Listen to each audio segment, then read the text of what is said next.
No storage devices found.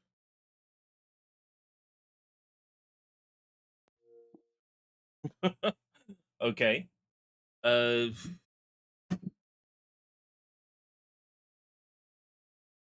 storage devices found. I don't know if I'm using this. Soon find out. If I got plugged into this extension, nothing. Okay, which one is data? Presumably.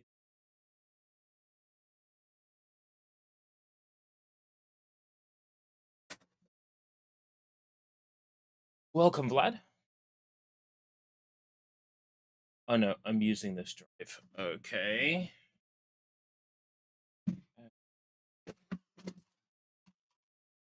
I have some other hard drives around here. One with the monster symbol on it. I'm pretty sure this was my Xbox one. Might be my Wii one. I think my Wii one and my Xbox one are the same. Yeah, I will. I'll work on it in a sec. All right, that's the Wii one.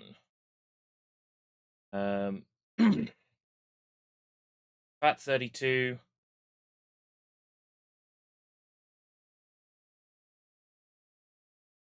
I'm gonna have to reformat this anyway.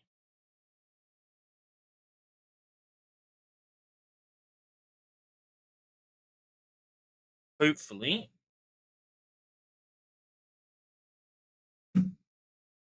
Is this the Lego adjacent Narnia game? Yeah, this is the one that plays a bit like a Lego game. Made by Traveller's Tales.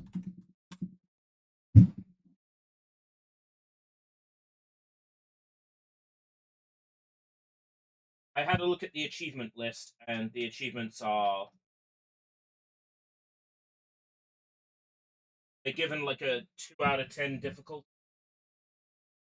One playthrough, 8 to 10 hours.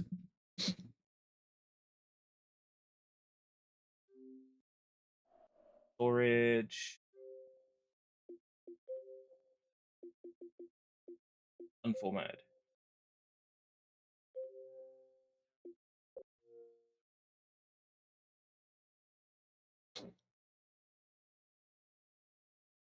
I've seen the minimum specs released for that Batman game. That looks like pretty ridiculous in terms of specs required. 9.31 gig free. Yeah, that seems like it. Right. Hopefully this installs. The disc has notable scratch and damage. In hindsight, I probably wouldn't have bought the disc if I had seen the condition it was in. But it was £2. So I mean, when I bought it, I must have seen the condition of the disc, saw the price £2, and said, okay. Or I didn't look at the condition of the disc, which is probably more likely. So I'm not expecting the game to work perfectly without installing. If it can pass an install, then the Xbox can simply load all the files from a hard drive. Well, I think I've gotten to the point now with Xbox 360 where, because the Xbox 360 is wide open, you can basically run a custom firmware on practically any Xbox 360, and then in that custom firmware, you can basically just say, yeah, make any game installed to the console playable without a disc. It's got to the point now where if I buy a game that's a bit scratched and a bit dodgy, so long as I can get it to install, then I don't even need the disc in the console after that. I can just play it by entering XE Unshackle. I've got the USB stick in for bad update, so if we have issues, I can simply boot into XE Unshackle through Rock Band Blitz.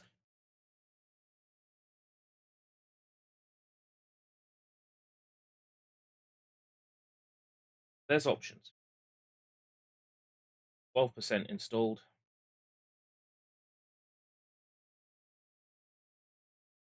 Do you have notifications on for the stream, or did you just notice I was streaming? Because I haven't done the announcement in live yet. Curious. You're just browsing YouTube and suddenly I was there. I don't see it live.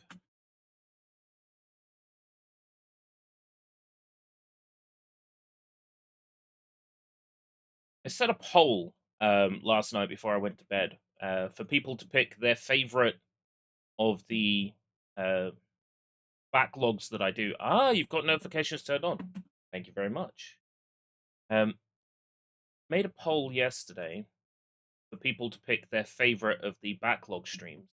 And up until, I guess, the last 20 minutes or so, Xbox 360, PlayStation 2, and Wii were tied.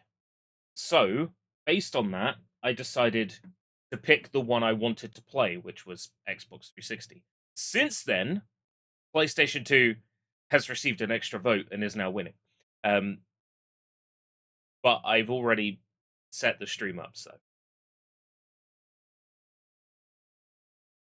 we're doing Xbox 360. Hopefully Prince Caspian. If not, then it will be something else. But I've kind of got my heart set on that because I'm ready for some Lego style fun.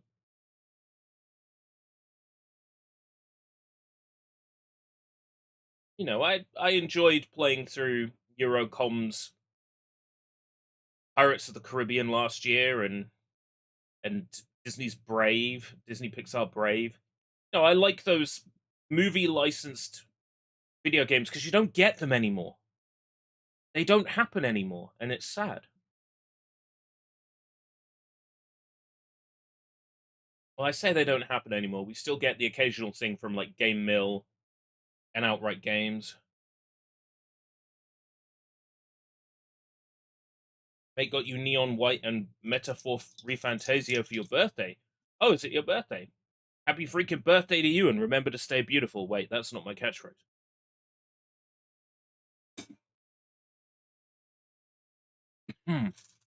34. It's getting a bit slower reading the disc. Can't really do much while this is installing, except maybe we can read the walkthrough together. Yes, we could do that. That's something we could do. So display capture, I think, is ahead of Elgato.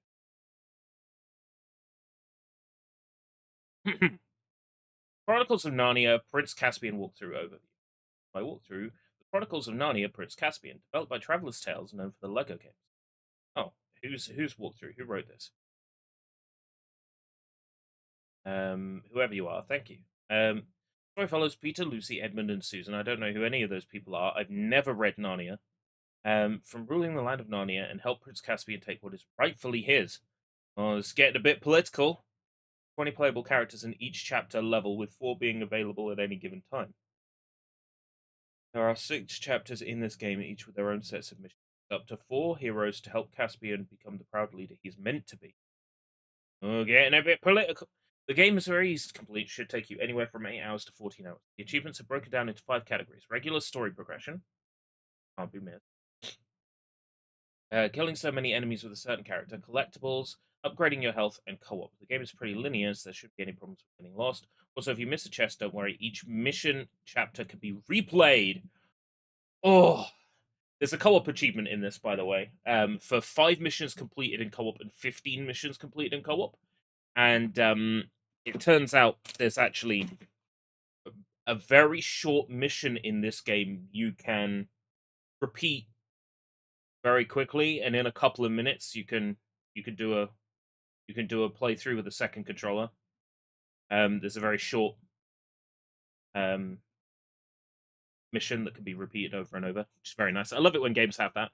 It's like maxing every character out to maximum in Gintama Rumble would be an awful trophy if it wasn't for the fact there's a 30-second mission you can repeat and gain like 1,000,000 XP each time. So it's fine. There's always ways around it in these sorts of games. Walkthrough will list where each chest and achievement can be had. I we're gonna play casually and enjoy it, and then I'll come back and clear the levels with a guide at a later date. I just want to kind of have some fun and pop some G's. How are we doing so far? 64. Game itself requires only one playthrough played. Um, Armor pieces, silver, gold, and rarely purple. Purple's better than gold. Agreed. Keys, along with the armor pieces, you'll often find keys. You'll need to open the various chests found throughout the game. You will then find F minus. See me after class. Over the place, and once you start, it's quite easy. Collect loads. When you come back to an area, you can take advantage and build up a healthy supply. Try to get the co-op achievements after exiting the mission in which you get Queen Susan's horn. Keep looking around the courtyards for sets of keys. Since you need to play this mission 15 times, you should be able to gather enough keys to not have to worry about missing a chest. Kind of various hearts, glowing weapons, co-op. Here we are.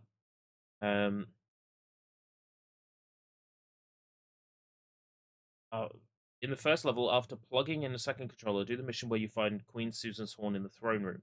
It's a 3 to 4 minute mission at first, and it's quite easy. Just move both characters through the mission until you get to the end. After defeating all the enemies, get the horn. After the mission, it should put you back into the courtyard. First, go around collecting keys as mentioned above. Second, repeat this process. Beat the level in co-op. Collect keys 14 more.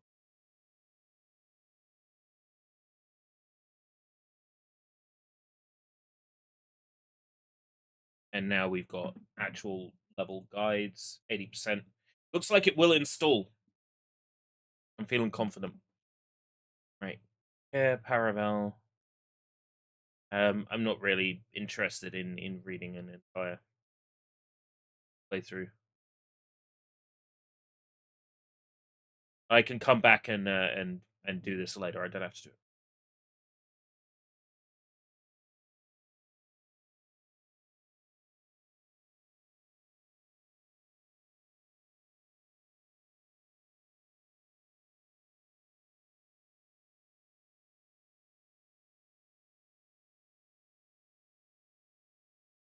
I'm going to play casually and look for things myself, and then do a playthrough with a guide, or just go and find the stuff I'm missing myself. Because let's face it, it is kind of boring to play a game like reading a guide and constantly doing everything the guide tells you to do step by step.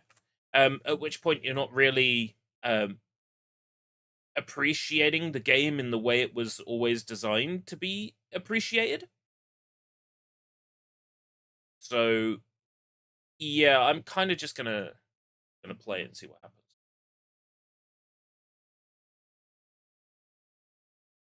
Open source projector. My source projector up. Almost installed. While I'm here, I can also briefly show off the new Echo art.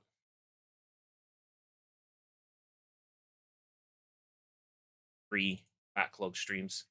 It is visible in that YouTube post, but not very easy to see. So, Xbox. I work in A4. It's so big. I work in A4, so I can realistically like put these on T-shirts and stuff if it comes to that in the future. So that's Xbox 360.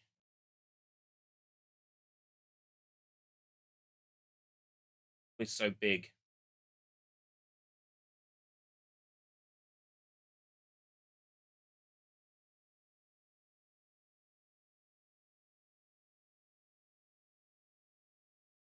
The PlayStation controller. I had a lot of fun with the details on the PlayStation controller.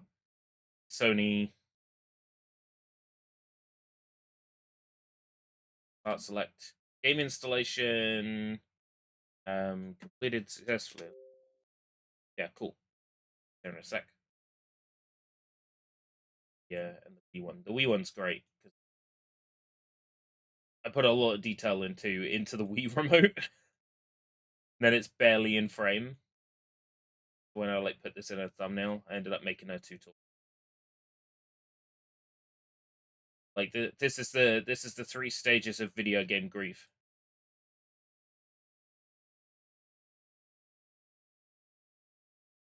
Right, let's get started.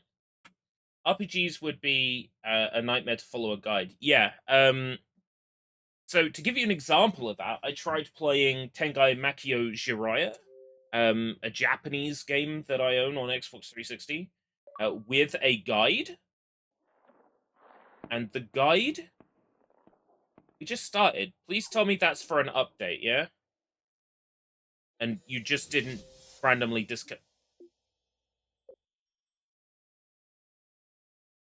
start as you mean to go on. Sign in with your email and password. Unbelievable. Why? Why?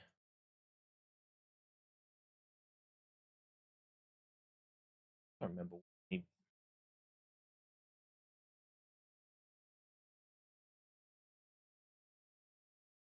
I think what's probably happened is I've changed it at some point, and then, or I've logged in on another console. That's what's happened.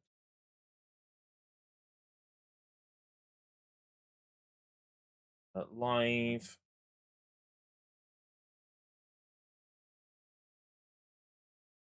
Bear with me.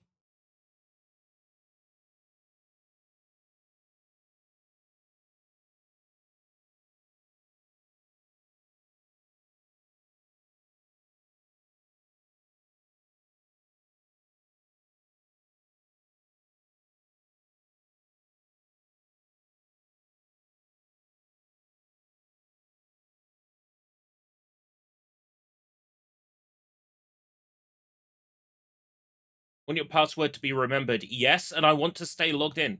Sorry there was a problem. Please try again later. I've had this before. And then it lets me sign in just by selecting my profile. It's because I played an Xbox 360 game on my Xbox Series.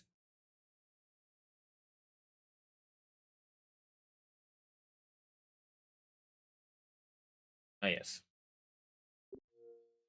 We're in now. Yeah, sometimes that just happens. Doesn't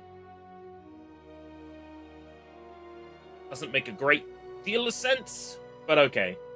You do you, Xbox. You're just mad that I want to play on an old console. That I want to play old games. Heaven forfend. Someone just wants to, play retro games. God, this is considered retro now. Fuck me dead. Is there an achievement for entering the credits? No. Some games do. Right. Let's start with, yeah, we can save to internal, that's fine. What I should really do at some point, because this is a slim 360, what I should do at some point is just slam a terabyte or a 2 terabyte in this, rather than using a USB.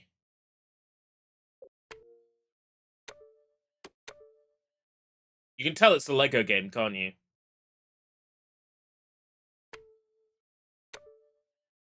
From the icons and the menus. There was a first one on PS2 that wasn't on 360, and that one also starts like that one also plays like a Lego game. That one starts in the house and it's the Blitz, and they're escaping into the wardrobe. I have seen a little bit of that. I might have played a little bit of that on the start of a stream.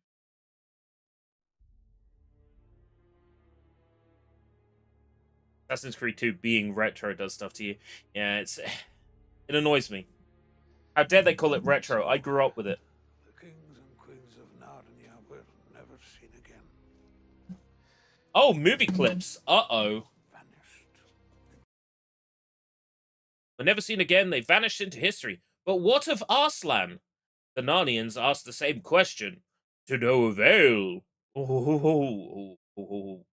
They were leaderless until your ancestors invaded, and no match for the brutality of the Telmarine. I'd love to show this to you. Actually, don't I have a screen for this exact situation? We killed them all. Some fled to I the do. I do have a screen for this exact situation. You can now read it. You brave souls made a last stand to Parataputupitupu. Or empty. Something. I wasn't paying attention. Right, okay. We're good. I think we're safe. Movie clips? How dare they? I don't want to get my live stream nuked from orbit.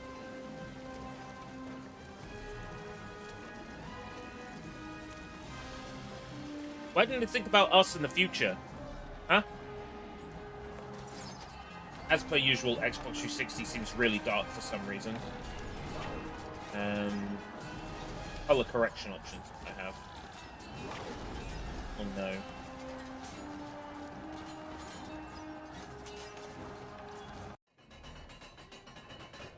I think it's just the FMV. Okay. Use your party to explore Cair Paravel and stop the Telmarine threat. Which characters press Y?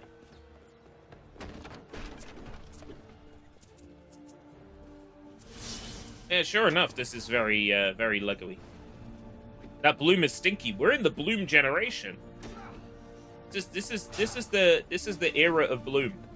Half-Life 2 and Oblivion made bloom popular.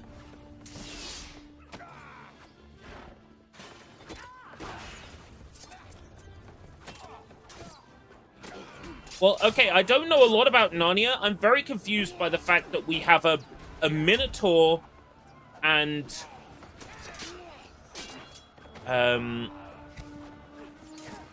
like a horse lady. What do they call it? Pegasus?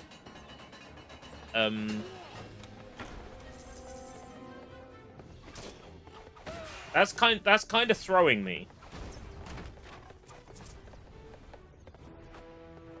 But what's a horse person? Pulling a complete blank.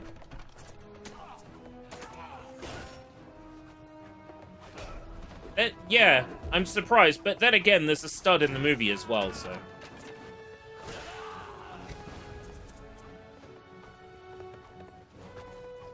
I'm a bit shocked by the fact there's no jump. Maybe, Oh.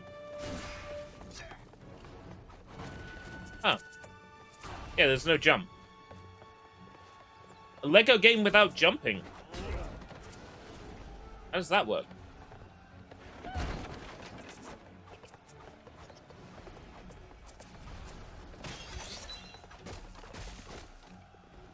Switch to the Minotaur.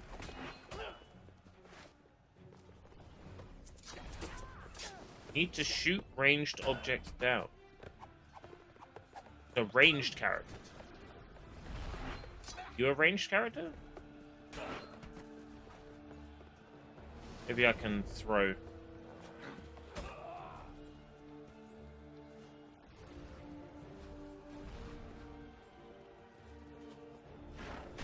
No. I guess I can't do that yet, because I don't have a range. Oh wait, are you a ranged character? Oh, you are a ranged character. Okay. Need Minotaur for that. Can I get past this? Yeah. 6 keys? Need keys? I actually knew about that. I knew I needed keys.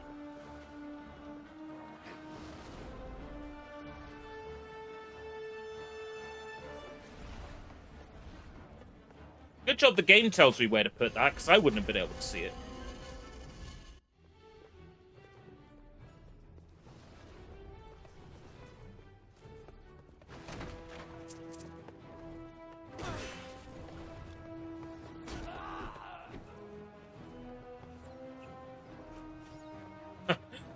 The stuttering is amazing.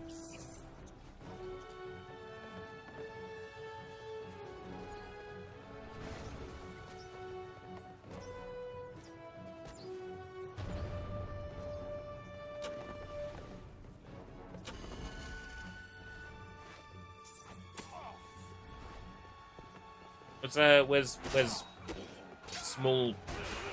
Where's Warwick Davis? Here he is.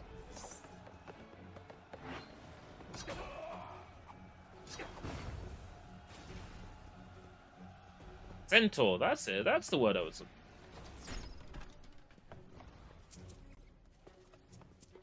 for. Oh, they enemies in World of Warcraft. I don't know a lot about Warcraft. Here's what I know about Warcraft. It's expensive. You spend more time painting than you know, actually playing.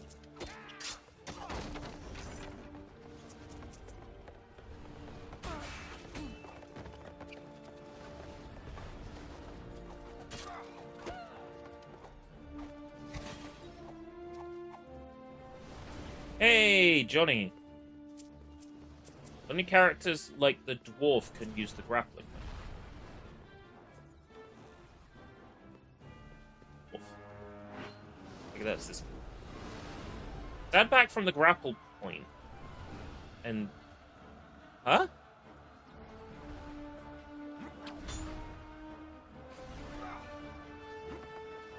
That's kind of awkward.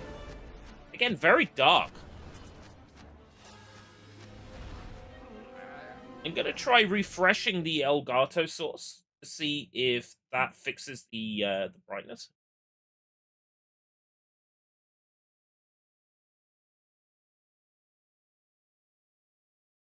Color range, expand.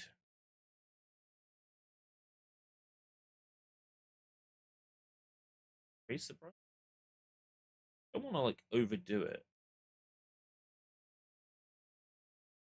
Try that.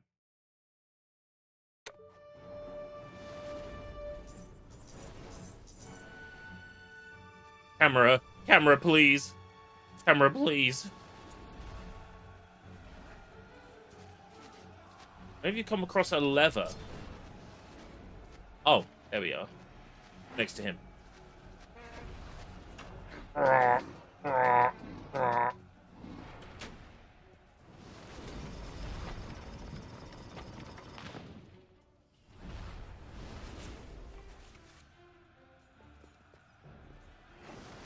Still kind of hard to see, but a little less difficult.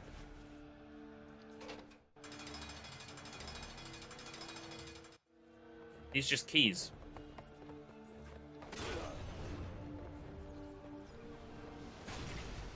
Oh.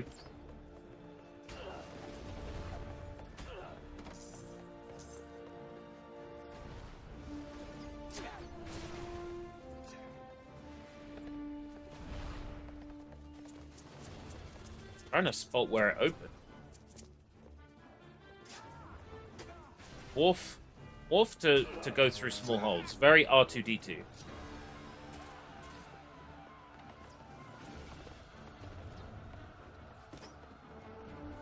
Ah, down here. Oh yeah, I see what you mean. Yeah, the kind of like faded picture. Faded picture look.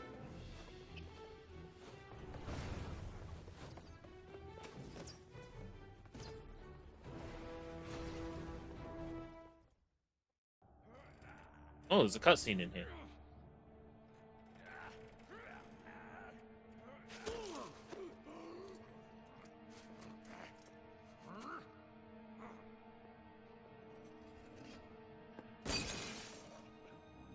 How dare they destroy objects in this room?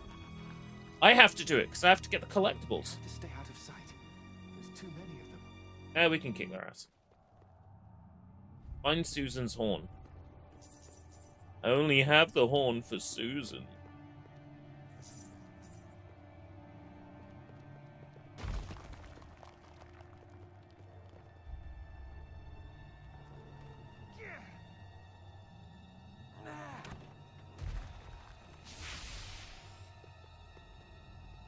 Found some Narnian treasure.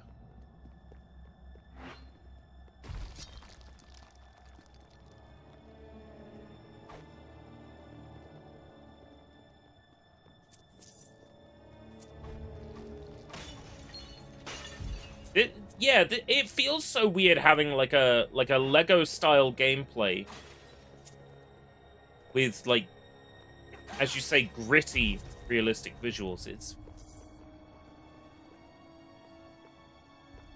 I can only wonder what was going through their mind when they decided, oh yeah, this gameplay married with this, like... Well, I guess at this point, maybe it wasn't so, like, set in stone that, that this gameplay was a Lego thing. I suppose that was more with the passage of time. So at this point, we'd surely had, like, Lego Star Wars 2.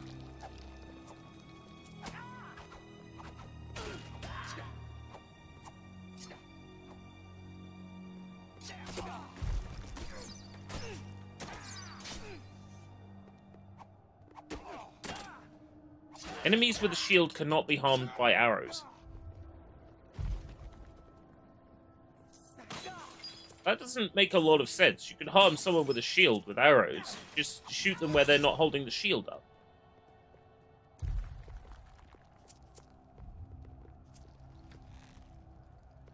Oh yeah. I hadn't realized it was the same weapon.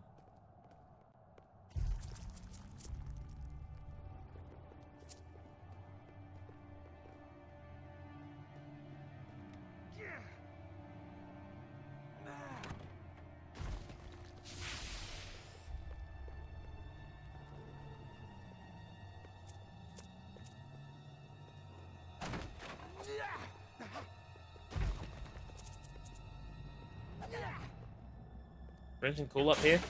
Why is there like a stun if I like knock into a wall? I like swing my weapon in close proximity to. That's annoying. Like, you don't need that in a video game. Really don't. Maybe if you were going for, like, hyper-realism? Sure.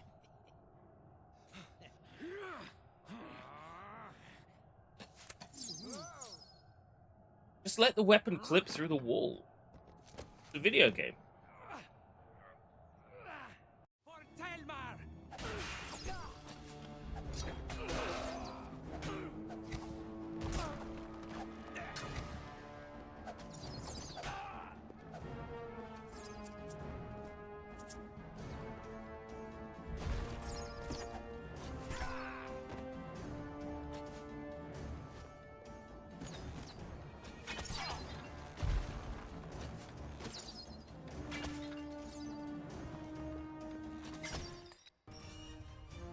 Boom.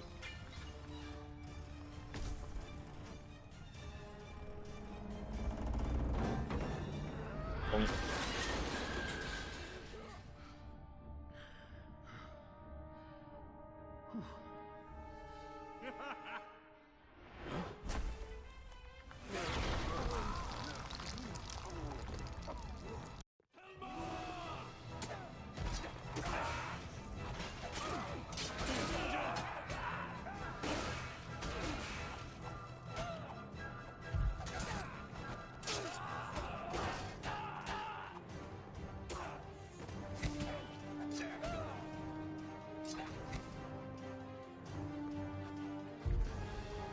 That a sword?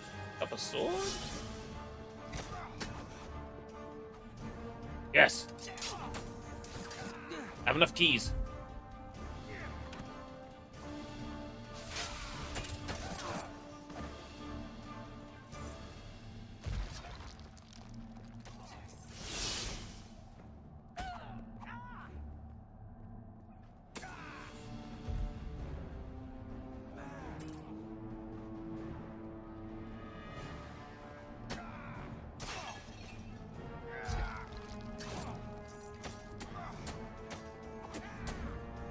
What do I do?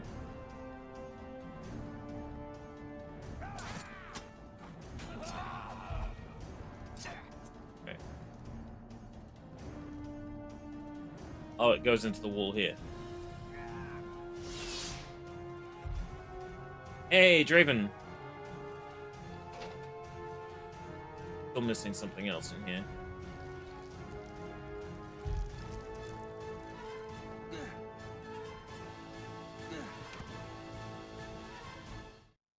That's Susan's horn.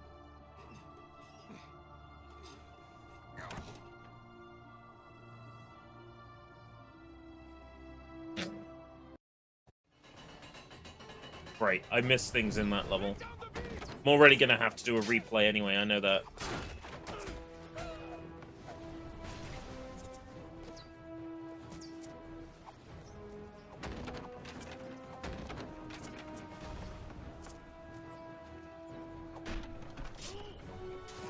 So this Fort Cravel is a hub, and Susan's Horn is a mission. Does this mean the items in the hub respawn? Like, I noticed the money has, but have the keys? Yes, they have. Right, okay.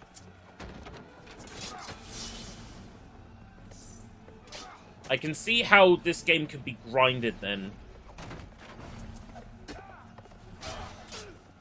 Yeah, keys are farmable. Kind of defeats the point in them being there.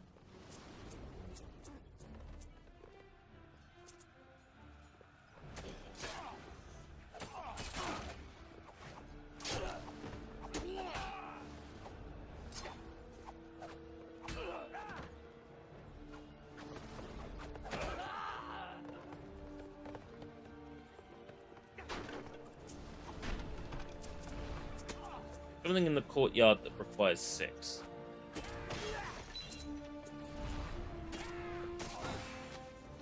I think there was a chest in the corner. I think chests might stay opened, though.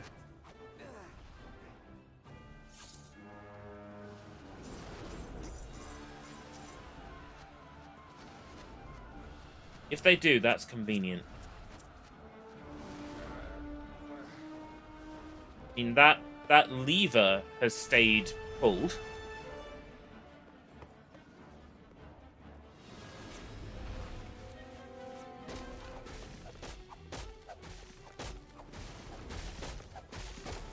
Can I actually... No, I can't destroy that. Okay. Oh. Minotaur count.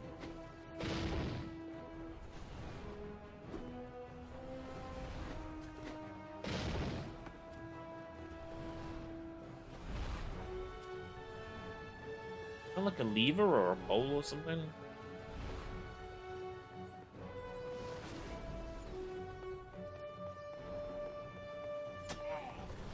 Fucker!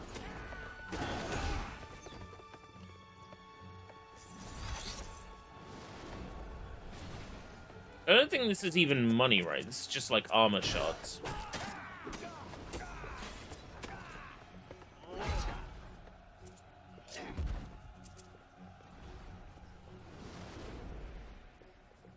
Yeah, the first Narnia game, I've seen a little bit of gameplay of it. I think Vinny Vinesauce played like the first level of it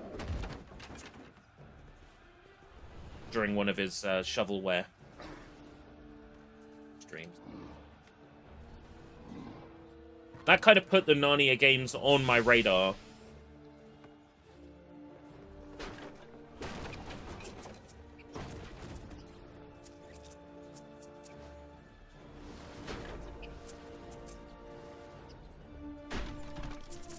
Right, so getting the, getting that horn was the first mission.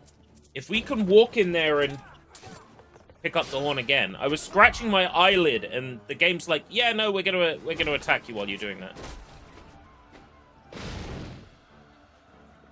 If I can enter that level again, then that is how we grind our 15 missions completed.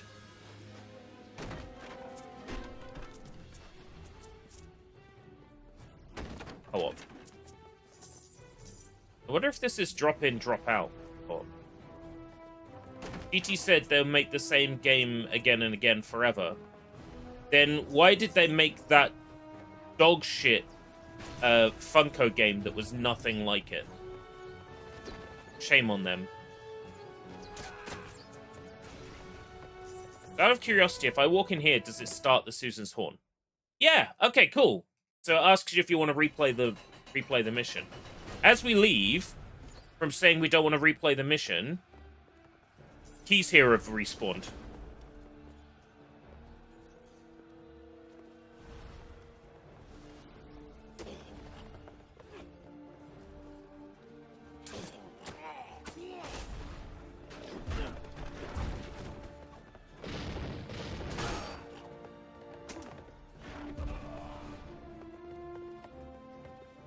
But the chest stays opened.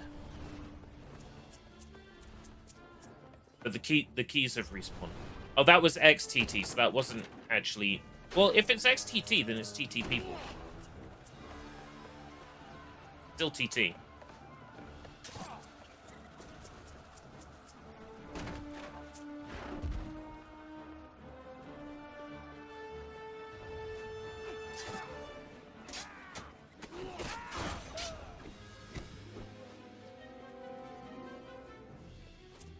I don't mind when studios make the same game over and over again, you know? If it means they get better at making that kind of game. It's like Omega Force making Warriors games.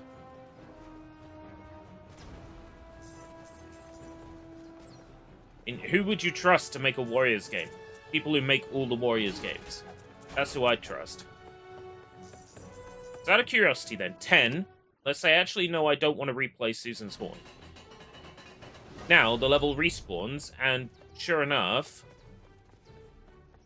the keys are back. That's interesting. Okay. Now I get why the guide says to do the 15 playthroughs of Susan's Horn at the beginning game. I don't have a second Xbox 360 controller immediately to hand, do I?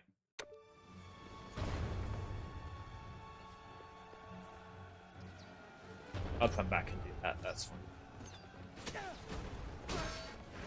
I don't mind having to come back.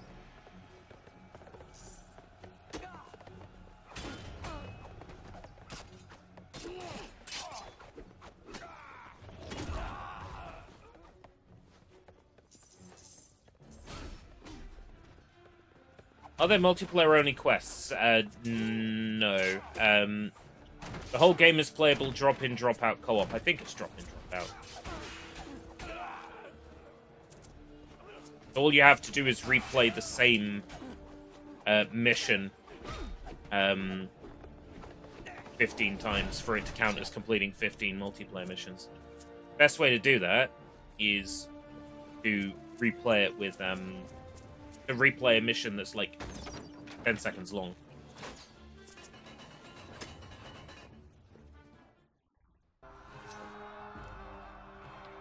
Yeah, Dynasty Warriors 3 Remastered looks great. Dynasty Warriors Origins, I'm up for that.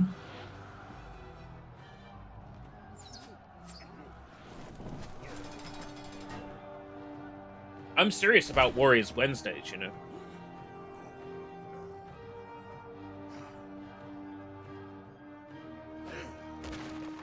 If you think about it, the Warriors games are made by Omega Force. The letter Omega looks a lot like the letter W. If you think about it.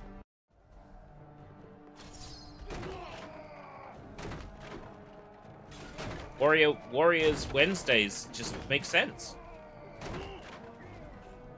It's fate. It's serendipity.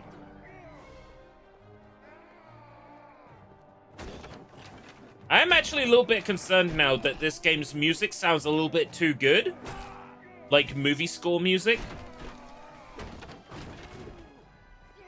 This whole time, I might be getting content ID'd up the wazoo.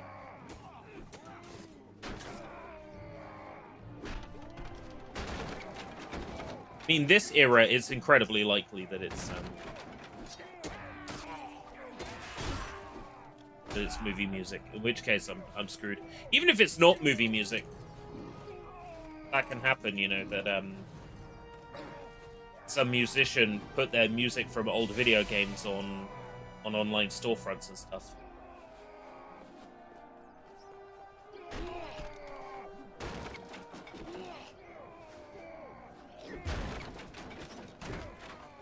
I want an achievement to pop.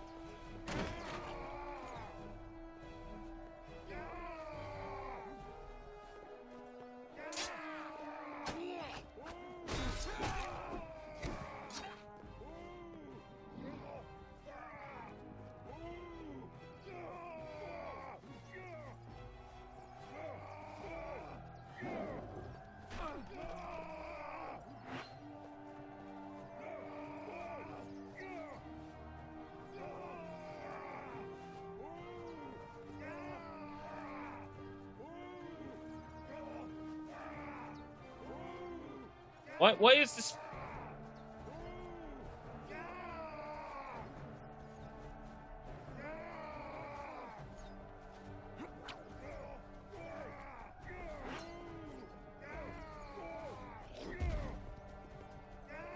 Right, I think I get it.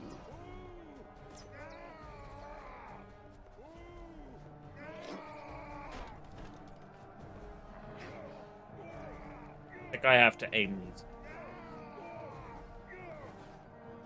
Yeah, I see.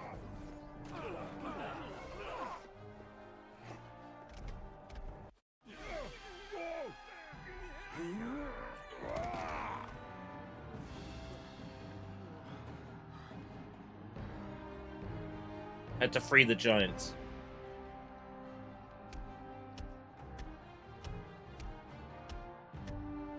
Wonder what this year has in store for DK.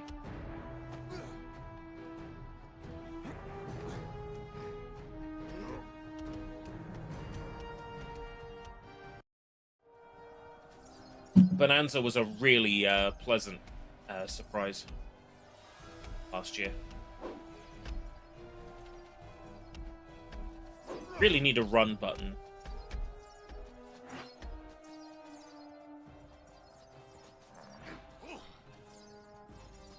Trigger? No? Okay.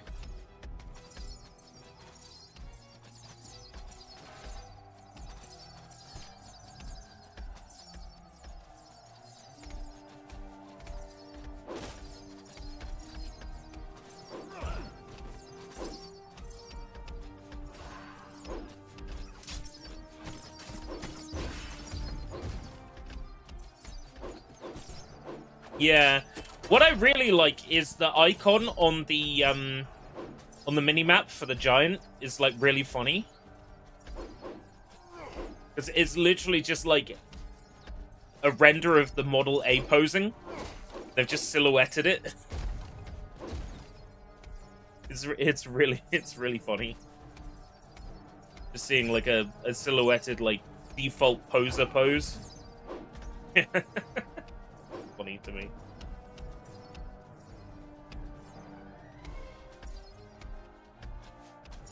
The only thing about these bastards moving so slowly is that, like, you're having to chase them.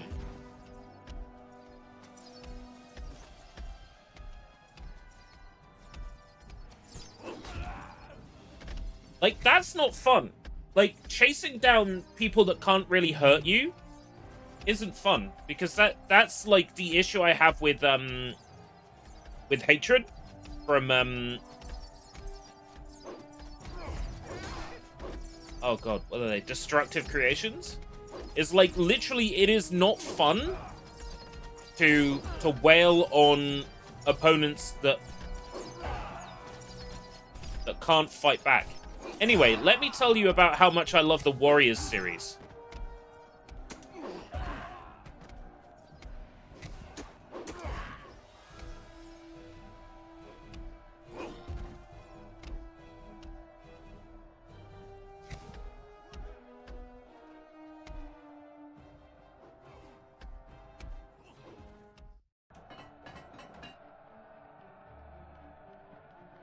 At some point, I'll give Hatred another go, but it's one of those games that's like 50 gig, and I just can't fucking justify massive amounts of hard drive space on games.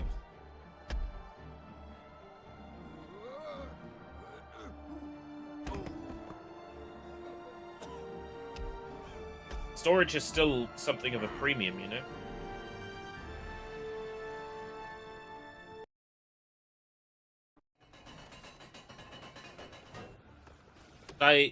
Oh, right, one chest. Okay, we're good.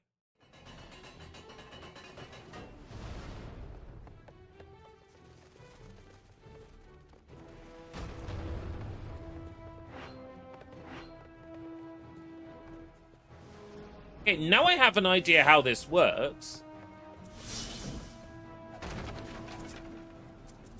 Getting all the chests, you know, isn't going to be that much of a bother. I think you're designed to come back and get all the keys every time.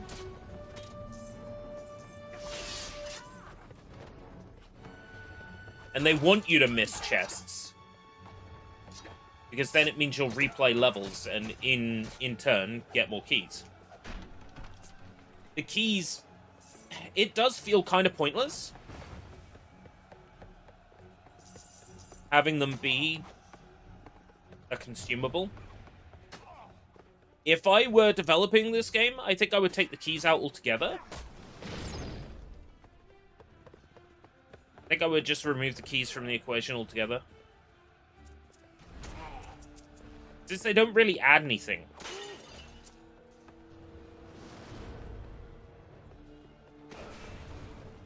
They're kind of like a,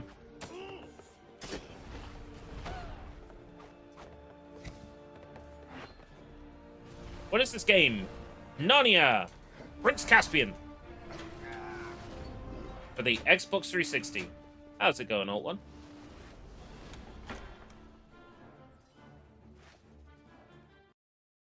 Battle going on out there. Lego Narnia. That'd be fun. If they made a Lego Narnia and they went back to the Narnia games they did for inspiration.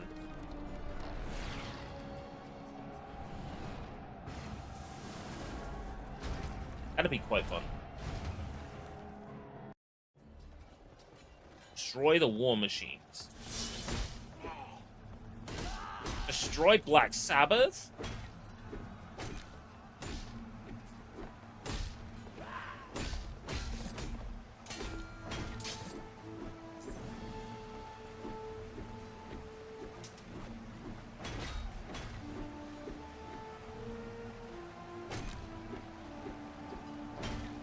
For clarity, they put P2 over your partner's head so you can see where your teammate is.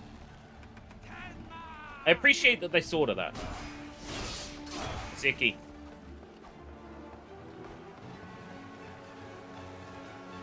Well, Havoc was relatively cheap on like the Xbox 360's performance to include. I mean, by this time, you'd already had plenty of games on the original Xbox and PS2 using Havoc. PsyOps, the Mindgate conspiracy, famously used Havoc for all its mind-controlled telekinesis stuff. I fucking love PsyOps. I don't know what's been stopping me from playing PsyOps on stream. I don't know what excuse I've been telling myself. PsyOps is a fucking solid game.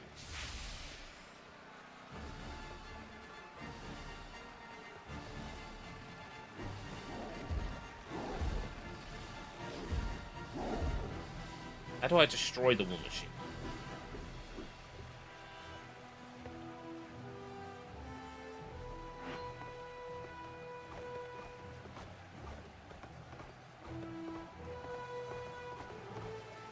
How does one destroy a war machine? Maybe I have to throw something at it with the Minotaur.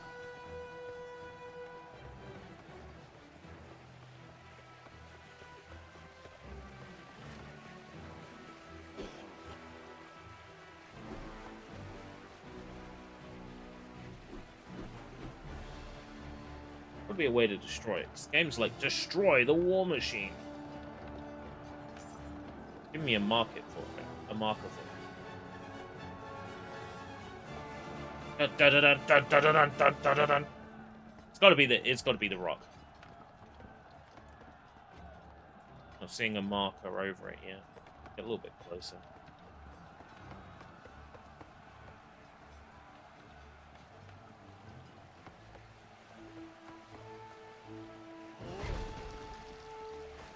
I destroy this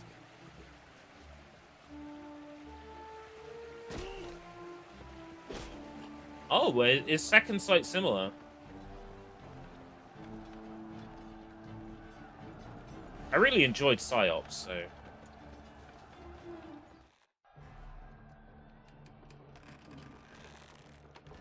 Very funny! Got a subscriber on YouTube, thank you very much. I should set that back to showing the name of the people who subscribed. I had that turned off for a little time, because it was accounts with lots of numbers in their names. Very clearly bots. I'll turn the names back on those.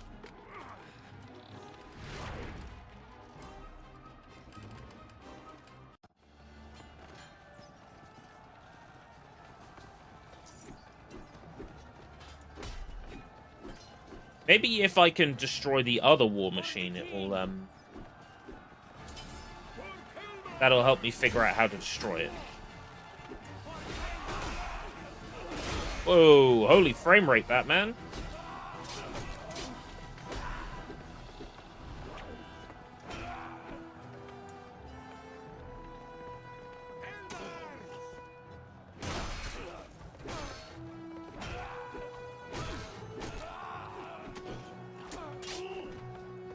Chest over here. Get on the map.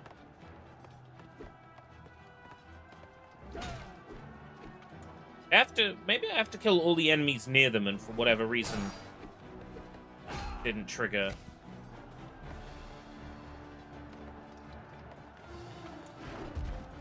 I mean, I've whacked the ground near these things.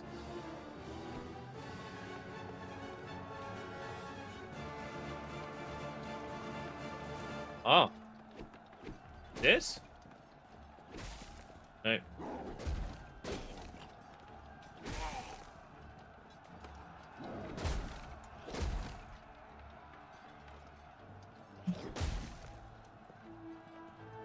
I'll log into stream alerts.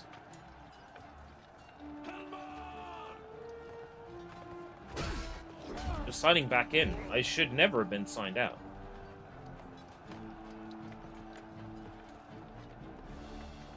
Like, do you trust Streamlabs? No, not particularly.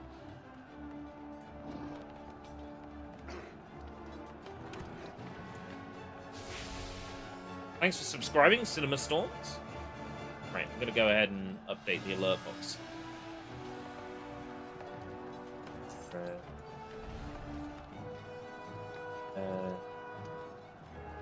Name. Just. Subscribe on YouTube. Save settings. And then let's do a test. YouTube. Very funny! Yeah, okay, now that looks right. Alright, Vlad.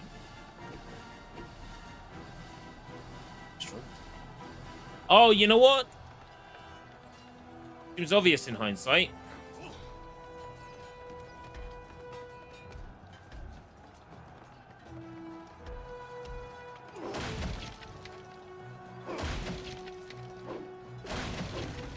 Yeah. Okay. I forgot. I used a giant in another level I was just in. I could just jump on the giant. I'm glad I thought of that. Hey, that means my critical thinking skills aren't too busted.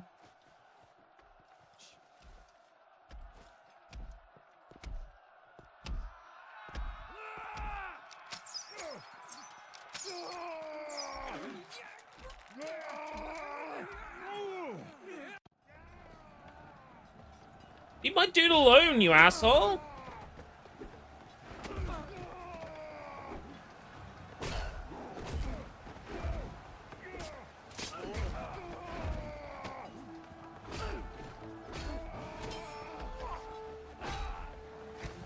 Dickheads.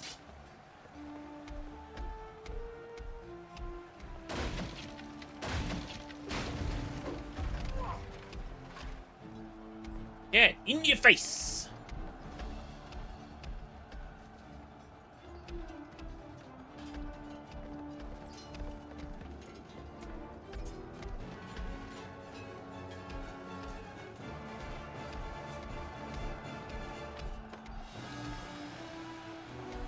Right.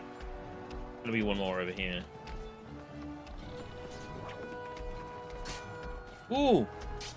Armor and keys. Yay. Oh.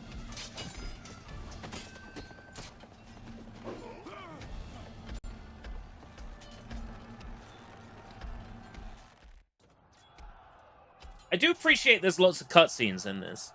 Sure, they're pre-rendered, but...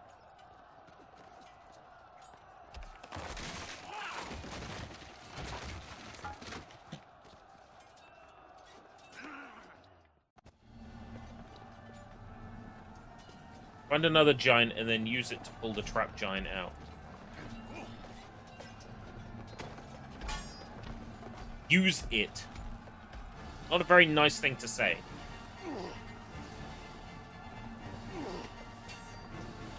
He knew it wasn't safe. Why did he walk across it? Dumb? You stupid? How about a hop?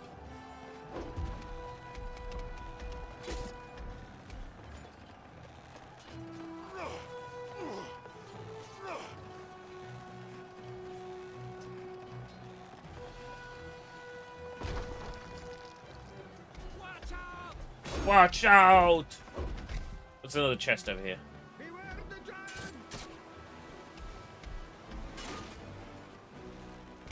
You can't get it while you're on a giant.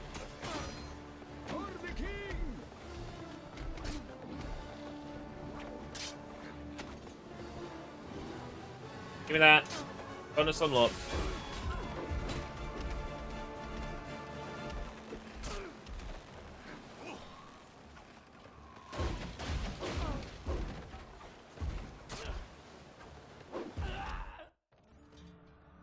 Yeah, we destroyed the war machines.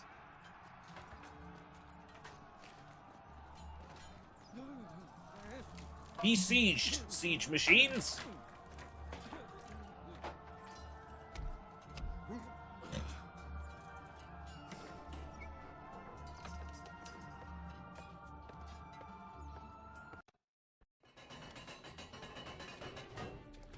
I'm going to assume that was just the 3 chests in that level. I didn't see anything else while I was in there.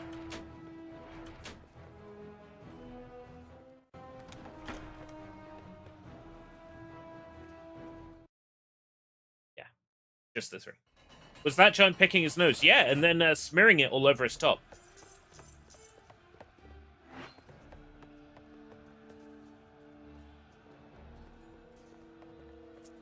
I love that word, don't you? Smear.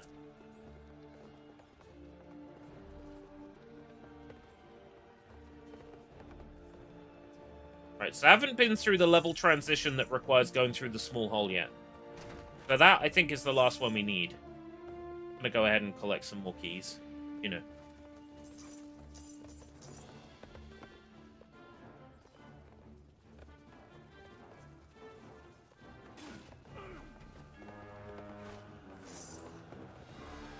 Here, you can't catch me!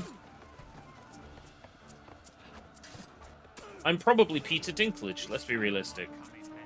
These movies, it's usually either Peter Dinklage or Warwick Davis.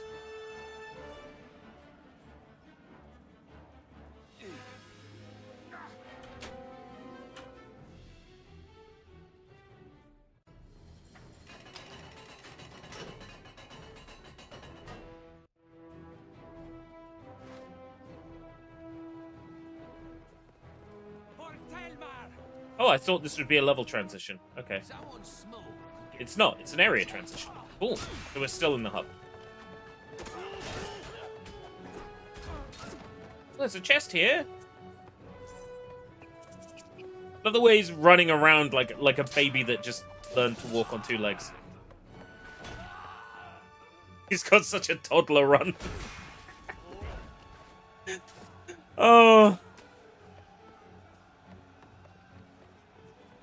That was indeed Dinklage. Well, there we go.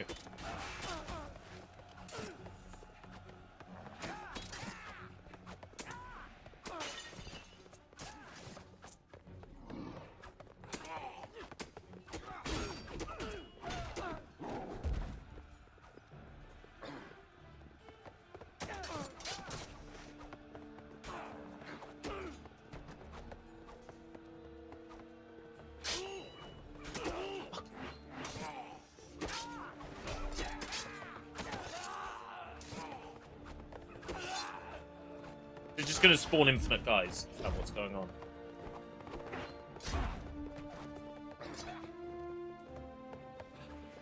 Right, I can't throw this?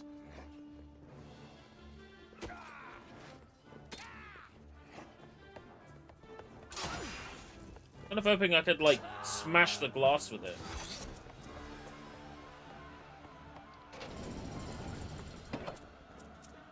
Oh, I can go behind the glass.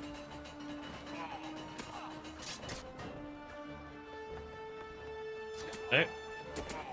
Why not?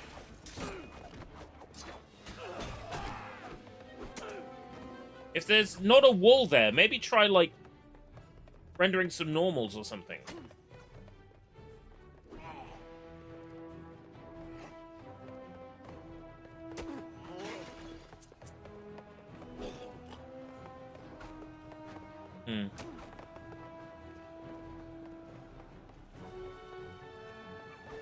Feels like a level I got punched into a level transition.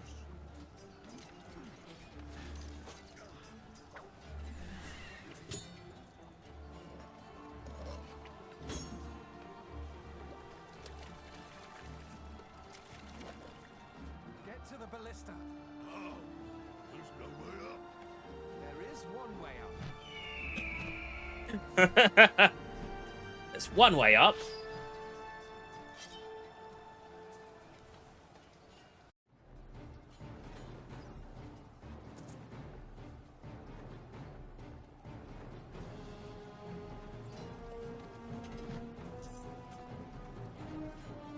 Yes, keys. Keys!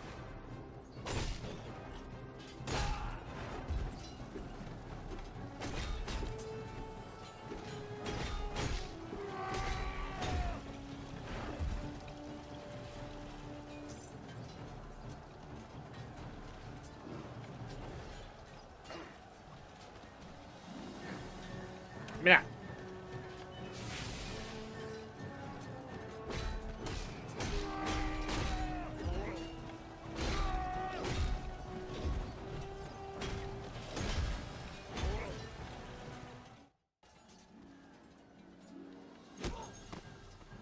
Oh, big fella. It's time to beat up the big fella.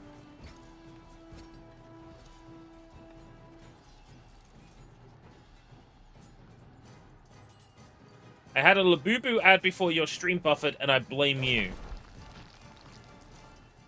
Jim, welcome. You watch Korean K-pop Demon Hunters, right? That puts you in a very specific group that advertisers like to call normies. And what it will do... I'm kidding, I'm kidding. It's nice to have you here.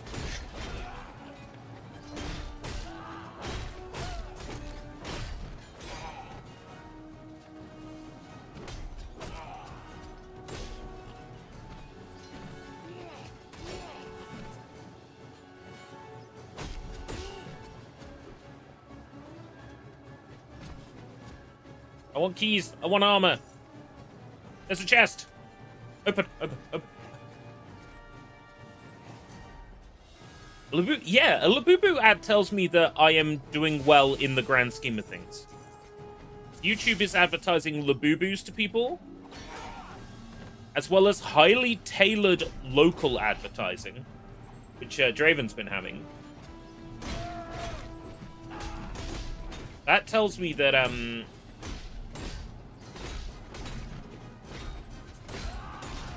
that things are going well.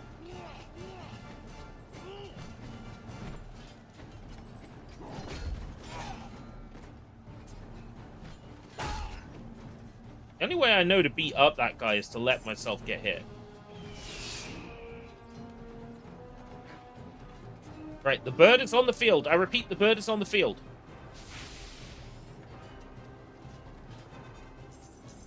But I could just get on it like any other mount.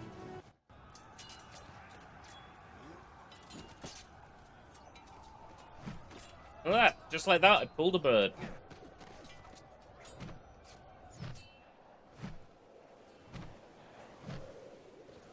End of the level, or just like a different area transition?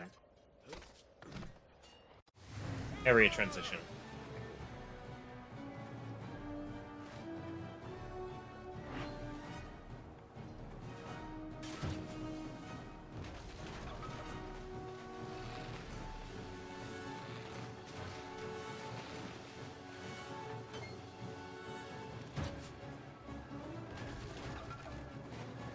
Okay, that's one.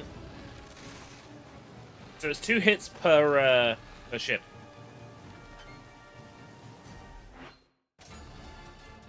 You ever play this before, Jim? I bought the Avatar Cinema cutout for Avatar lady for Varang. Yeah, you can put Varang on your veranda, on your veranda. Bangarang, bang, bangarang. Be rowdy.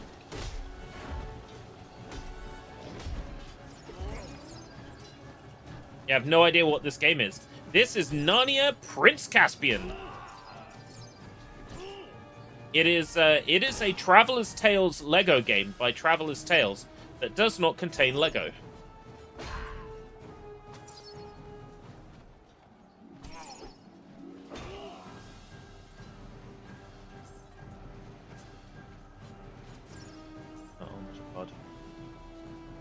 It's worth much.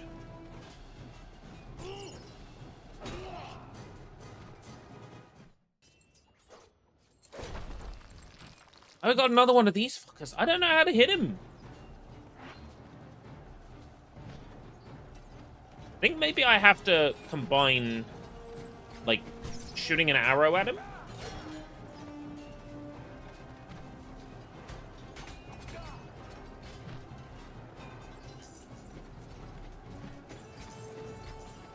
I'm not confident that's the solution.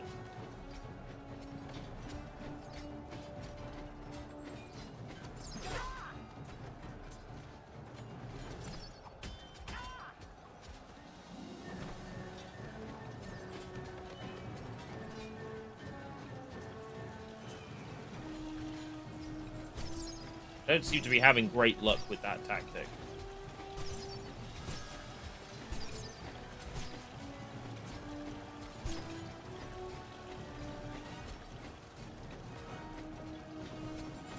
Seems like the only way I've been able to hit him so far is to let myself get hit. But I don't have a great deal of health for that.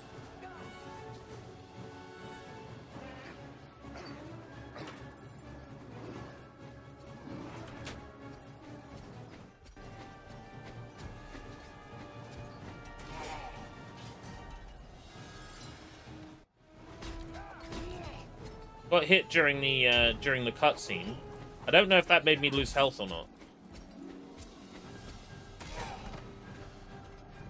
Might have.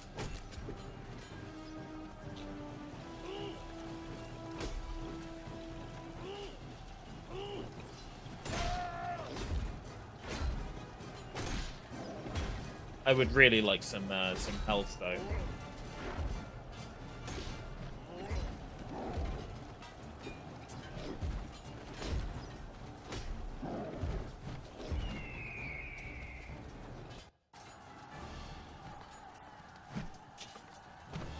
Maybe there'll be some decent armor pickups. Pork chop sandwiches up here.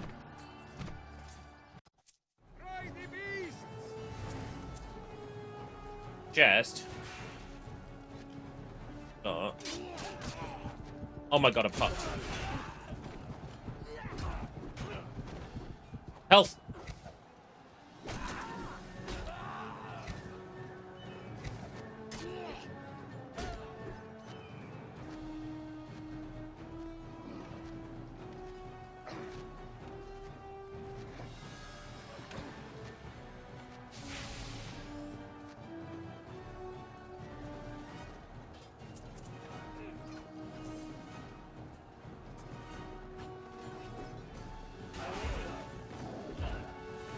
Ah, his health pickup went down with him.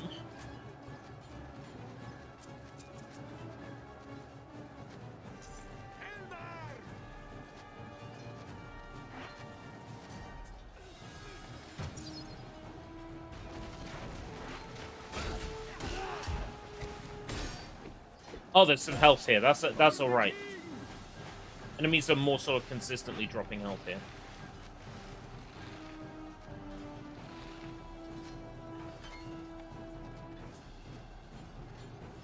Janet McCurdy. Oh, from that feat show. iCarly.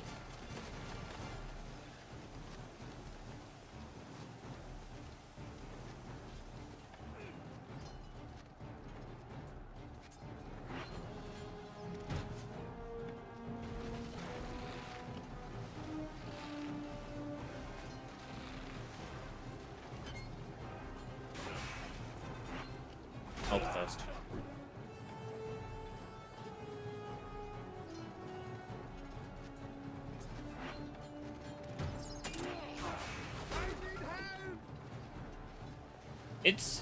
It's happening again nowadays. Just it's the streaming culture as opposed to the children's TV. It's all happening now in the live streaming culture.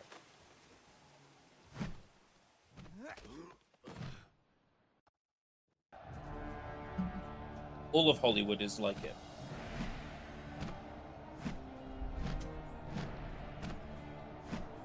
You say it was a feat show. Yeah, so the thing about oh, I'm pulling a blank on his name. I should really remember this because it's important that we remember the names of people who engage in terrible things. So that we don't allow history to repeat itself. Dan Schneider, that's it.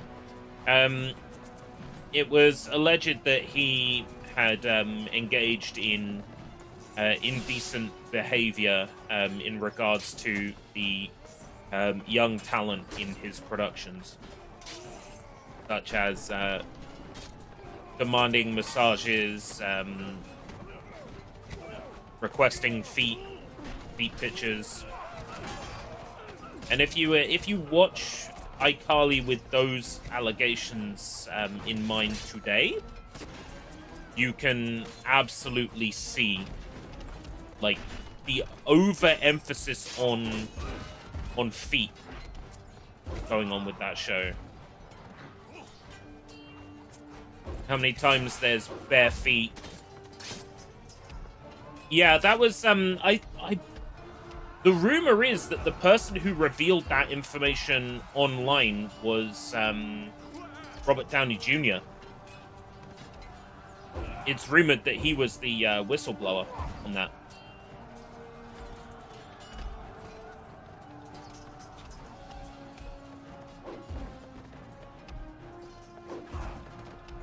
It's fascinating. Once you go down the rabbit hole of what was going on at Nickelodeon, yeah. A good place to start is the Blame It on Jorge video.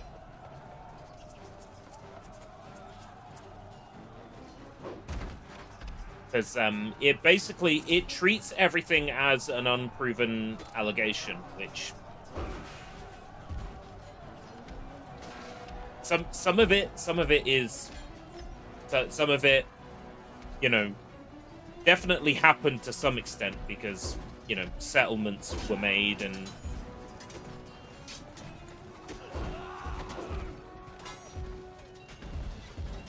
Yeah, it's all connected. Anything that Dan Schneider touched, including the television show that Dan Schneider like got his start on as a teen. I forget the name of it now. There was a program that he was on.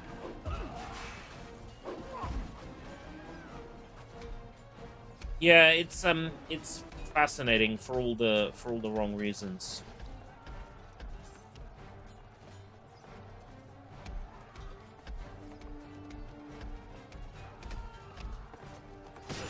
Oh, I guess we need the wall.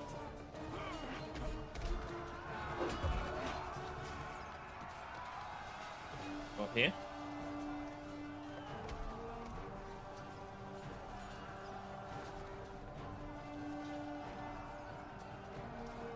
Oh, we don't have the rope anymore to climb up.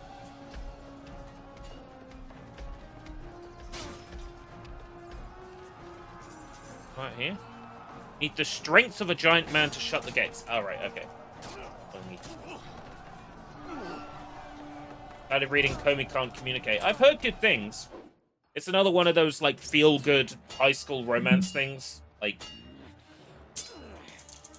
generally, I can't stand that shit because it just makes me feel bad about all the women in my life that have shown interest in me, and I've just like either been blind to it or so focused on somebody else that I didn't realize. They're a bit too painful for me to read stories like that. They're too close to home.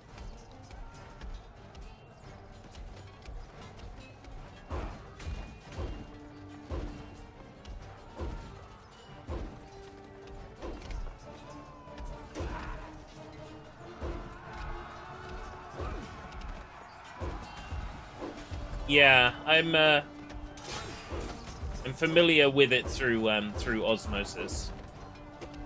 Like, I'm familiar with the premise.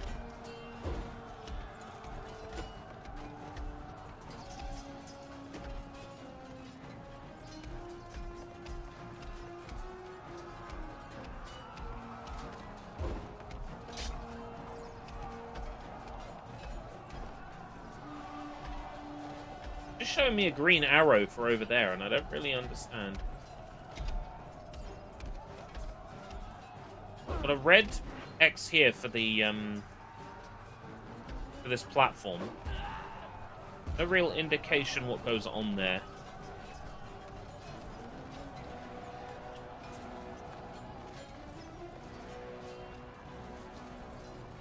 Before it's been like a large object that I can pick up.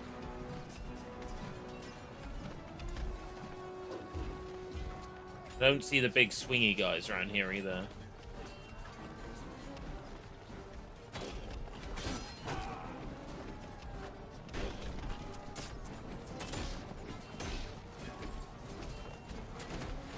At the moment, I'm watching ReZero. That's really fucking good. I was skeptical about it when, like at the start of the first episode, but as soon as they bring in, okay. I'll give you some context. The main character is a guy who gets transported to another world, you know, isekai. Every time he dies in that world, he goes back a couple of days. And it's about him having to essentially repeat the same blocks of days over and over, figuring out how to basically survive an unwinnable situation. Rem or Ram? Beatrice, I suppose.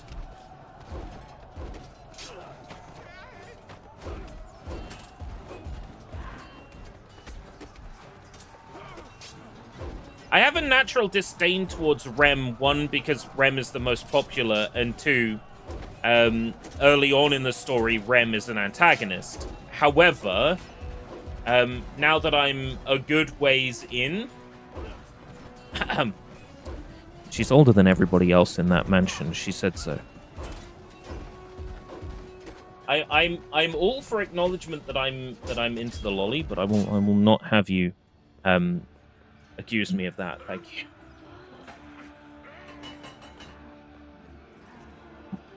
No, I actually do appreciate Rem now, quite a ways in,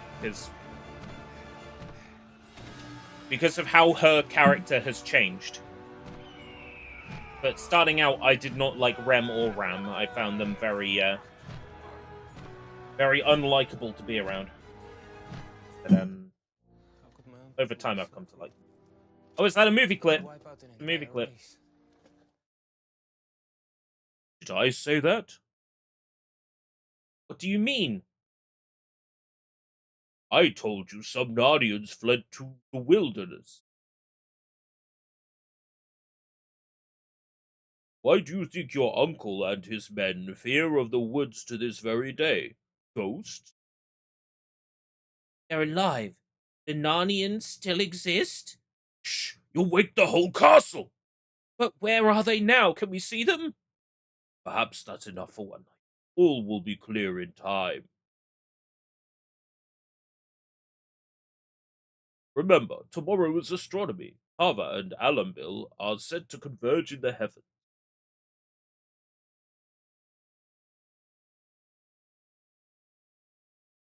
It should be quite a night. I can read.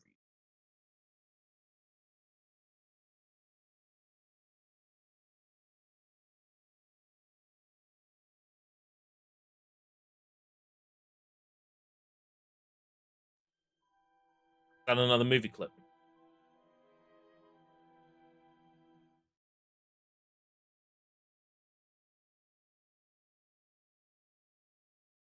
It does look like a movie clip. Yeah, it is. A lady's giving birth.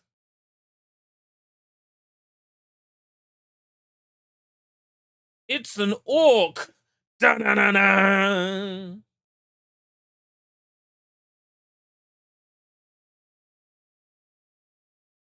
The baby came out all clean and everything. It wasn't covered in, like, vaginal discharge. Lord Miraz, you have a son. Dispose of him at once. Thank you, General. You know your orders. I can't lie about the subtitles. As you can see them. So did she fuck the lion, the witch, or the wardrobe? Yes. 5 more minutes. No astronomy tonight, my plum. We must hurry. I'm not coming anywhere. Yes, you are, my boy. Professor, what's going on? Your aunt has given birth to a son. A celestial body? No, you fool!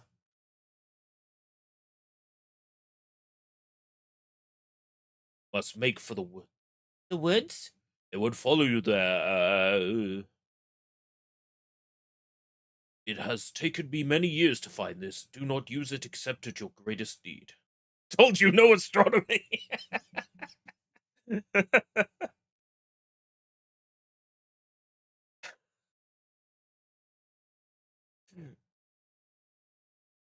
Nice.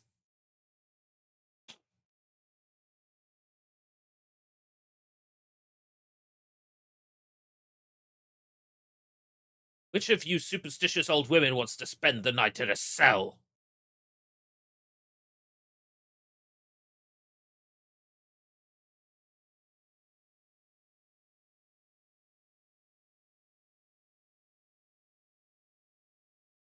I've always said capsicum. Is that right? Or is it like capsicum?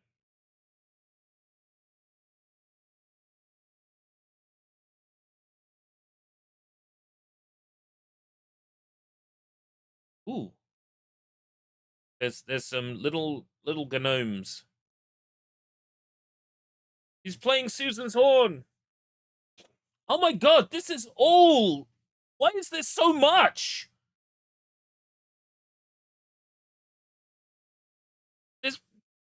You were joking, right? It's practically the whole fucking movie.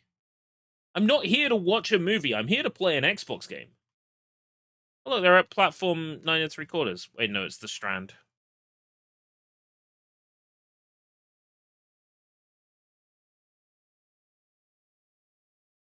Journey back to Narnia, where a new age has begun. Fight as 20 different characters in epic battles, battle alongside creatures in team-up play, drop in and play with a friend via co-op mode, watch the entire movie in cutscenes. Oh, it's right there on the back of the box. I'm kidding. Doesn't actually say that. It might as well.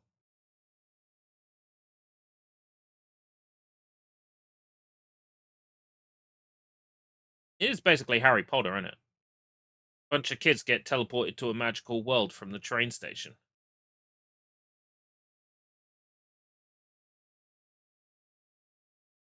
Like on PS1 when you play Toy Story 2 or 007. 007 on PS1 has movie clips. I haven't actually played Twine yet, have I, on PS1? I was gonna do it last year. Then didn't.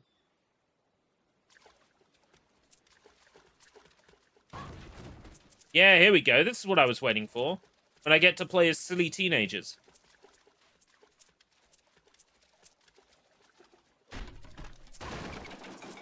Ah. Oh yes, Tomorrow Never Dies did have a few movie clips, didn't it? I think I played like the first a couple of levels of that.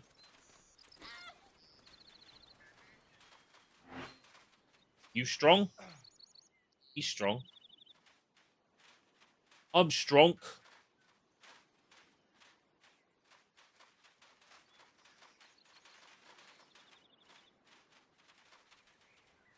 Tomorrow Never Dies on PS1 is surprisingly good.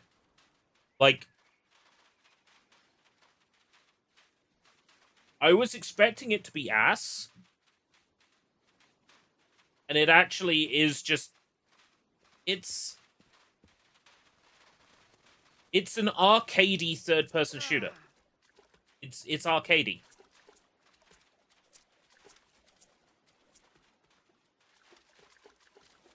Kind of like quick and shooty and like everything that's on like in the area you can blow up and it's gonna have like health or like armor in it or whatever.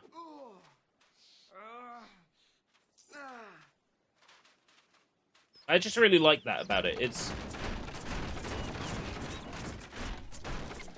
just kind of sort of like mindless shooty fun.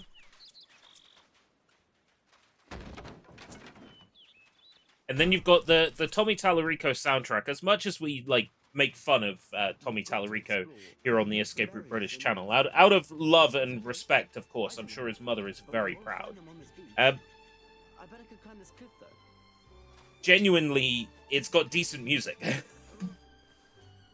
And everything's like a guitar noise, and every like sound effect that happens sounds like it's a human mouth making the sound, you know, like everything you pick up is like shoom, and everything you shoot is like it sounds like like a person's done it into a microphone, you know. Let's explore the beach first. Maybe we'll find another way. It's just like it's silly. It's good, decent fun. It's definitely down as a potential Bondage Month's title in the future. Possibly this year. Never say never. Anything could happen.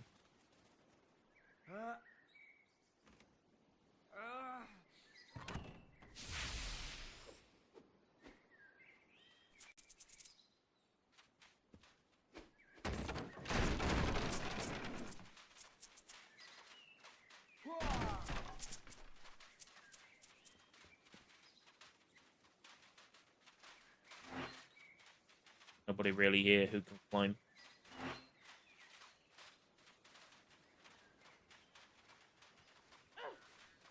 I haven't found like a grappling hook one.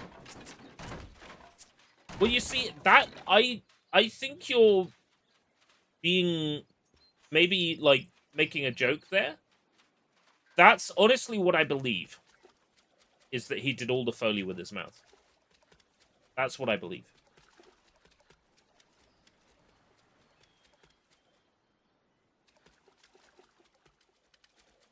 Because it really does sound like that.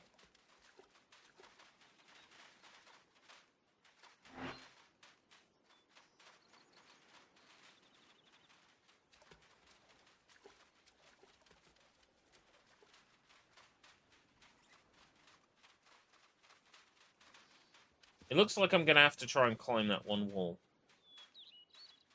I don't see anywhere else to go. I don't need Foley artists because I'm Tommy Tallarico. Gets electrocuted somehow. Who's saying that? Oh, what's his name? Joey Curious. The guy who recorded the oof. Like, I don't need to credit Joey Curious because I'm Tommy Tallarico. Okay. Maybe just behind those rocks is an entrance.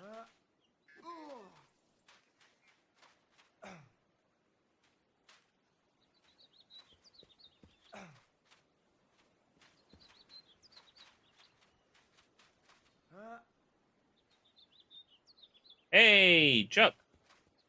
Yeah, this is an entrance to a level. Marco.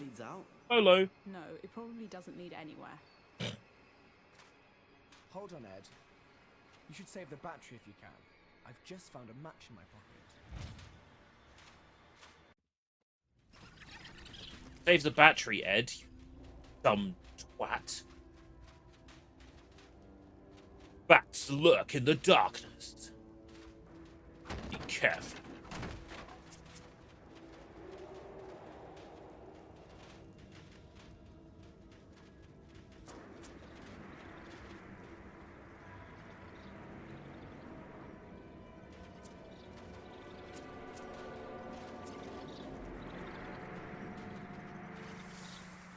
But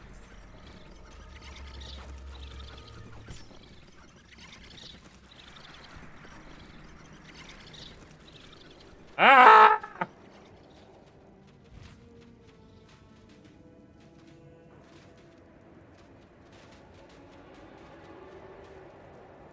Literally, if you're anywhere near the wind, if you're just collecting a key.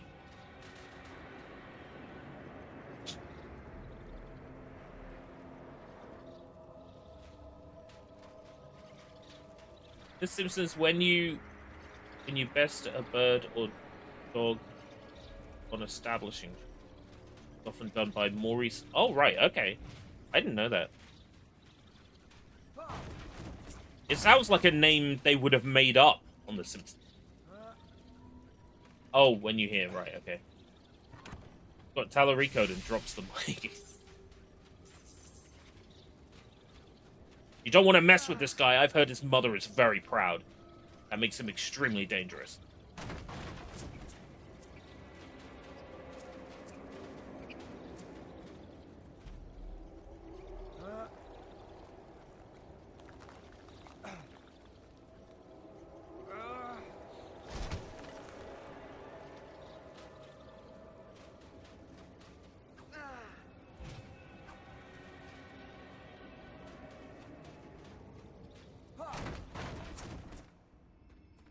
I think I might be in love with this game.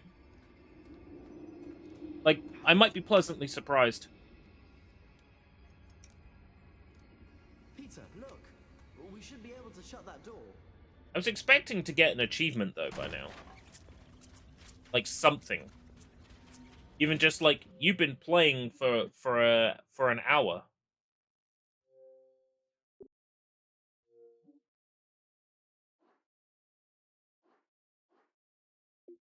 Huh. My achievement says 0. Has my, have I got in trouble for playing, games on my Xbox? Has it finally happened?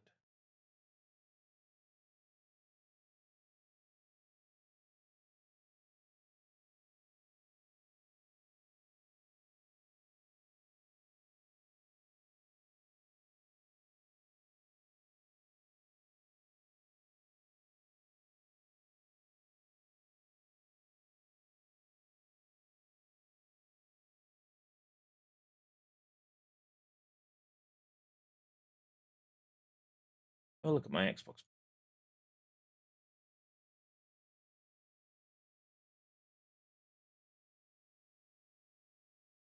It says I'm online. It says I'm playing Prince Caspian. It says that my gamer score is 156k. That's correct. Okay. I'm gonna go to Xbox Home.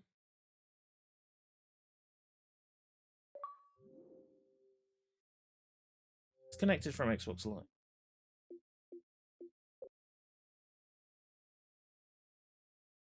Well, console banned? I don't think so.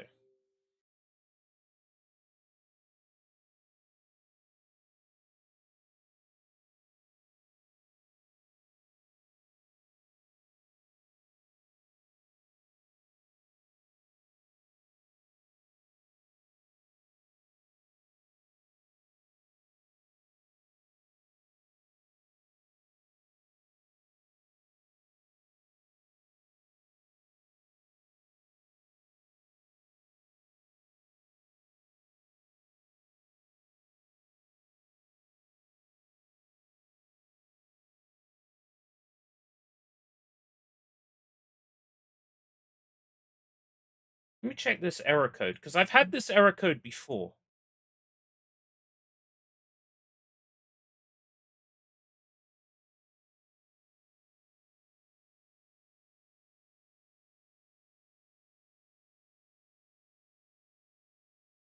By clearing the cache or setting the console. Try that first.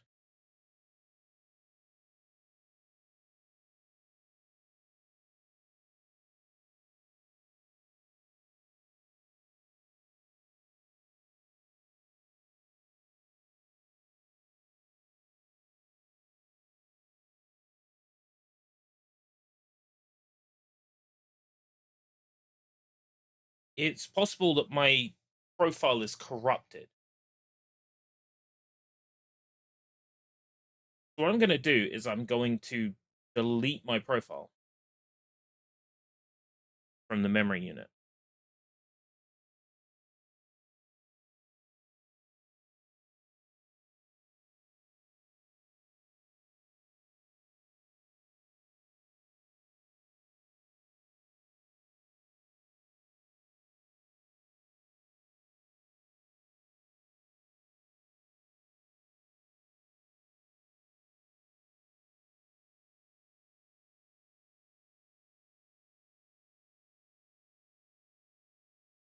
Storage, memory unit, profiles, the profile only.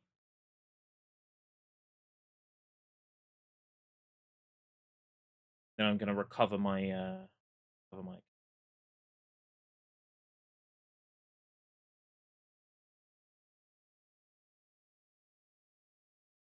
Because here's the thing: if I can't recover my account, that tells me the console is blocked, right?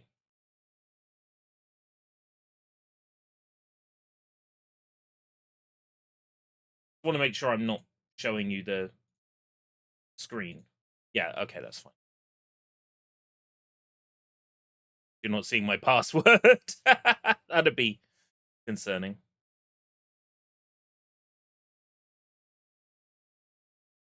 I'm going to try everything before I consider the worst case scenario here. Like I don't want to like shit myself.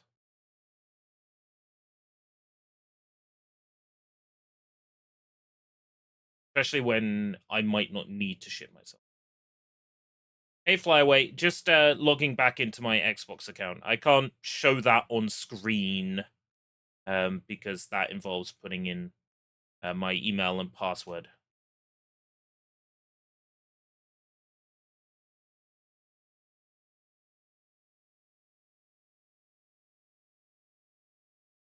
I'm not going to tell you you're wrong about my password. You're totally right about my password. If I say that, then that means someone will try that. Okay.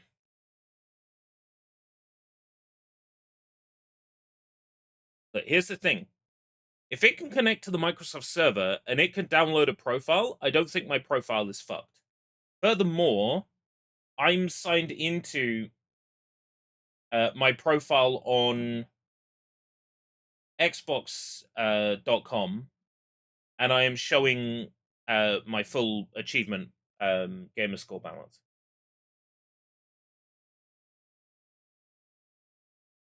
So I don't think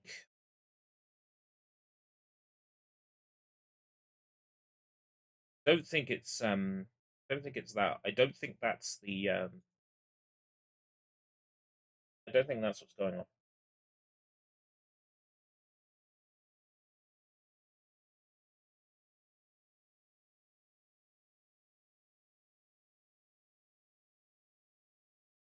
Well, it's about like a lot of the issues on Xbox come from like the size of your profile, right?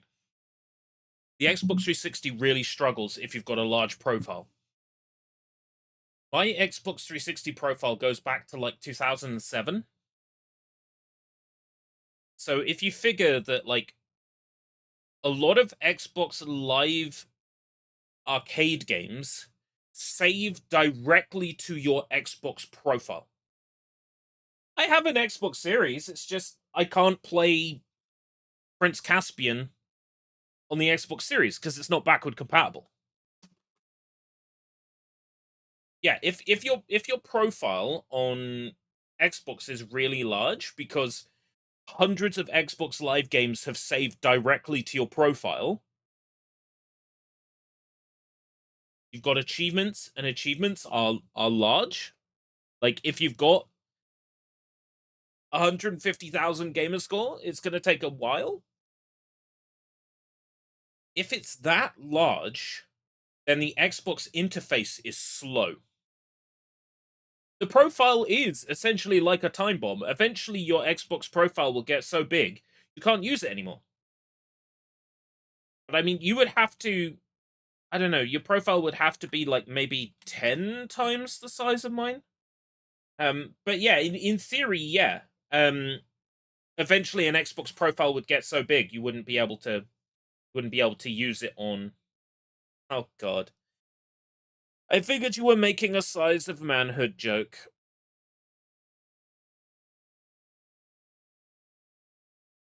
But typically on Xbox, when you're playing a game, it asks you where you want to save your data, right? Have you noticed that the majority of live arcade games do not? That's because the majority of live arcade games save data directly to your profile. For example, Scott Pilgrim saves what characters you've unlocked, moves you've unlocked, items, money for every single character directly to your Xbox profile. Now, you imagine that that kind of saving is going on for every live arcade game.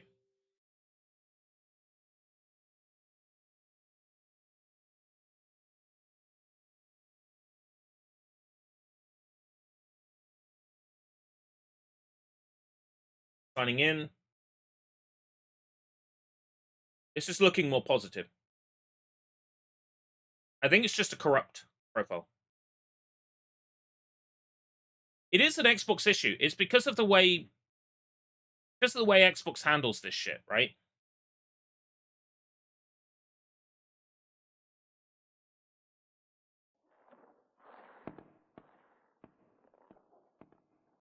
The way Xbox handles this shit is inherently flawed.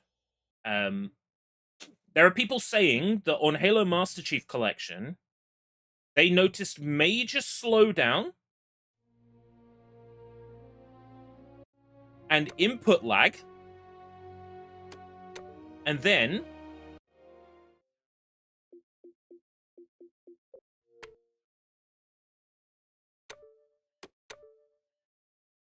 they delete all their friends from their profile, and suddenly they've got no input lag.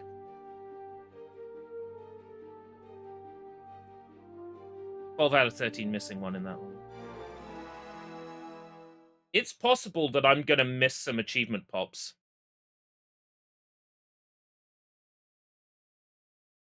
Just trying to skip the FMV. There's like several scenes from the movie. Okay, here we go.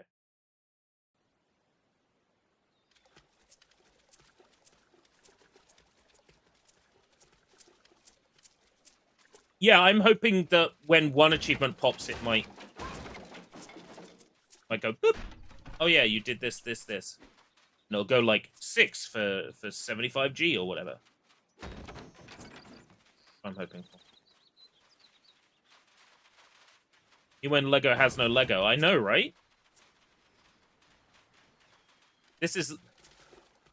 Wait, I thought this was Lord of the Rings, because this is Legoless.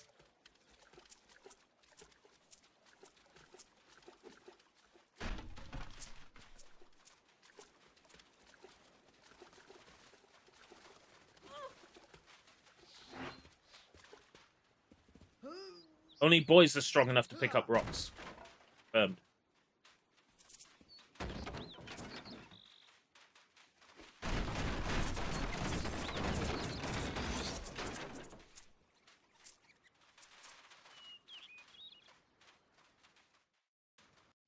Yep. We've already seen that. I did think it was weird that I hadn't unlocked any achievements yet today.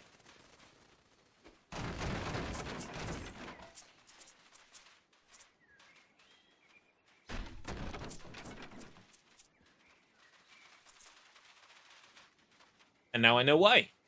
Because my profile was glitched. And that's 100% what it was. Because right now, if we check, I'm online. And my achievements doesn't say 0G. And if we spend the 30 seconds waiting for this to load, yeah, our achievement list comes up. Yeah, none of the achievements.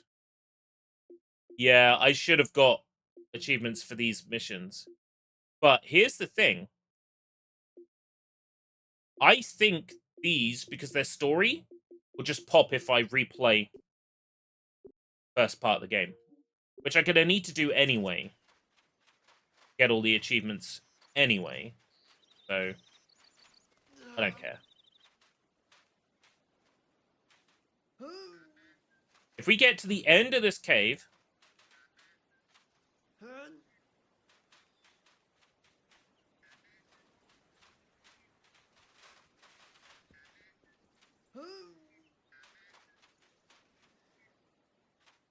I just got my Ikran on Avatar. Hot damn, this is the shit.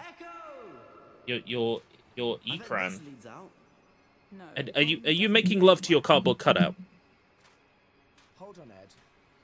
You should save the battery if you can. So I've started the process of creating Aiko artwork for every game that I stream, right?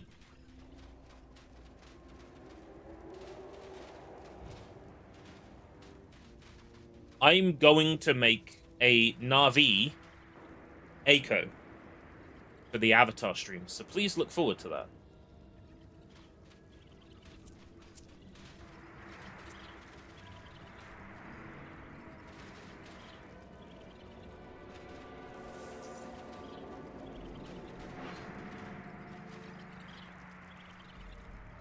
Nako. No, she's going to be clothed. She'll be wearing one of them skimpy bras like the Na'vi wear. Give her ear paint. War paint. Yeah, well, I'm not so sure about war paint, but she's definitely going to have the blue animal marks and the starry sky bioluminescence under skin, you know.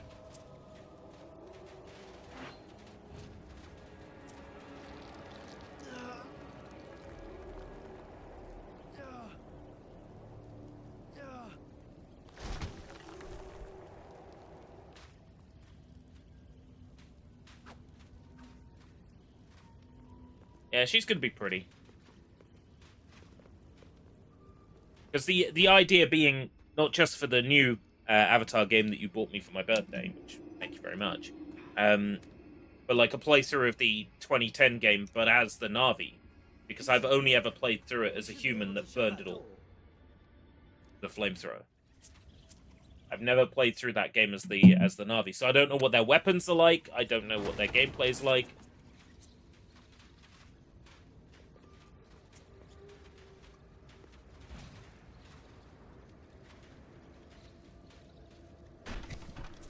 I played like a good say maybe like 2 hours of it.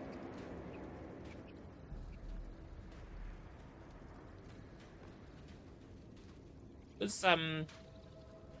was perfectly acceptable.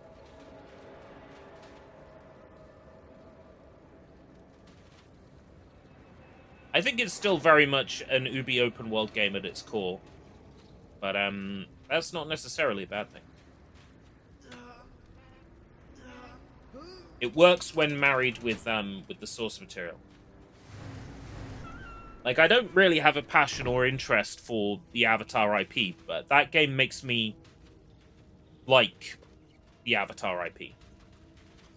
So maybe I'll check out the movies.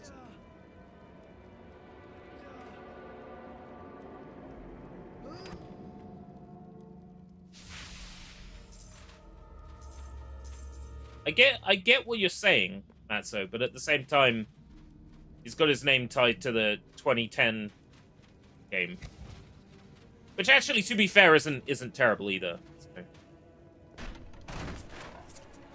He certainly had the Avatar name tied to a lackluster mobile game.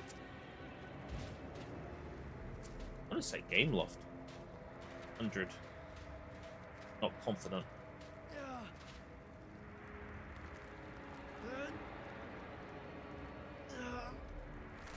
Yeah, the PC and Xbox 360 version, so presumably PS3 as well, are pretty good. But I can't vouch for Wii, PS2, Nintendo DS, PSP, or any of the other platforms that came out on.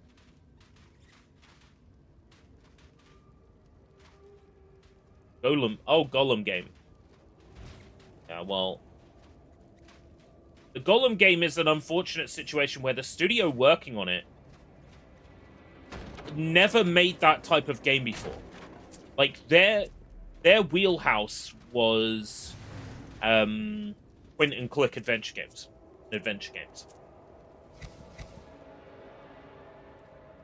It's a wholly different genre to anything that they had previously worked on. And I think it was just scope creep, you know?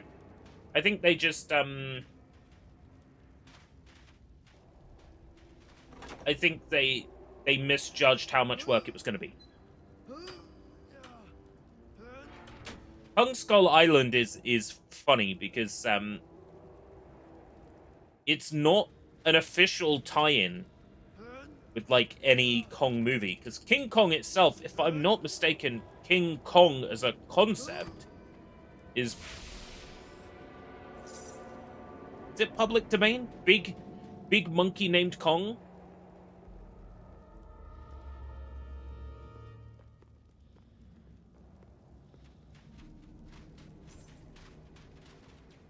They just kind of released something with the name Kong in it. And, you know, went, okay, yeah, that's good. If an actual license holder was tied to that, I think they would have been disappointed with what came out.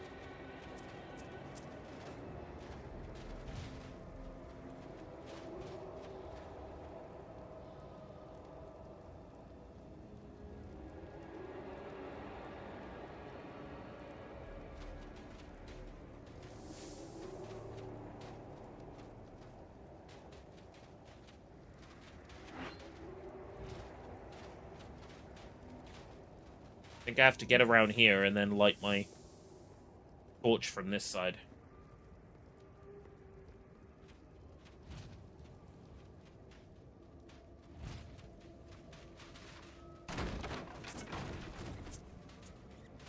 King Kong is a Japanese IP? It could be. I know that he's beloved in Japan, but that's because he's a kaiju and he's been featured with Godzilla. But again, I think that's because the copyright for Kong was never really truly contested that hard. outside of Donkey Kong. Then, of course, with Universal being told that Donkey Kong was perfectly fine, a monkey with the name Kong is essentially just like free to use, like a copyright point of view. Okay, so achievements are popping now. So that's what was going on.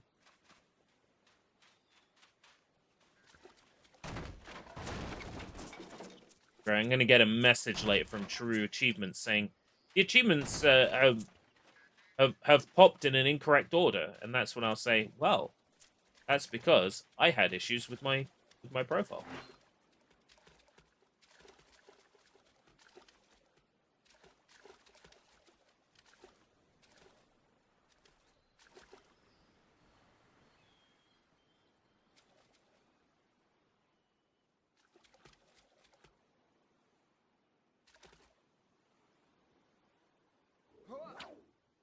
Where's that even? Where are we trying to throw that stupid grapple? I guess up there to that cave.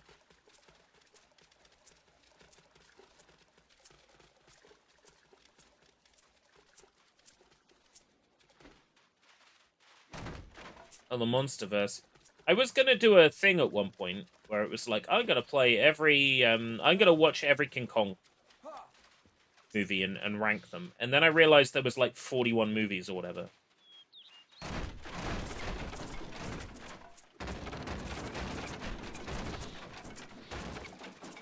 I'm picking my kaiju exclusively on which ones I think are cool. So I'm starting with the Heisei era Gamera films.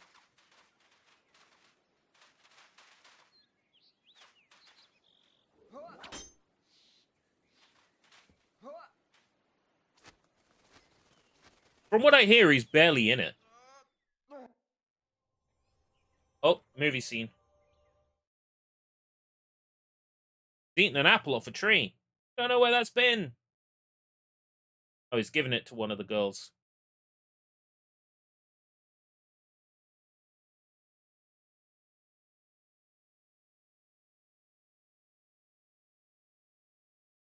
It seems like a very, like, decently shot film.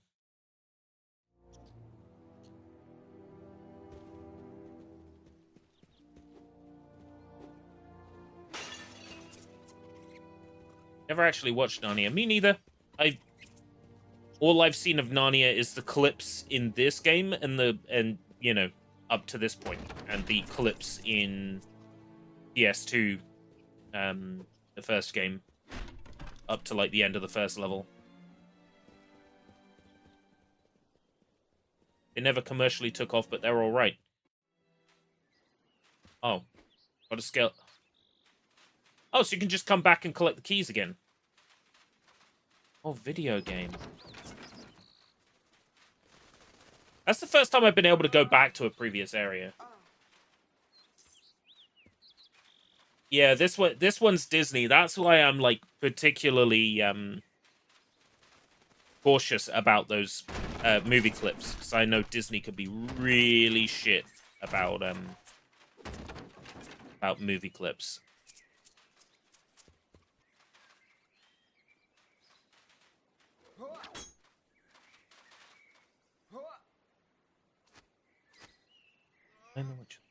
Maybe I'll dedicate some time to that.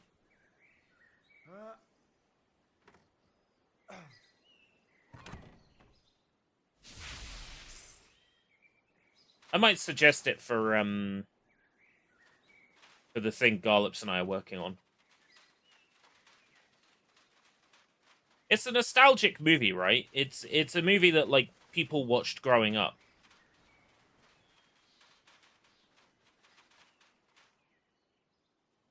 And it might be suitable for the thing Garlops wants to do. Wants to do a thing where we watch movies and react to them. It's playing that FMV again. Oh, I see. That's the FMV that plays on the start of this level. All the room. I get 4 characters in this level. up until now, in each level, I've only had two characters available to play as any one time.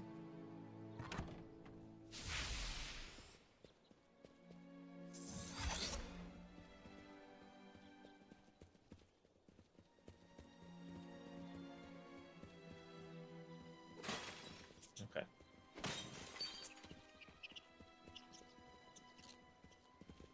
Pretty game. Considering this was multi-platform, this probably looked really good on PS2 on a CRT.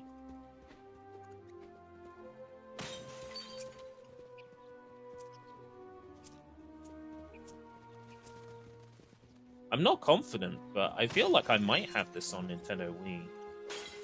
Somewhere in my massive, like,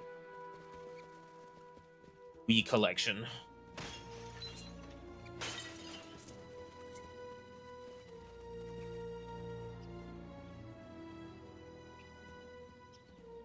I do kind of love the Xbox 360 and Wii sort of era. Especially 360. I have far too many games. Let us watch this. Right, I vaguely remember that growing up as a kid. I vaguely remember the BBC one. Because it was used in schools as learning material. Yeah, it was basically to help children read. The idea was that you would read the book alongside the TV production. It would teach children to read by having the book essentially read out to them. The events of the book sort of played out in front of them while they're reading.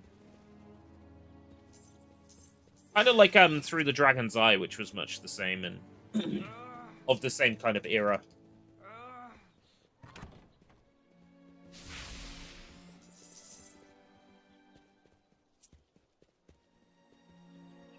I don't remember very much of it though. Maybe because I was already a good reader. Like my parents worked really hard to make sure that I could read well.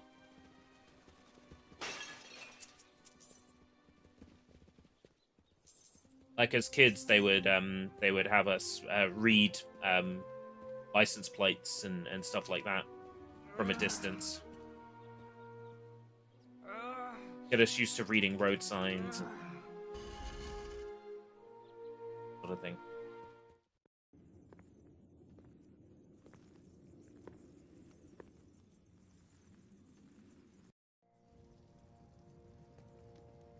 Oh, right, okay, no, we do have that was another hub area.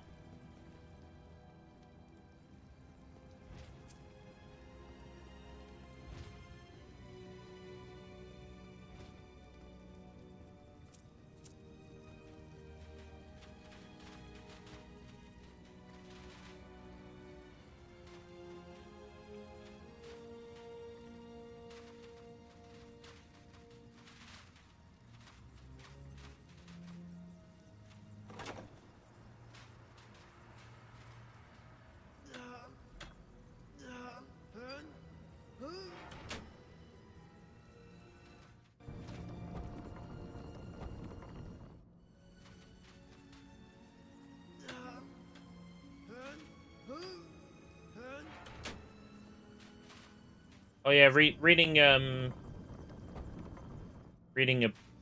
book over the holiday. Yeah, my secondary school was kind of big on that. I had to read over one summer holiday far from the madding crowd. I tried to read it all in one day.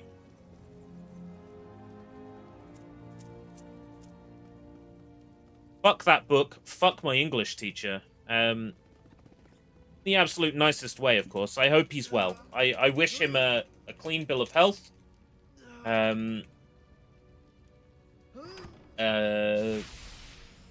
worst, he should stub his toe and be in pain for a couple of hours. That's probably the maximum ill will I would wish upon the man.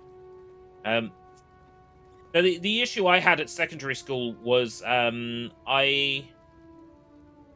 made myself stand out too much. That was my mistake. in my 3rd year at secondary school, I got the highest score in the English exam in the whole school.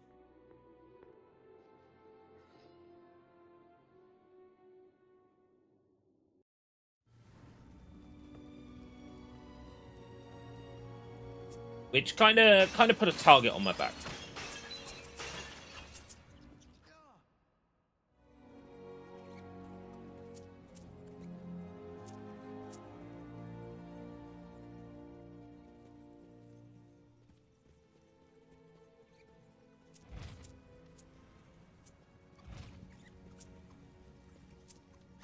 Yeah,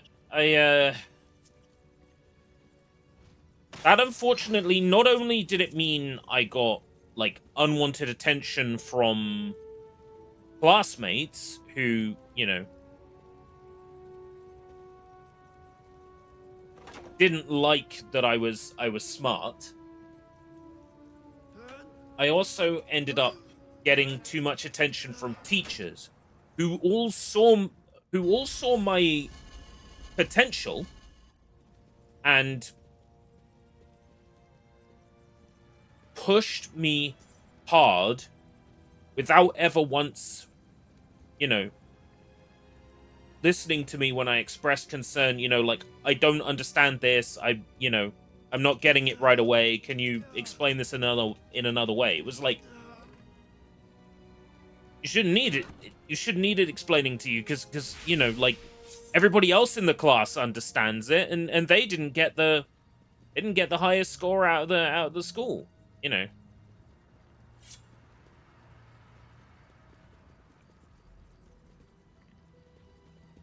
Was a massive fuck up on my part.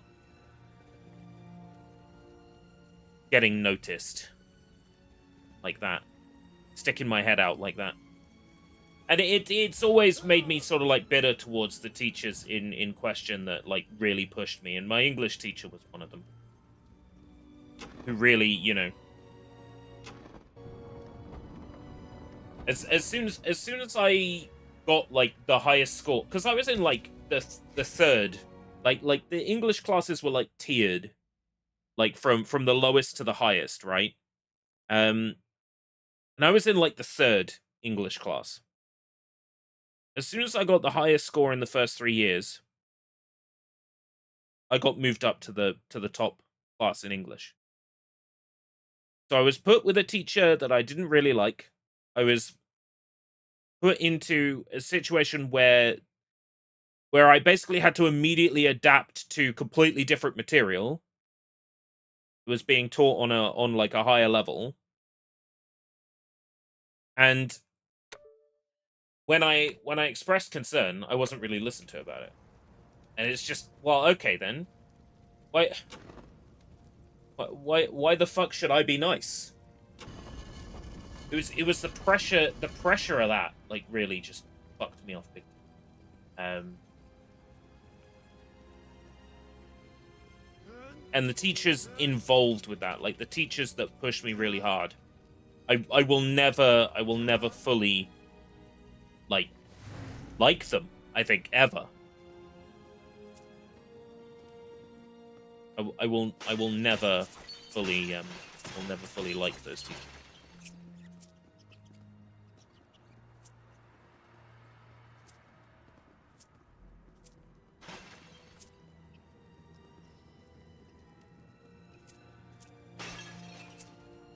Like, I don't hate them. I don't wish them the worst, but I feel like a lot of the stresses I've had in life and a lot of the times that I felt, like, inferior or stupid stem from them.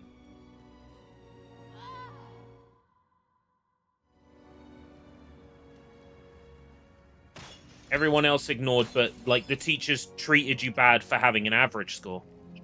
That's even worse, I think. In a lot of ways. I feel for you. I think teachers can tell when you're smarter than the score.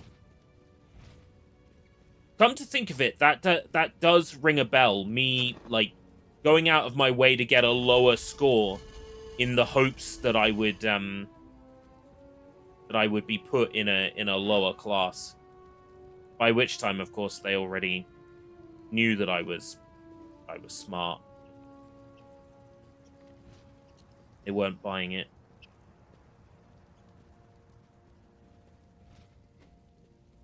Fucks me off. All I ever wanted to do was, like, learn. And, like, learn at my level and my pace. And school didn't allow that. Wow, this is getting a bit miserable, isn't it? We're supposed to be cheerful here. It's Sunday.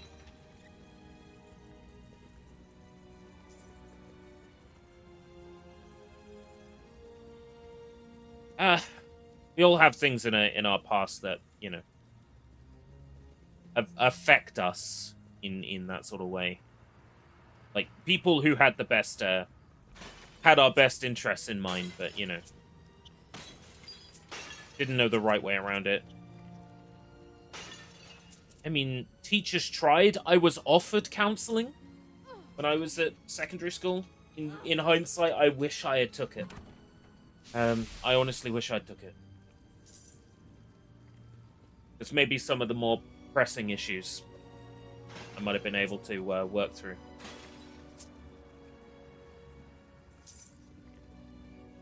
Class.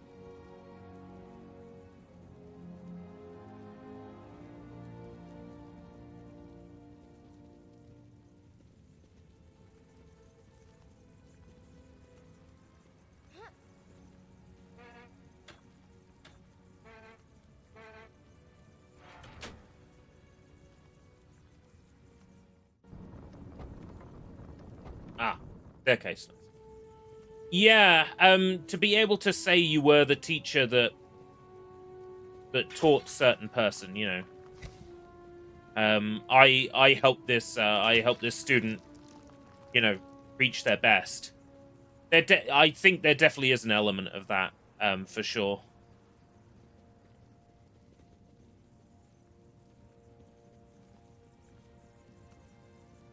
They want to be able to say I helped that student achieve.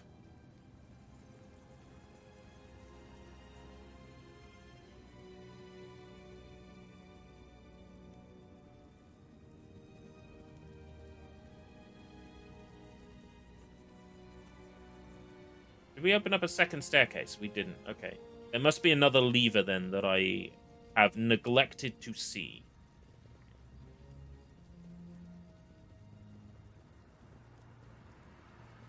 No. Can't throw that.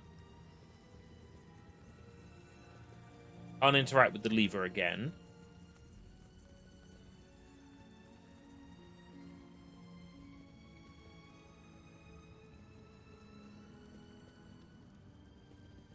That's just all sticks.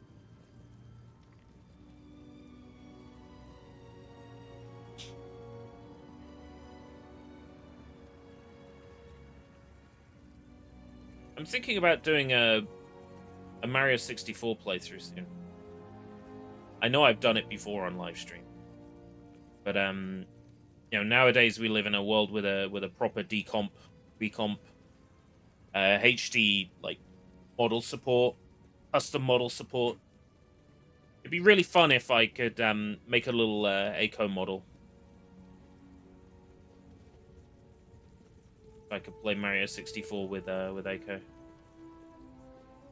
I throw this. No, I haven't got the throw marker.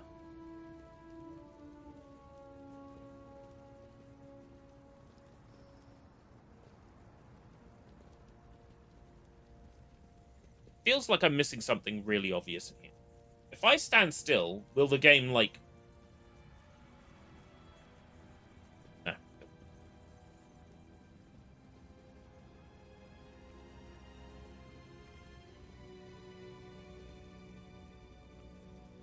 Obviously need to lower those somehow, right?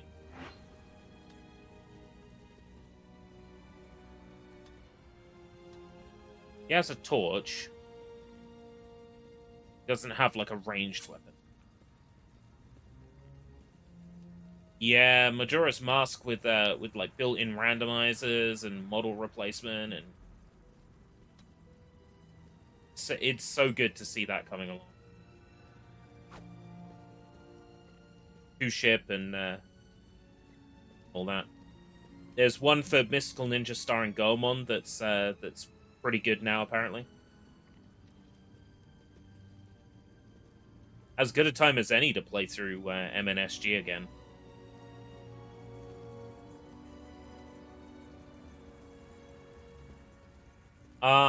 No.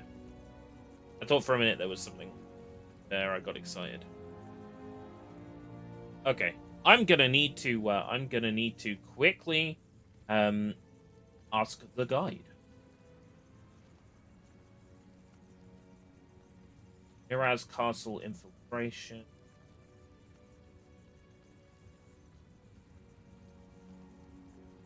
Oh, I'm well ahead. Ruins. Scale the cliffs.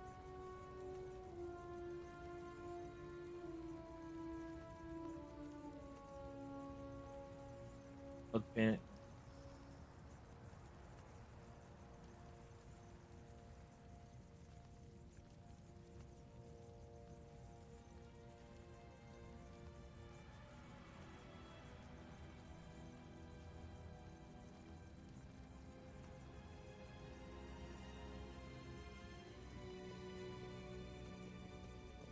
I have a ranged weapon.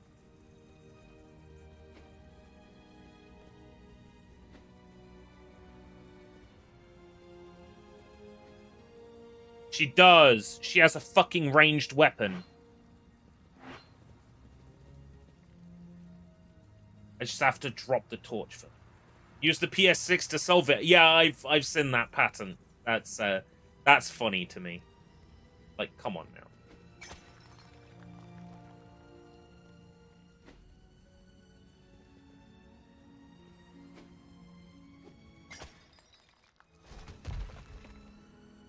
That's silly to me. Why do we need game consoles to play themselves for us? It's silly.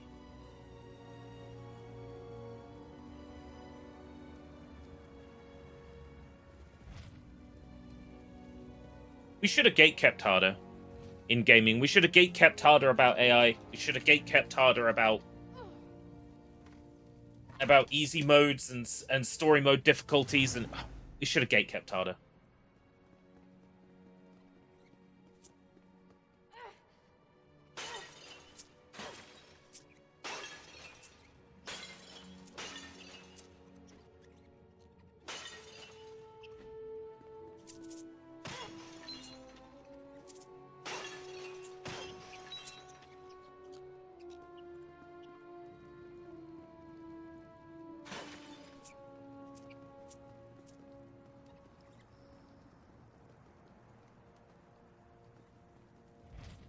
I still need the first gift. Where's that?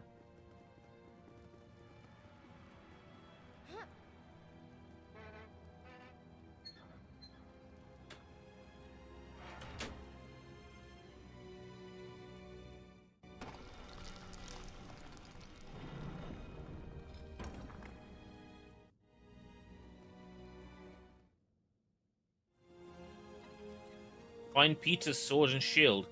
My missionaries in a foreign field. For some reason I can't explain.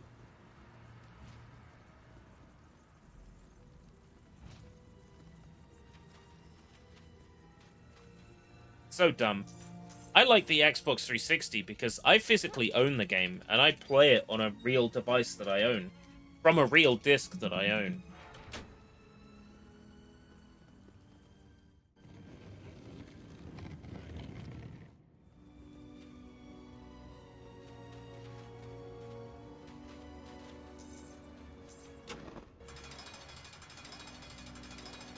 It's so much better.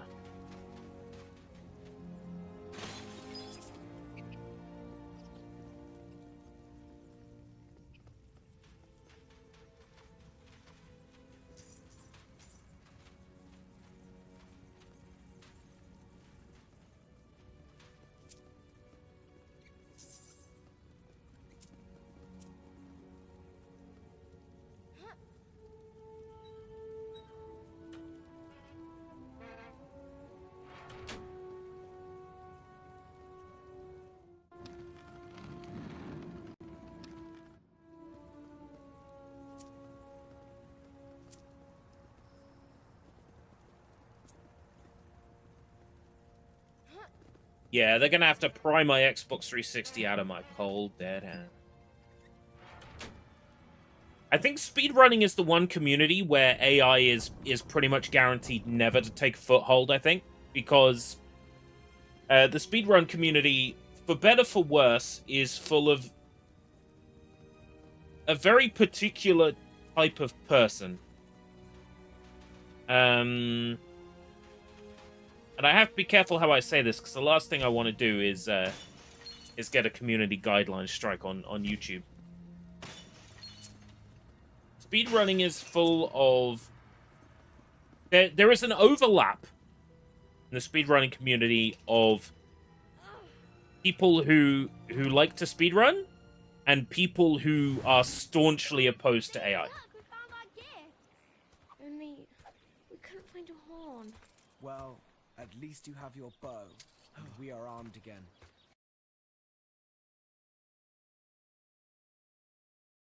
I think the speedrun community will be fine without AI. They'll make do somehow.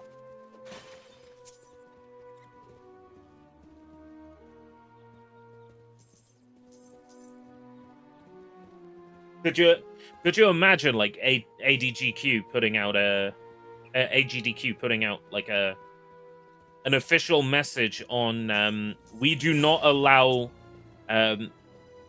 any speed runs that are played using the PS6's...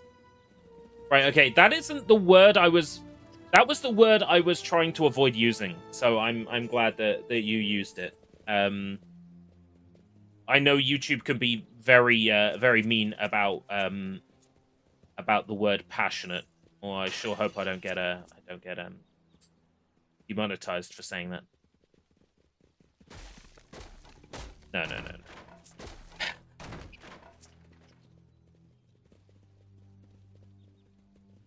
I say that as someone who probably is on the spectrum somewhere. I'll tell you a fun story. In primary school, I was put on what they called special needs, because they thought I was slow.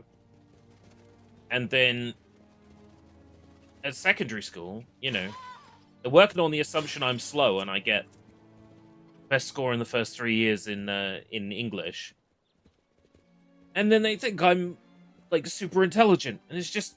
I think I've always been just sort of, like, middle of the road. And that's fine. You know, people just... They latch on to something you have that they want. And then they push really hard for you to succeed in that one thing. Because they can't have it themselves. And I'm fully aware that I do the exact same thing. When I see Matzo, for example, working on game development, I'm always like, you need to become a super successful game developer. I really want that success for you, because deep down inside, I always wanted to be a game developer. Always wanted to have that. So it's like we all do it to a certain extent. Try to help people achieve things that we can't necessarily have, because, you know, we want to live our dreams vicariously through other people. I think everybody does to a certain.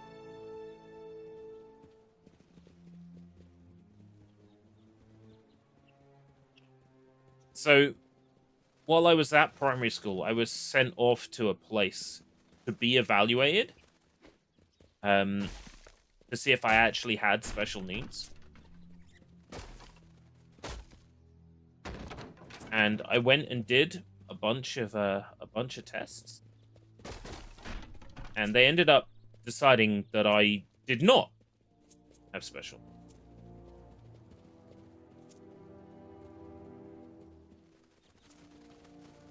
But in that situation, I went through the greatest effort possible to avoid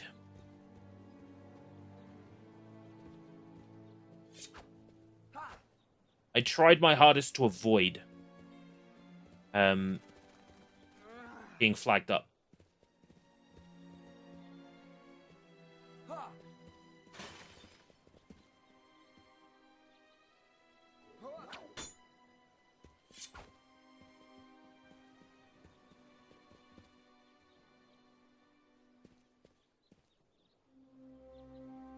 I think if I had just been sort of more... Fucking LB button. If I'd just been more sort of honest during that evaluation, I think maybe...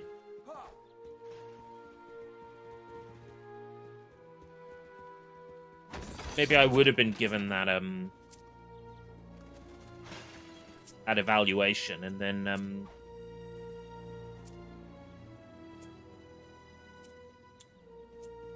we can all think about, you know, things we would have done differently or things we should have done differently. I think we all have things in our lives of varying degrees of severity that wish we hadn't done.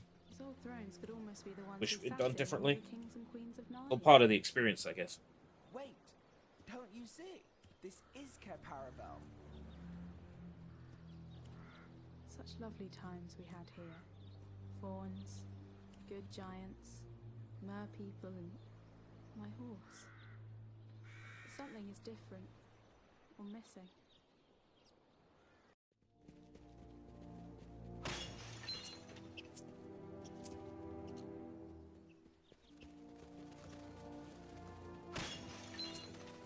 Yeah, I am getting a Oblivion from this. Again, I think it's like the era is doing that to me.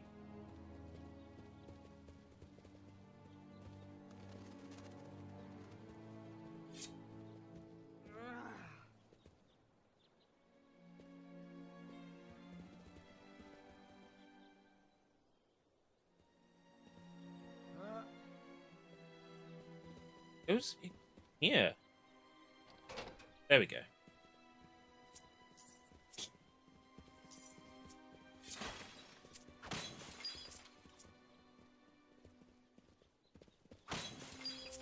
Yeah, you can definitely blame the Peter Jackson movies on a lot of, like...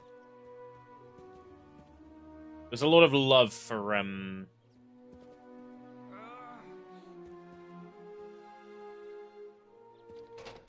like, mythical Arthurian legend and mythical beasts and all that.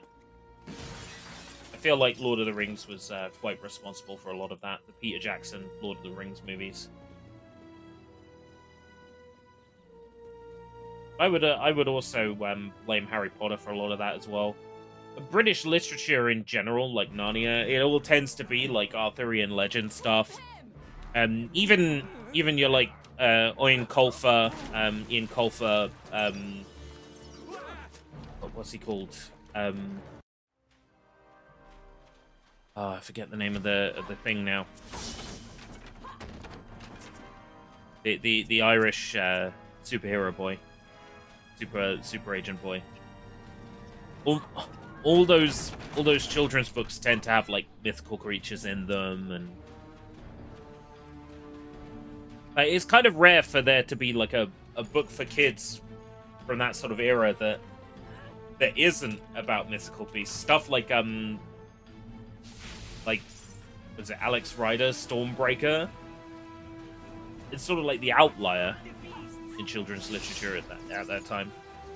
It's mostly all sort of like Arthurian legend and stuff.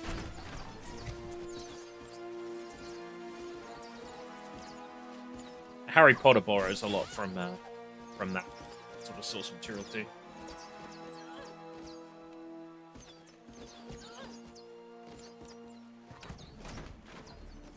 I would say fuck Game of Thrones, but to be honest, I want to give the Bethesda game a go. One that was released on like Xbox 360.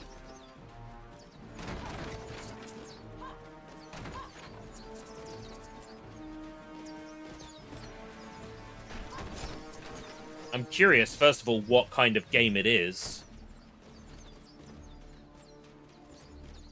Since it's not Creation Engine, it's not like Todd Howard's team.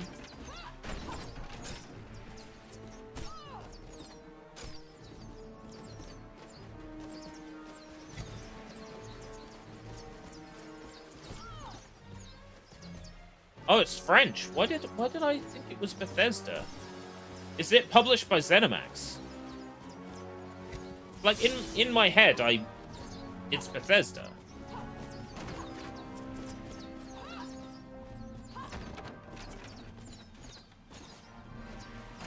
There was a Game of Thrones game by Telltale. And then there was, like, an RPG.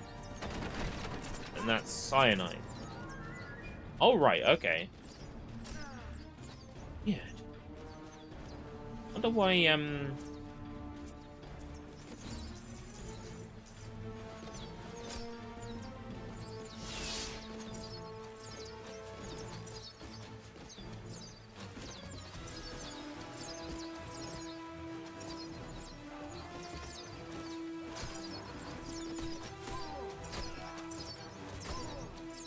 why I thought Bethesda.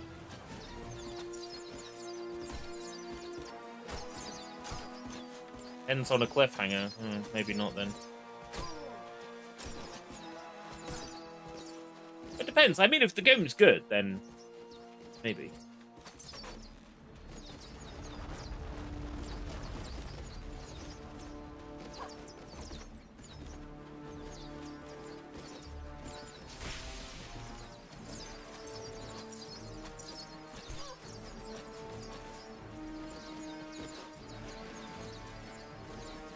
Man, I'm really struggling here, huh?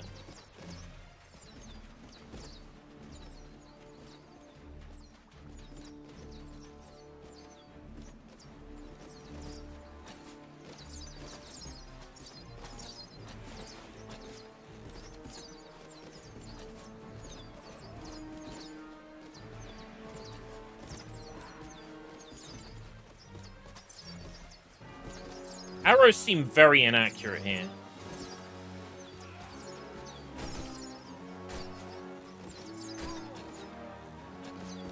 Okay, I see what's going on. I have to sort of aim roughly with the analog stick in the direction and kind of lower how far forwards I'm holding the stick in.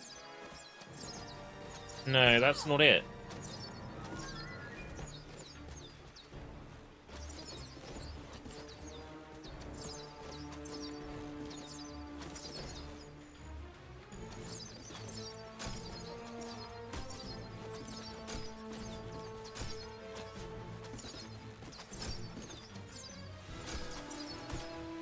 I'm missing here.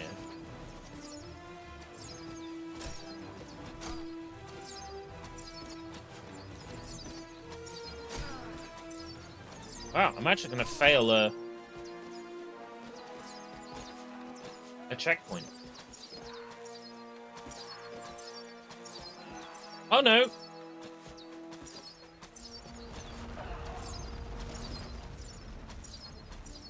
I do it in enough time? I did! Just!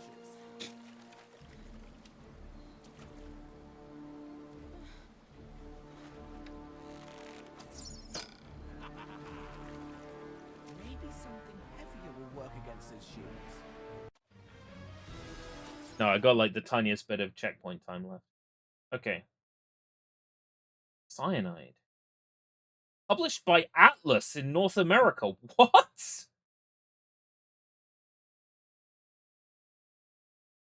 Huh?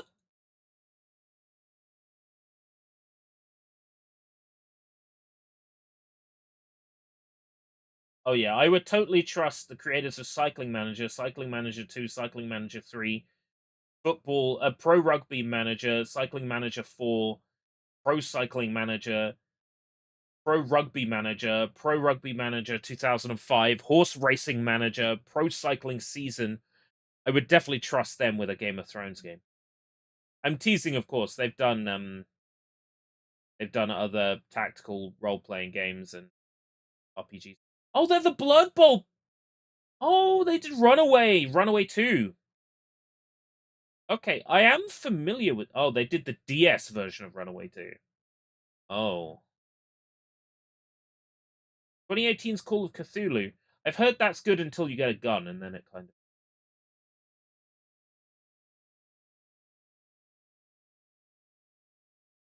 Oh, Hell Is Us. Okay. I enjoyed playing the demo of that. That would be legit. Also a rock slide on the far shore. He drowned.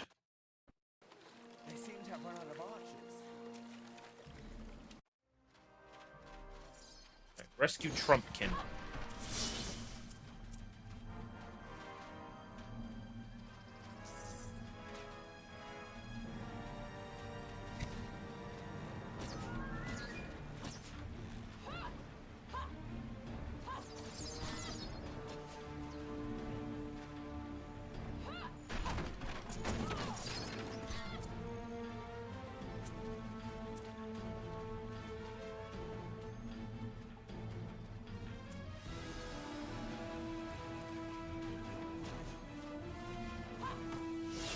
I missed this chest.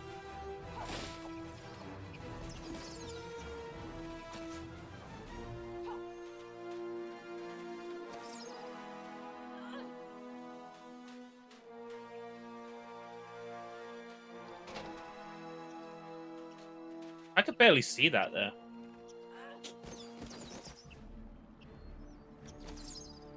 I was mashing A! Come on now! Don't be silly.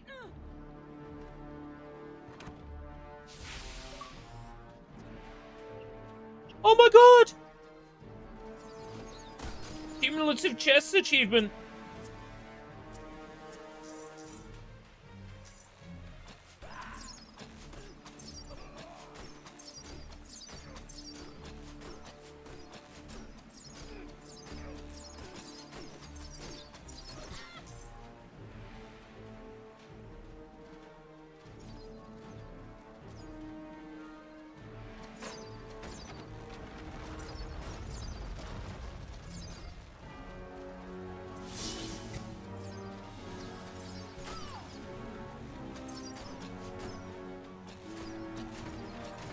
Oh, they've got shields up, I see.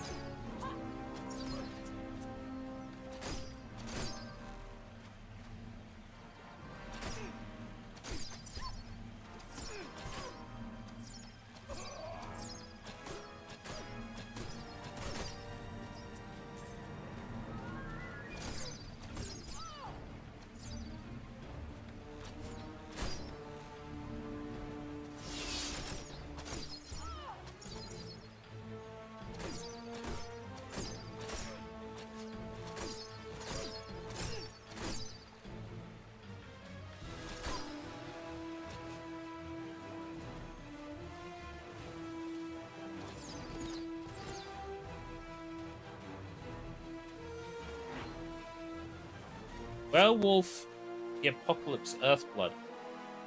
I have that on Xbox One. Picked it up for like a couple of quid out of CEX. When I got my Xbox Series, I was looking for games to play on my Xbox Series. So I bought a whole bunch of Xbox One games.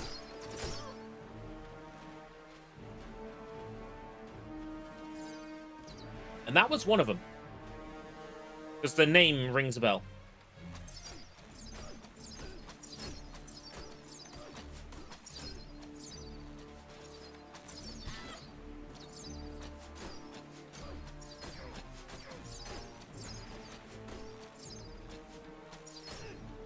Xbox 360-ish. I'm always looking for Xbox 360-ish games.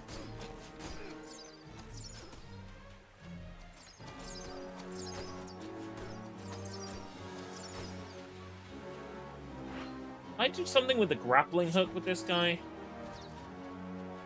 I like all these boats underwater or something. No.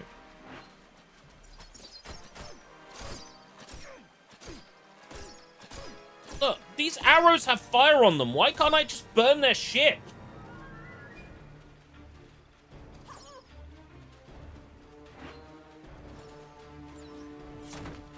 This level in particular is pretty shit.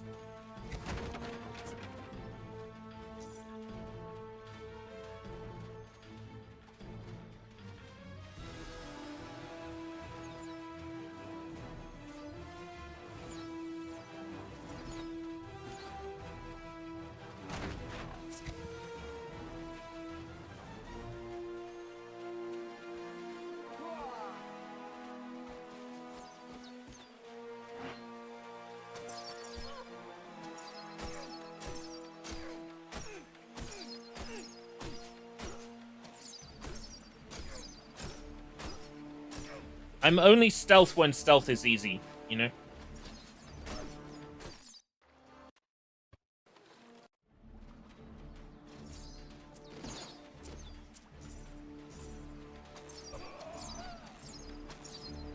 Hey bro, what's your name? Welcome, Stelwy. What's my name? It's right there on the channel. Great. I guess that's officially my name now.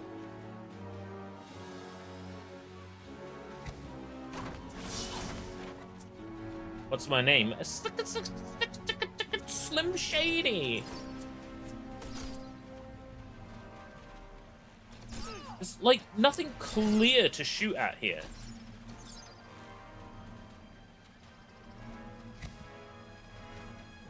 Oh, I can pick up the rocks here. Oh, come on. Oh, that's stupid. Oh, that's so stupid. Right, okay, it's throwing the rocks. So it would be weird calling you Escape. Escape's fine. You can call me Matt if you like. Don't call me Matthew, that'd be weird. Only my parents can call me by my actual full name. That's more sort of reserved for when you're unhappy with me. But Matt's good. Escape, ERB, Herb.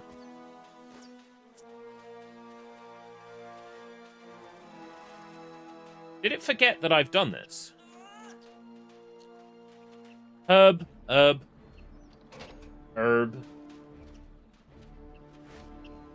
Whatever you like, really.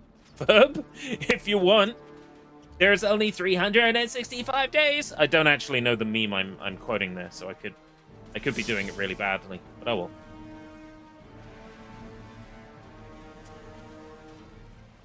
Bonk.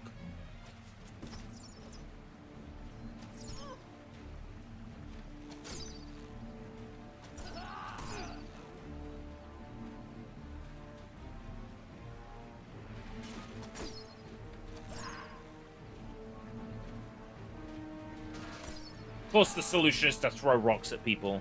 Of course it is.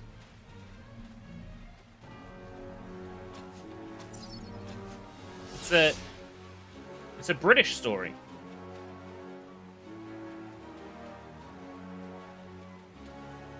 All about throwing rocks.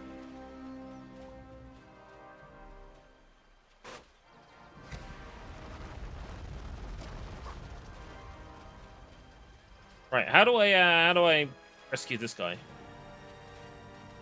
Expecting a new TV tomorrow and not sure what games to play on it. What consoles do you have? What platforms do you have access to?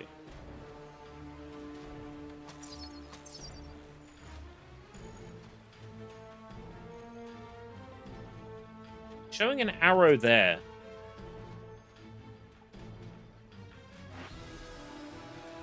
But I was stood there.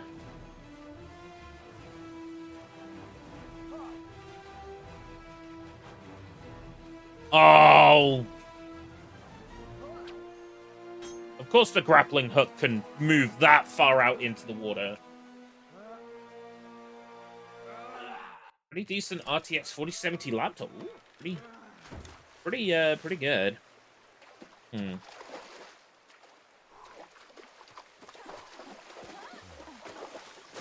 Let's see what's on sale on Steam. Whoa! Jacob! For 12 months. Thank you. Why are they trying to kill you anyway? On sale at the moment on Steam. That's what they do. Ah, this is a movie clip! This is a movie clip! This is a movie clip! Ah! Want to get content ID'd? Right, let's see. Out of my wish list, what's on sale at the moment? That I can remove. A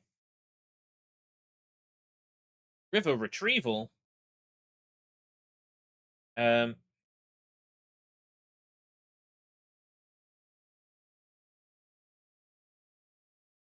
you a JRPG fan? Play JRPGs?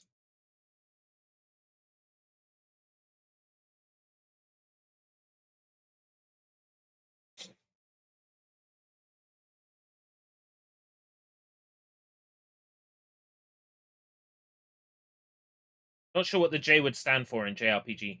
Japanese. So in the sense that like a JRPG is an RPG um where you follow a group of characters' perspective through a game rather than a character that you create yourself. The game is more focused on story and working through a narrative rather than being open with skills and exploration.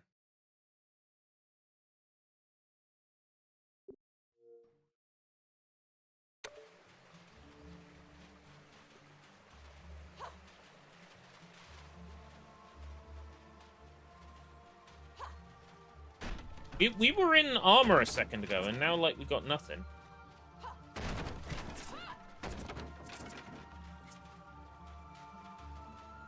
Going into some Minecraft, League of Legends, Fortnite, Save the World, not Battle Royale. I've been thinking about starting Save the World. I bought access to it forever ago. Battle Royale's kind of taken my a lot of my time. It's one of those games that's laid-back games. Well, if you haven't played one before, I can honestly recommend the Katamari Damacy series. I'll spell it out in the chat. Katamari Damacy, especially the earlier games, it's pretty laid back. You have a giant ball, you roll it around, and anything that's smaller than the ball, when it sticks to it sticks to the ball and makes the ball larger. And the goal is essentially to make the ball as large as possible within the time limit. It's got a fairly unusual control scheme where each hand on the ball, each analog stick is like a hand on the ball, and you push them forwards to go forwards, and you like push either side on its own to turn the ball. Once you get used to it, it's got a free pin from Epic themselves because I beat the first boss of Save the World 1 week into its release. Wow. That's awesome. Wait, did you get Founders? I'm totally jealous if you've got Founders. Genuinely. Super jelly.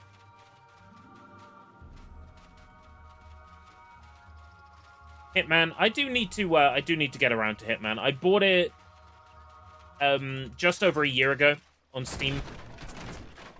Back when they were doing the initial Hitman 3 like deluxe keys for dirt cheap on, I think it was Eniba, or it might have been Green Man Gaming actually.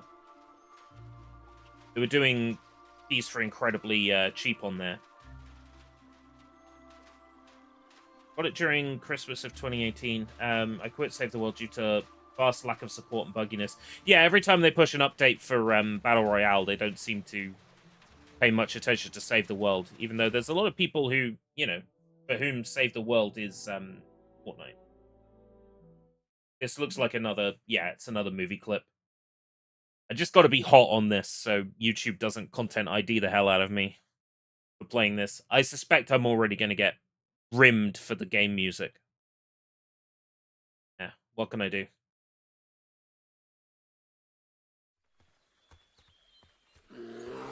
Wait, that was a bear. We'd best be careful from now on. Your Majesty. Oh, yeah. Scout a path around these beasts. Games that require you to sort of log in every day and play is it can get really tiring after a while. That's why MMOs never really appealed to me.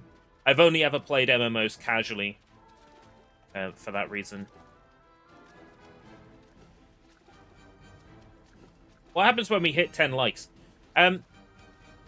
Something is supposed to happen. Like, in the past, I've opened, like, a blind bag toy, because I've got, like, toys and shit lying around here, like blind bag toys and stuff like that.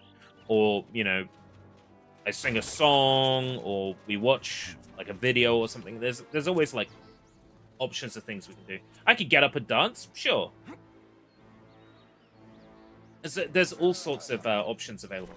What game are you playing now? It reminds me of Kingdom Come 2. This is Narnia Prince Caspian. released on just about every system, but this is the Xbox 360 version. Because on the wall next to me here and on this shelf here is about 400 Xbox 360 games, because I have no chill. No, it's because I enjoy collecting for this system, so... There was a considerable amount of time where Xbox 360 games were relatively cheap. They're starting to get a little bit more expensive now, secondhand, but yeah, it's a fun system to collect for, and it means that I can just fire up an Xbox 360 game. In past experience, Sunday mornings are pretty good for people turning up to watch, so it is nice having new faces here. And I figured that Xbox 360 is kind of nostalgic now, so a lot of people kind of stick around for 360 games. We've done a few here on the channel in the last year. We got all the achievements in Disney Pixar's Brave.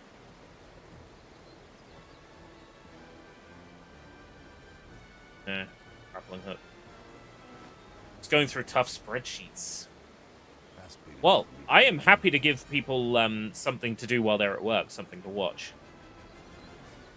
I found that in terms of like channel performance, if I cared about doing well here, then I would stream between 10 a.m. to 3 p.m. most days. Because then I catch American viewers who are at work. I also catch European viewers who are at work. I catch people who have fallen asleep in America and left YouTube autoplaying.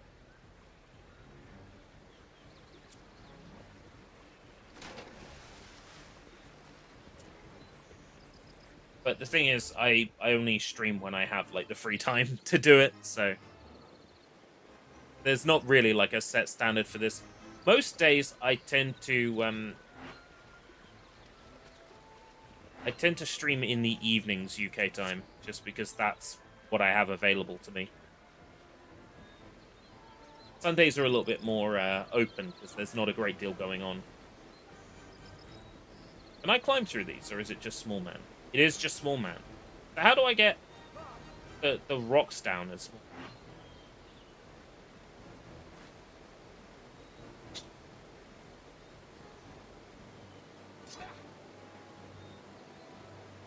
Oh, it just wasn't working before. Now it is. Typical Xbox 360 era bullshit.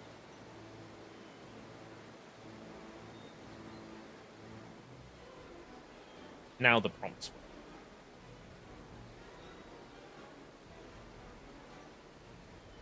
This really is just Lego style without the Lego bricks.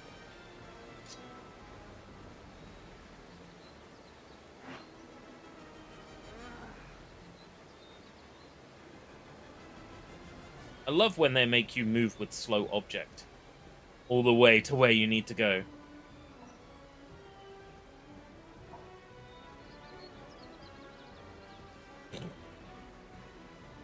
Nightbot is set up to quote old streams of mine, to where I've said things on old streams, and where viewers have said things in old streams. So if Nightbot says something a bit weird, that's just because it's quoting something I've said in the past that's a bit weird.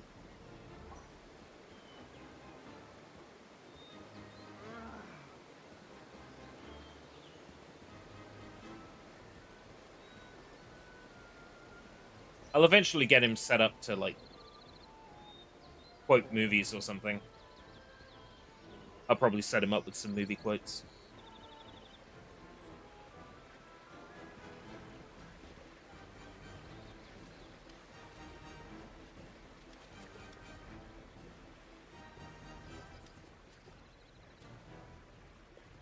I see the comment about Katamari Damacy reminding you of something that you would you might play if you were on drugs.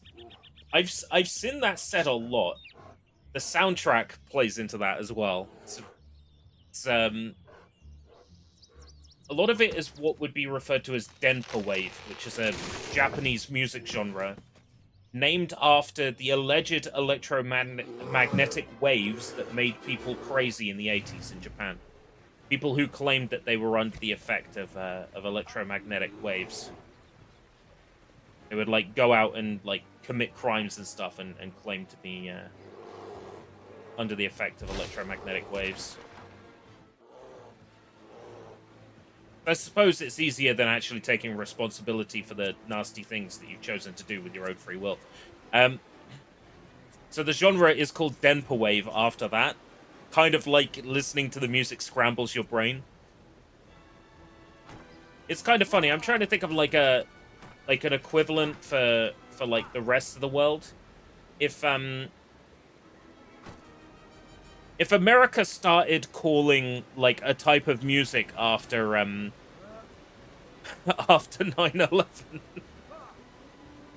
that would perhaps be like a similar thing. It's like naming a genre of music after terrible things that happened.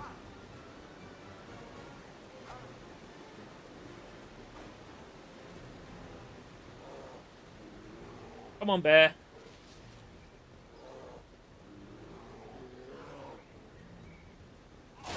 Thanks.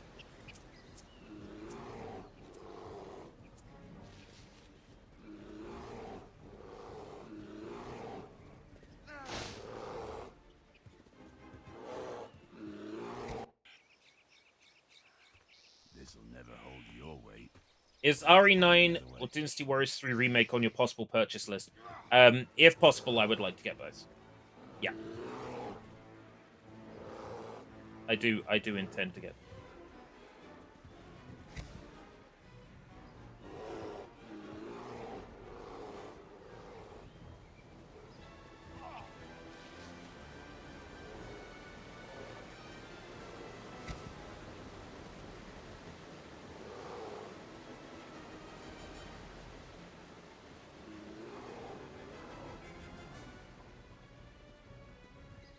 The bear forgets about me? No.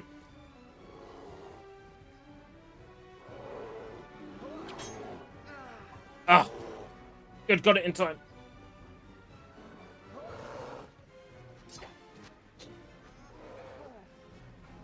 Adventure Time regular show? Yeah, I could definitely see like Adventure Time in it.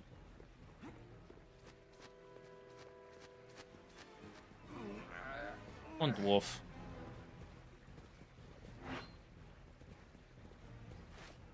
It's the bright colors and sort of goofy, cartoony shapes.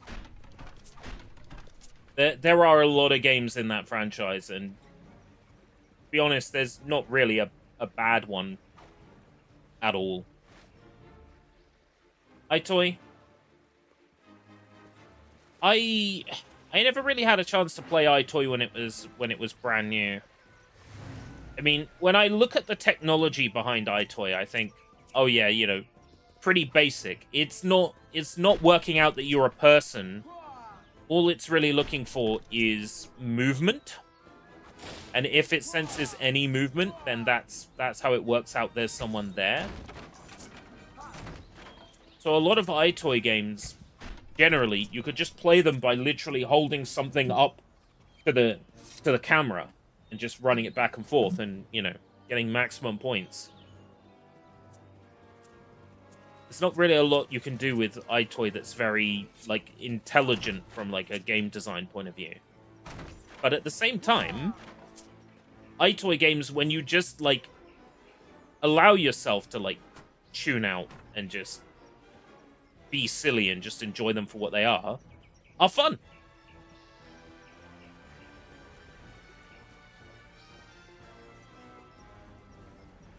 I think, in terms of, like, the PlayStation London studio stuff, I'm more of a Buzz enjoyer and a SingStar enjoyer. Xbox 360 Connect is good. Problem I always had was I never really had enough room. Even with a Nyko Zoom, I didn't really have enough room to play Connect. If I ever do have enough space in the future to set up Connect, then I absolutely will play Connect. I have a Connect.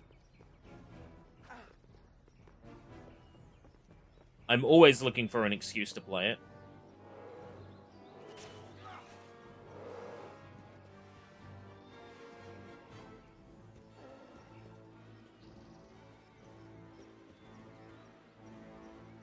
Hello, bear. I gotta lure him down.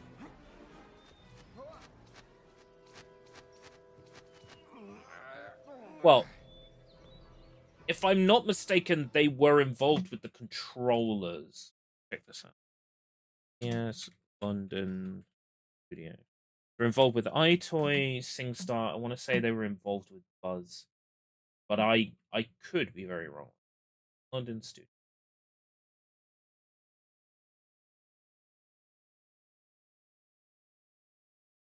iToy. I'm incorrect on Buzz. Okay, who made Buzz?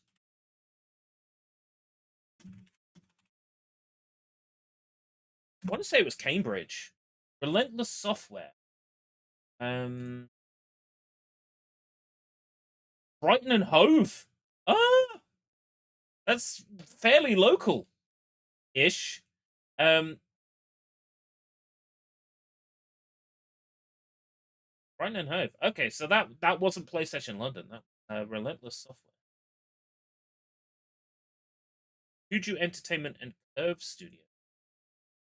Curve Studios, mate. Buzz Master Quiz on PSP. That one's.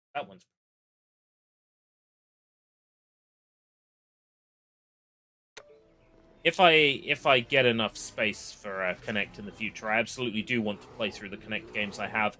I'm a big Rhythm Party fan myself. Like, in terms of, like, Xbox 360 Connect games that I enjoy. Rhythm Party is up there.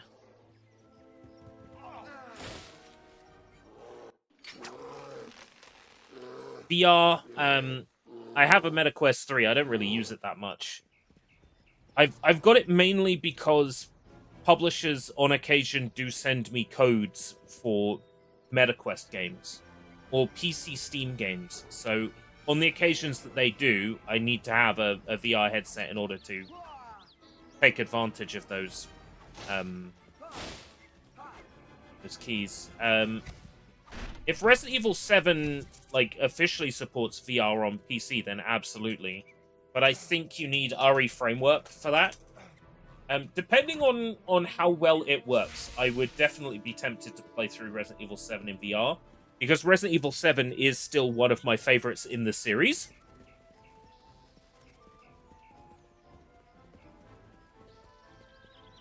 Not that you need a reason to replay Resident Evil 7, but I'm a believer in new experiences. Like, I don't like to play games I've already played before unless there's like a reason to play them again. Like in the case of Oblivion, it was brand new remaster. Was kind of a big deal, right?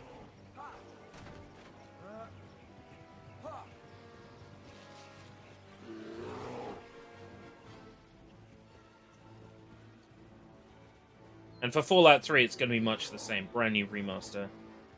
And then eventually I'll do, like, challenges and stuff, like challenge runs on Oblivion and things like that. Remember that spooky stream? What, Resident Evil 7? I remember the Resident Evil 7 playthrough. Because I actually managed to avoid one of the jump scares in that game by complete accident. There's a bit where I ran backwards through an area. Oh, I crawled backwards through a crawl space that they expect you to crawl forwards through. So, like, I totally missed a jump scare that I was supposed to have.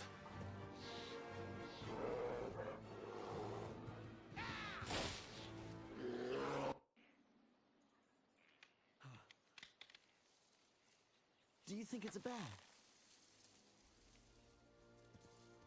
It's all right, Susan. I haven't gone wild just yet. Haven't gone wild just yet. Yeah, the greenhouse one. So I crawled through a crawl space backwards, and you're supposed to crawl through it forwards so you get, like, a jump scare. And, like, I crawled through backwards and I didn't get the jump scare. And then in chat, I was told, you crawled through it the wrong way, you didn't get the jump scare. Like, oh.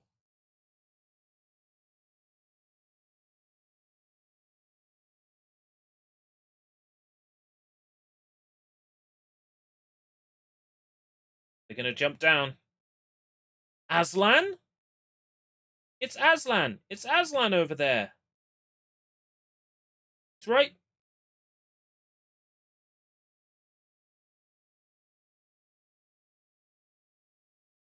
See him now? No. I'm not crazy! He was there! He wanted us to follow him! I'm sure there are any number of lions in this wood. I think I know Aslan when I see him! Look, I'm not about to jump off a cliff after someone who doesn't exist. The last time I didn't believe Lucy, I ended up looking pretty stupid.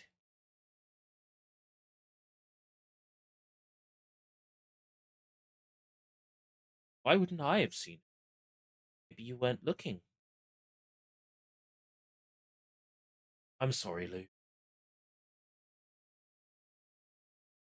Spoiler, but isn't Aslan dead? Aslan isn't dead. I heard him on the radio. Aslan isn't dead. Aslan isn't dead. I heard him on the radio. Lucy's gonna go off to find Aslan. Lucy, my child. Been looking for your horn. It's right here. And then he hands Lucy her horn. I'm not being inappropriate. Literally, she has a horn that we haven't collected yet. An item.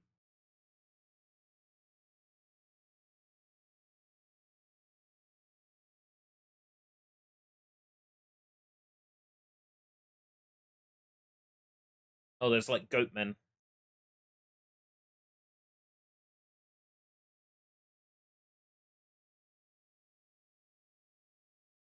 Gonna fight the goat men.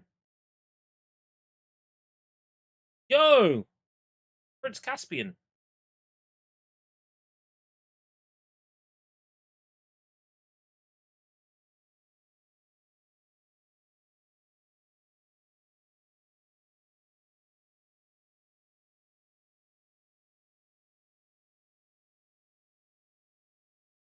Looks like we're getting attacked by forest dwellers.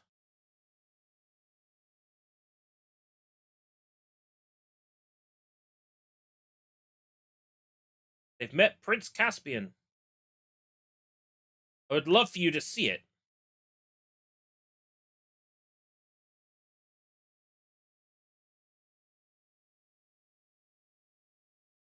But, you know, movie clips. Content ID.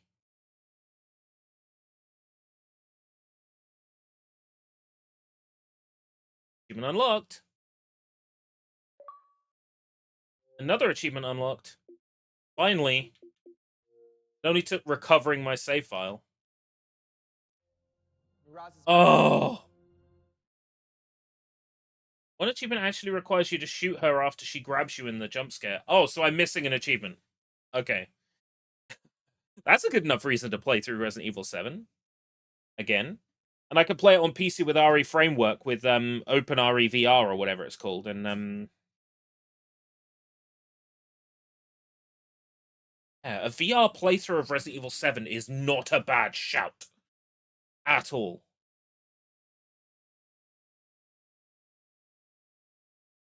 So they met some, like, fawns or something.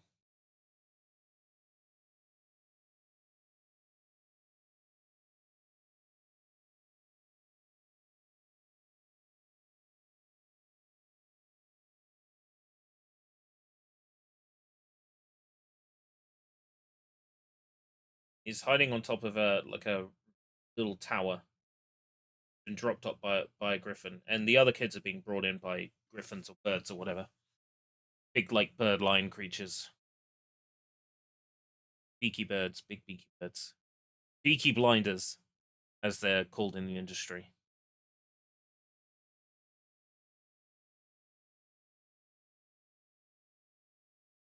I don't know if it's just, like, the way this movie is shot, but the kids seem to be, like, drastically changing age between scenes. We cannot go that way or we risk alerting the guards.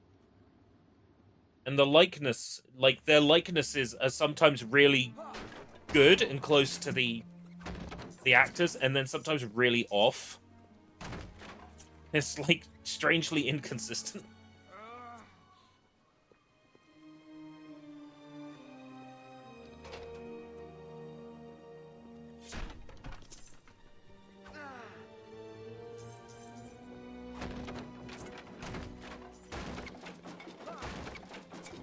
Towards the end of the film, they age faster in Narnia as time is faster. Is that true? And I'm actually, like, genuinely picking up on something, and it's not just that it's inconsistent or weird. Huh. I wonder. That means they come back to the real world and they're, like, all grown up. Wouldn't that be weird?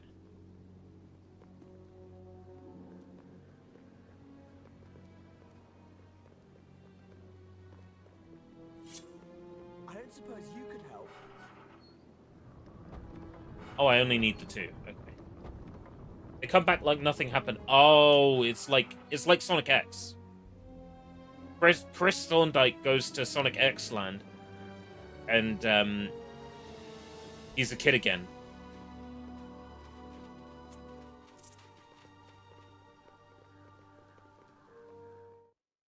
Stop. We cannot go on without first dealing with the sentries. Can't go there yet. Okay.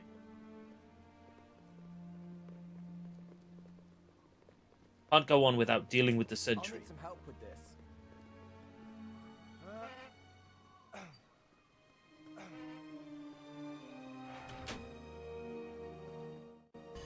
Ah.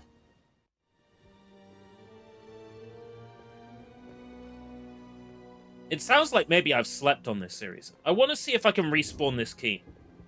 So I'm at 25 keys. Stop. We can't go on until we've dealt with the sentries. No, it hasn't respawned the collectibles there. So I don't think that's enough to respawn the key. It's not. We're trying to enter a new area.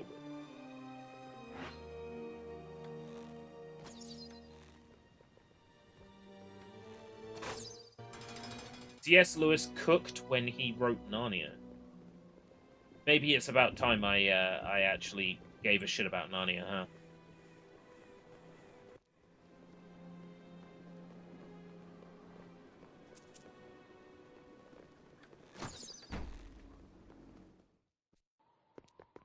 Susan! Susan! We'll meet you at the way out.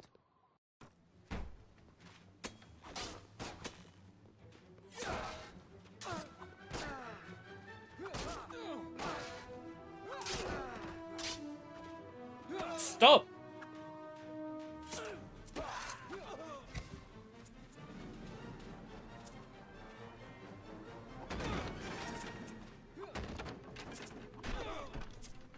Allegedly, C.S. Lewis says that it's not Christian allegory. I think, like all things, just because the author says something is or isn't something doesn't mean it is. Word of God, so to speak, is not always true. If we go by what C.S. Lewis has said, it's not allegory.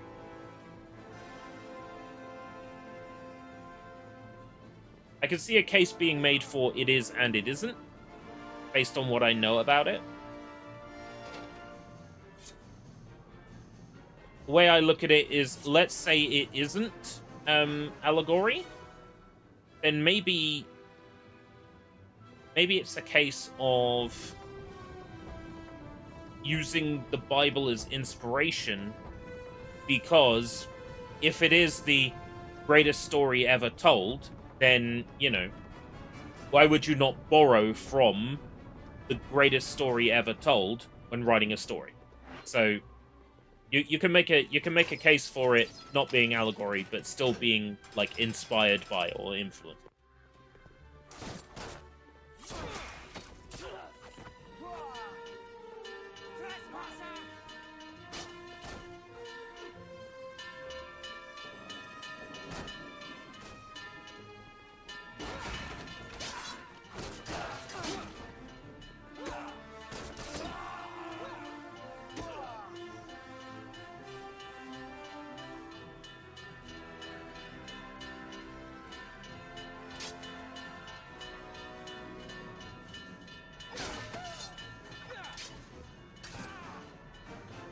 The third bell.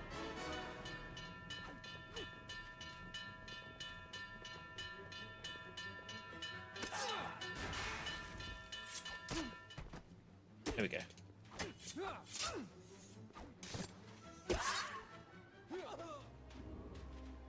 I think I see what's happening. The enemies jumped on the bells and started ringing them.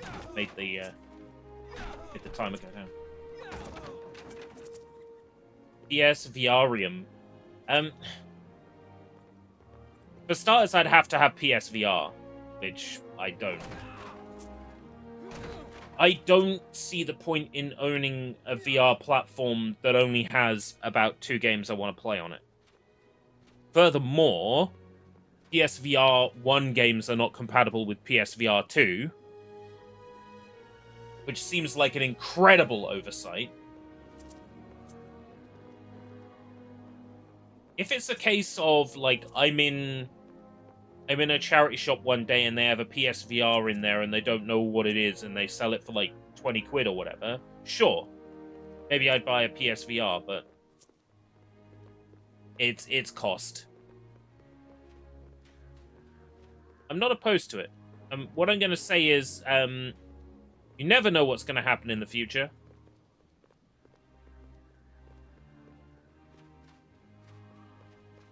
Life continues to surprise us and amaze us in ways that we can't even begin to comprehend.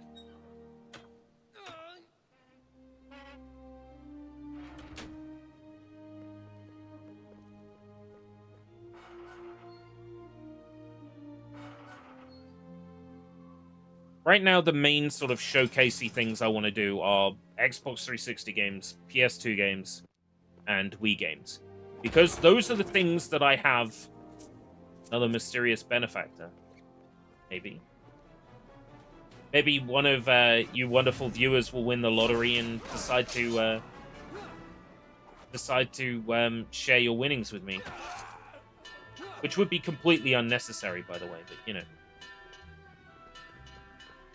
Don't forget your good friend escape route when you finally win big.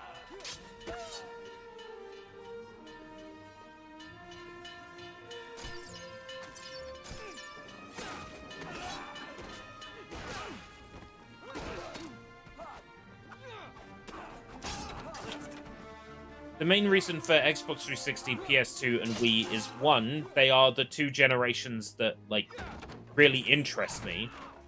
In terms of, like, games I haven't played that could be surprisingly decent. But also, they are the platforms I have the most games for. PlayStation 2, I have a insanely large collection, mostly of Japanese visual novels that I won't possibly be able to do justice, but have massive amounts of PS2 games. Massive amounts of Xbox 360 games, like 400 of them. Shit ton of Wii games. I'm never gonna run out of games to play, even if I do multiple in a session. So that's why sort of Xbox 360 and PS2 and Wii have specifically been targeted.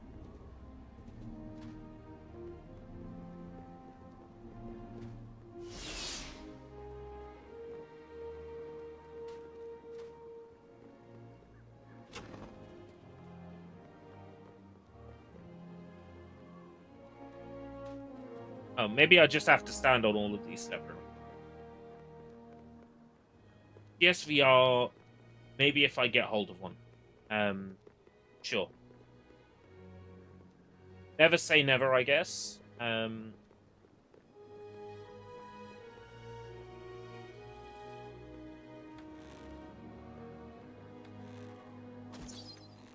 shoot that.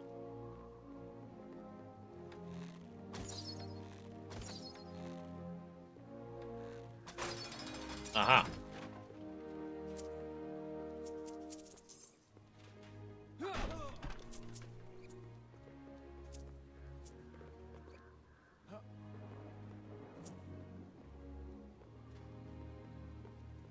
The last thing I would want would be anybody to specifically play the lottery just to be able to give me winnings if they won.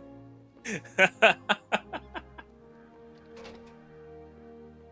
last thing I want is to make it sound like that. Because then I'm just living my dreams vicariously through other people again. Aren't I?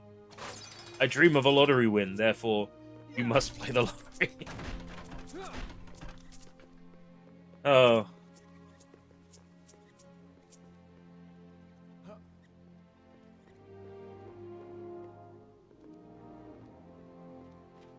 I'm sure the PSVR is getting relatively cheap now in places like yeah. Let me look this up. I got the CEX app on here.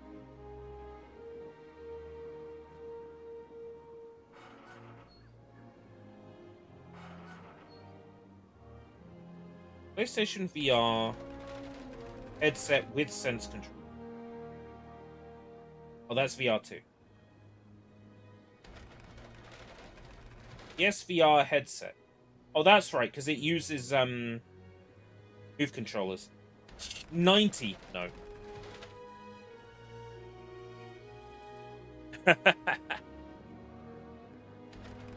Set for Life has always been the one that, like, makes the most sense from you could never really do, like, an amazing amount of damage to yourself financially, while also, you know, being able to have the freedom to explore your hobbies. Like, the Set for Life is always, like, the one that makes the most sense from that point of view. I think there is, like, maybe an element of greed involved in someone who, like, you know, I'm only going to play once, so I'm going to play the Euro Millions. If I win, I want to win 100 million, you know. Look, I'd never be able to spend 100 million. Even if I became a thrillanthropist, going around and having expensive, fun experiences while helping out small communities.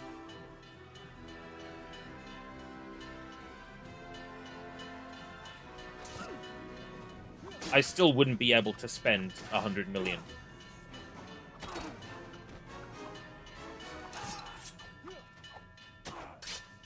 Thrill-anthropy is definitely something I would consider. If I was one of them secret millionaires, like, I envision, like, going to a town in the middle of nowhere and, like, getting some lodgings and just, like, moving out there for a week and seeing what the local community is up to and what they do, and then at the end of the week, you know, if people have been, like, really hospitable and friendly, you know, giving them a tip, you know, like, I don't know, however many 100,000.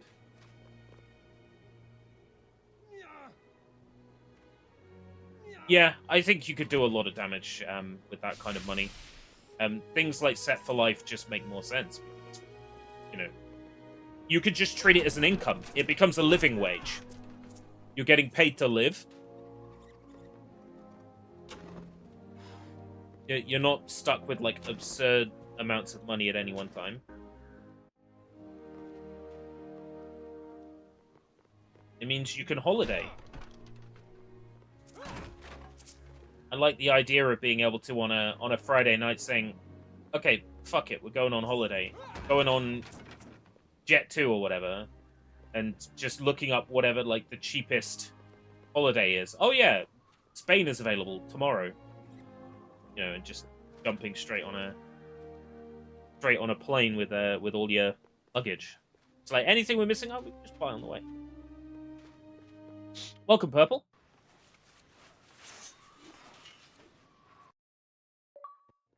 Yay, achievement unlocked! Woo, woo, woo!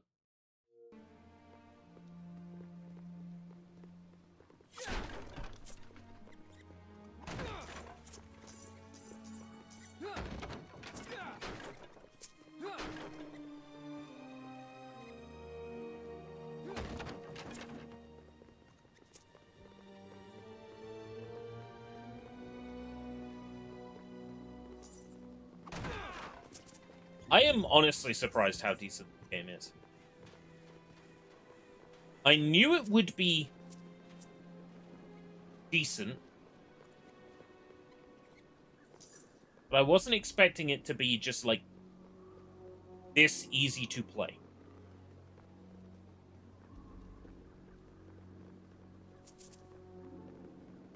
It definitely strikes me as something I would have enjoyed when it came out.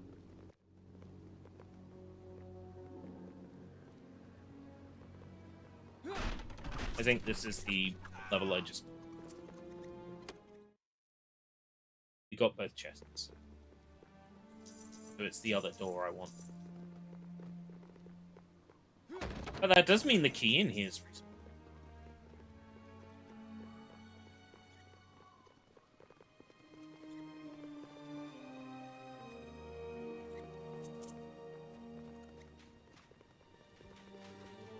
The grey doorway. That one.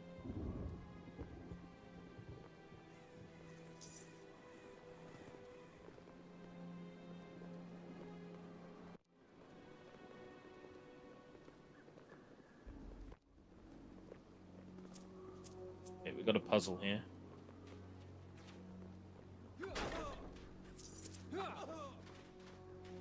Oh yeah, I see it.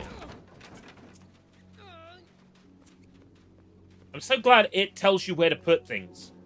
Like, that's incredibly convenient.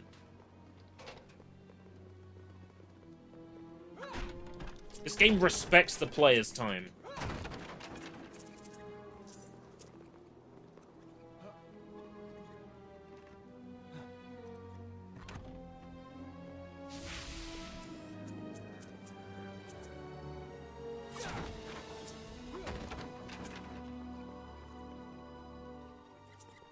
That's got me kind of interested in checking out the dare I say franchise? Am I going to be like really disgusting and say it's got me interested in the Narnia franchise? Let's be fairer. Let's say intellectual property. That doesn't... That I also feel is a bit disrespectful towards Narnia, but calling it an intellectual property, that's an incredibly, like, modern term that certainly did not exist back when the Narnia books were written. Kind of, kind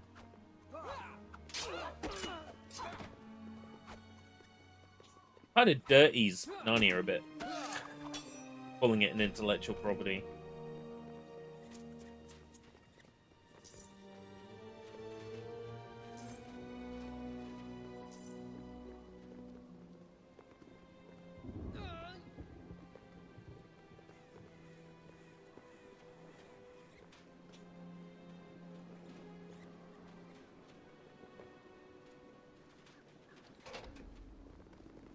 Oh, it's a picture of horses. I only just twigged.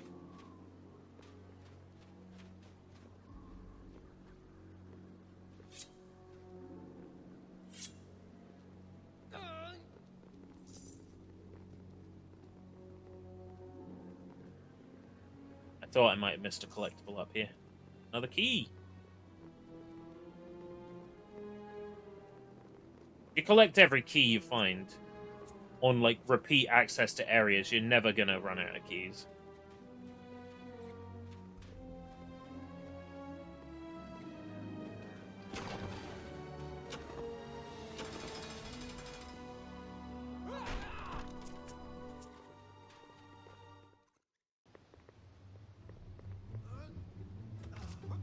On we go.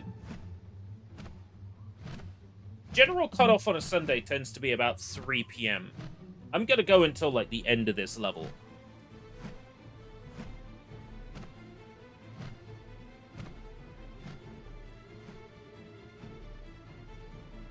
I figure there'll be, like, one final area to do.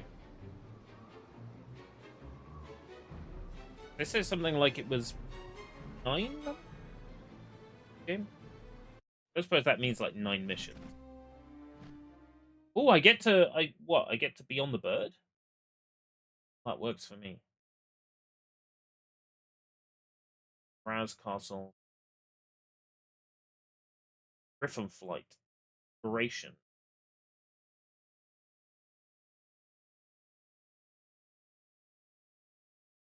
Oh, this is actually quite a long level.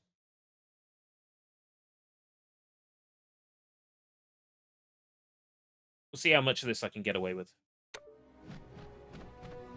Maybe till the end of this level, then.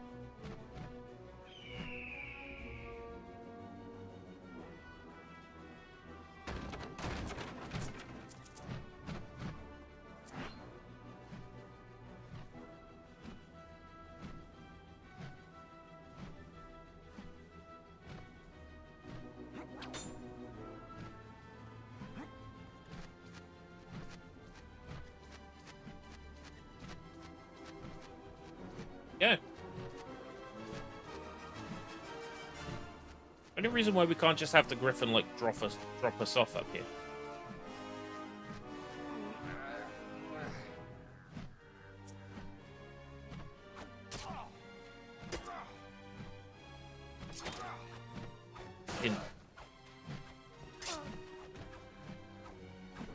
Take it, fella, take it.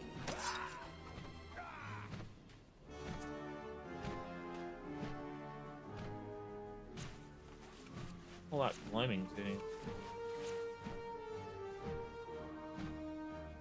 Had a feeling the health would despawn, and it did.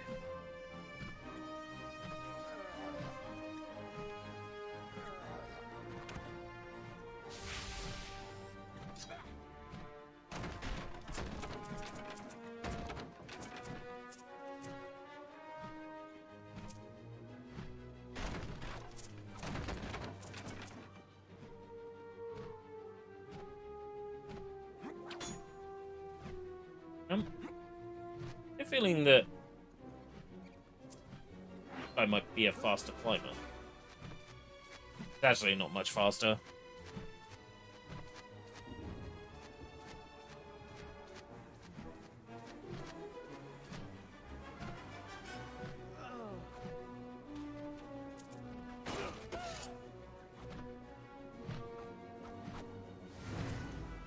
Okay, that is a checkpoint. I did have to do that.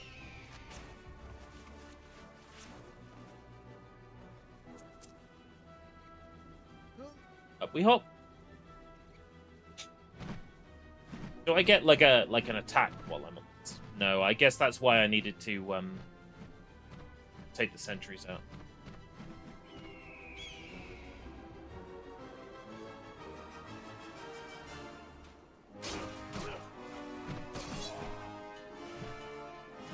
Oh, they got bells. Fuck right off, fella.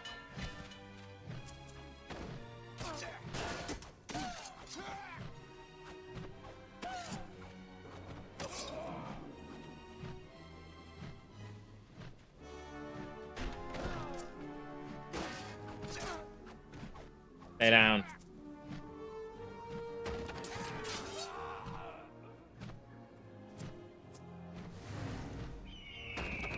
Checkpoint. Nice. So, I'll look around for any keys or chests here. Like, there might be one up here.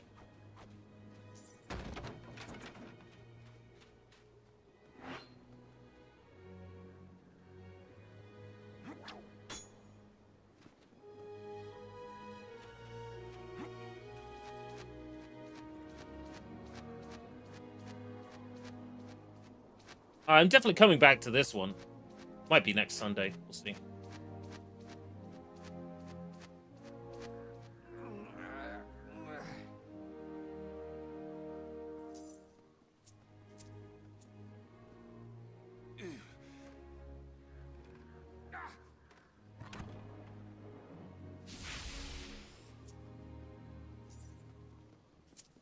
Oh, 2 chests up here.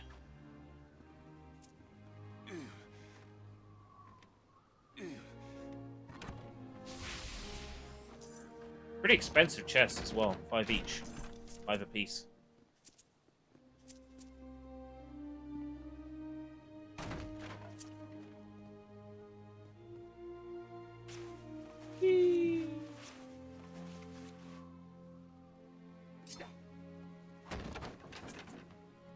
Don't know if there's any more keys around here, but I'll have a quick glance around the arena before getting back on the birds.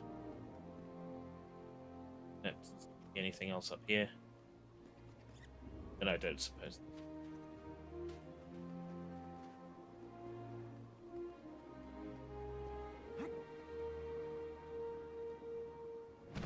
really isn't much of a need for a guide in this game, really. Seems a bit overkill. I know that that's like a standard, like, true achievements thing. People, like, put a roadmap together on how to get achievements, but generally speaking, this is really straightforward. Nothing's missable. You can replay missions at any time.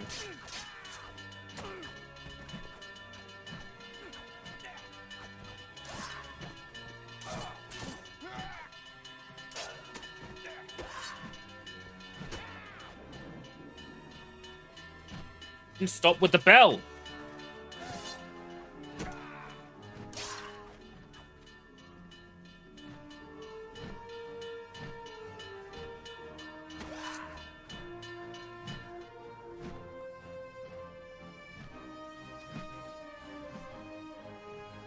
Bunch of bell ends. Should end the bell.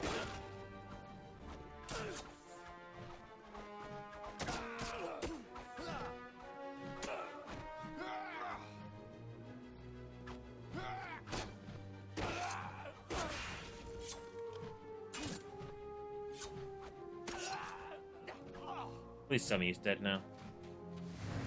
Yes. They're ready to drop down. I get the feeling this level probably has, like, more chests than the others.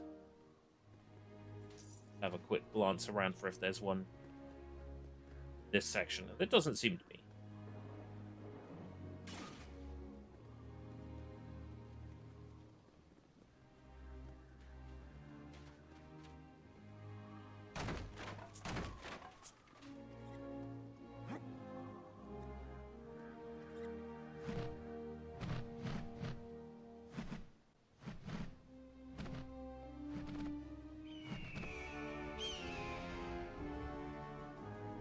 This does seem like a bit of a repetitive gameplay loop now. Right, there's one bell up the top, I think. Based on where I saw that one guard go. Yeah.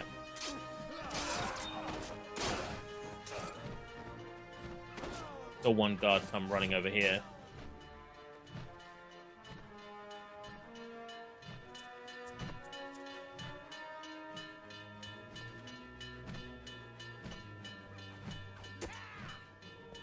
Oh, there's a pressure plate and everything?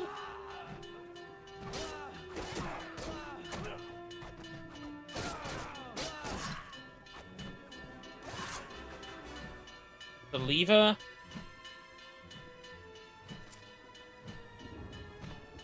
Finished deving for today. Nice. I want you to succeed with that because I am vicariously living my dream through you. Ah! Fucking infuriating.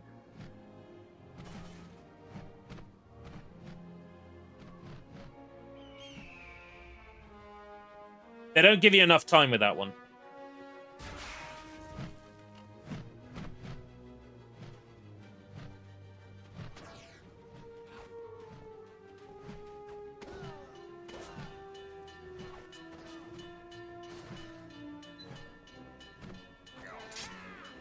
Fucking cunt!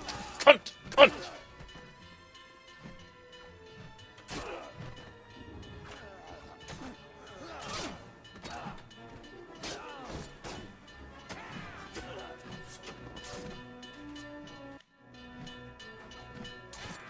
And then it's up a fucking, like, circular staircase?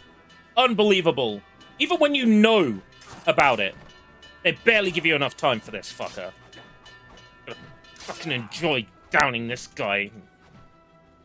Dance on his corpse.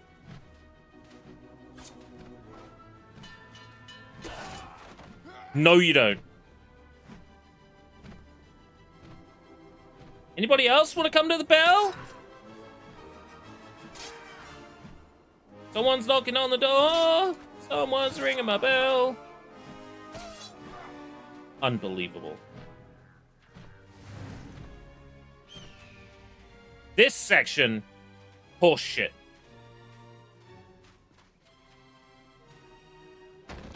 Absolute mare bum milk.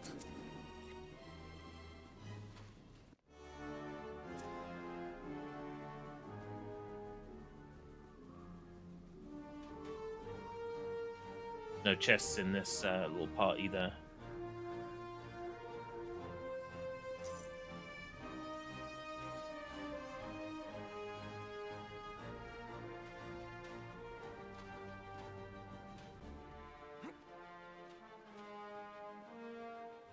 Up we come.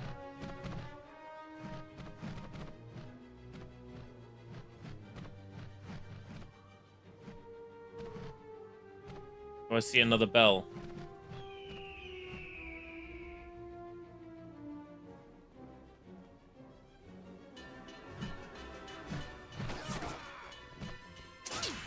On.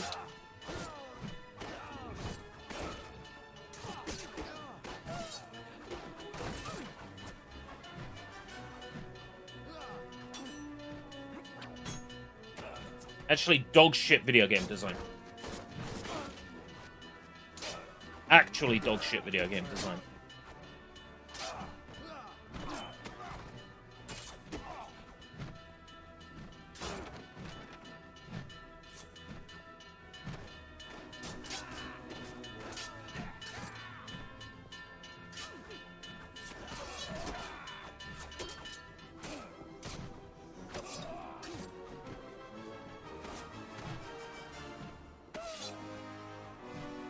Can't even get the health.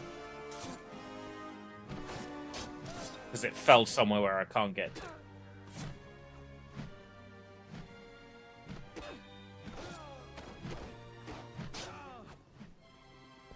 Common John Burton L. I'll take any opportunity I can to dunk on John 316 Burton.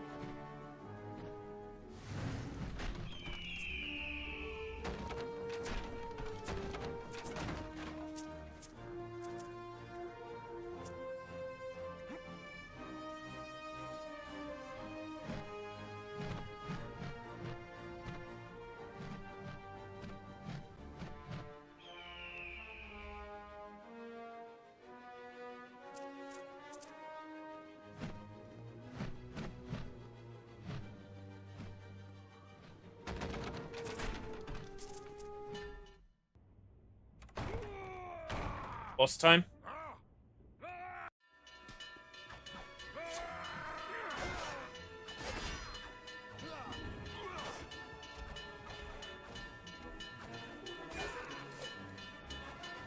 I love game streaming. Do you? Oh, John Burton. Right with you.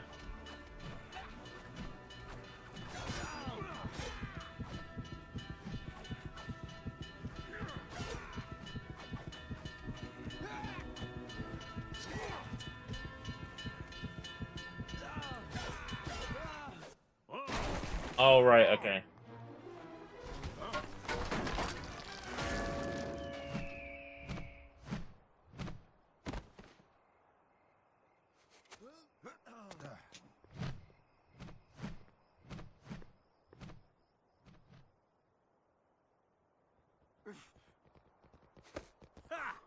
Now I got you. Beep boop, you got caught, dumbass. Achievement unlocked.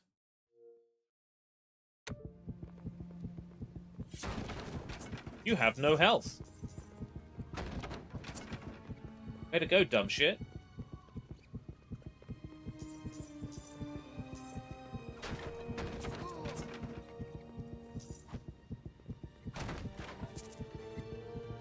Lifetime access. Yeah, there's been like a whole bunch of like there was a free version of Ant Stream on Epic. I played for a little while just to see if the service was worth destroying your entire credibility. And no, the service isn't good enough to justify destroying your entire credibility. So yeah, it looks like he made the wrong mistake, the wrong decision. But alas.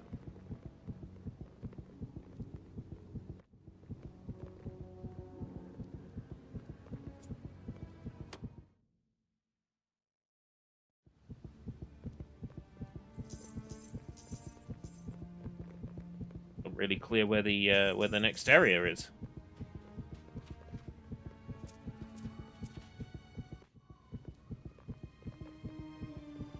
chest down there? Literally the one I just went to.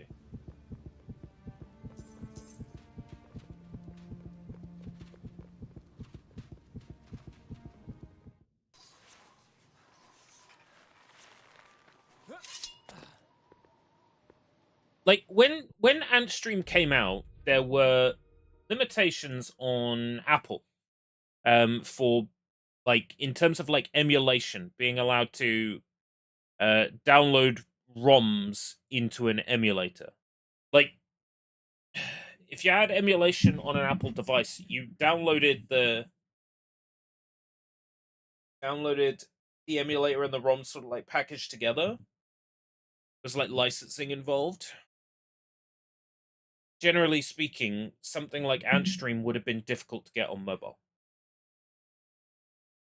Now, these days, so something like Antstream, if you were downloading the games specifically, would have been hard to get on mobile.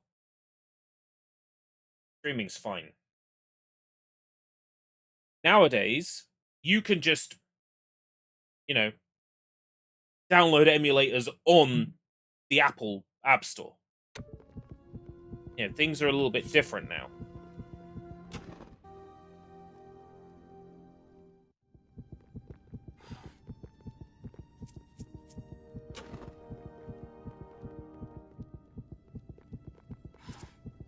Yeah.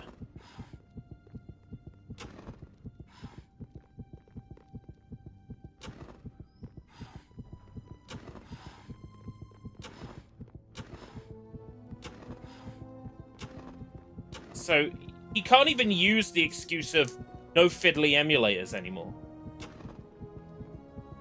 And there's no restrictions anymore on emulators on like mobile devices, specifically Apple.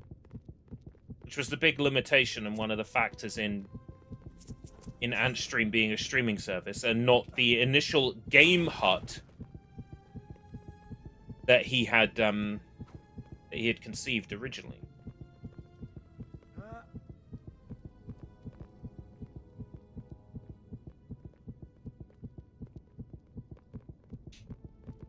I can't help but feel the man sold his idea out because somebody had come up with a similar idea to him. There's wording in that video. The video that has long since been taken down, and the only evidence of it ever existing is my response video. In his video, he said, it was decided that we would combine the ideas. It was decided that. It was decided? Who decided? Why was that decided? How did that decision happen? I suspect it has something to do with his idea and the other person's idea being very similar. And that perhaps there was some kind of legal reason why. Yeah. It's better to have some profit than none. It's better to get the idea out and have a finger in the pie than somebody else gets the idea out and I don't have a finger in the pie. How are we gonna get past without... So he sold the authenticity of his idea in order to get a profit out of it.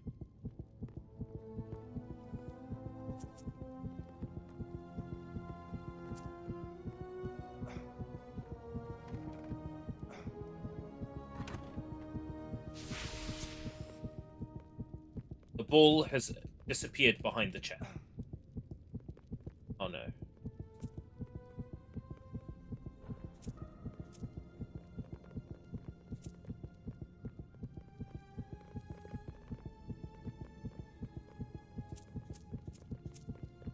Don't even update the Xbox One much. Yeah, even the Xbox One seems like kind of weird. Like that it even exists. I wonder if that's a if that's part of selling out as well.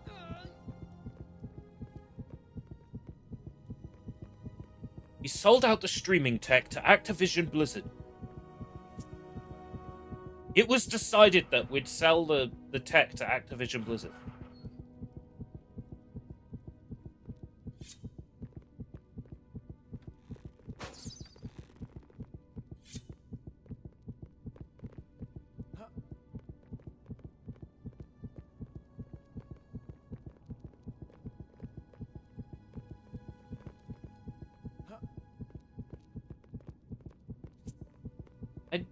I don't hate the man. I don't like him very much.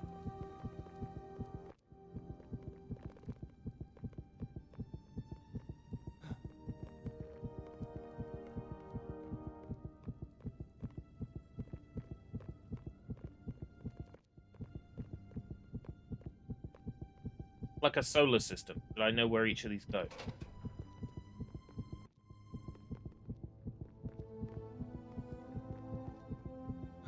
There's no green planet.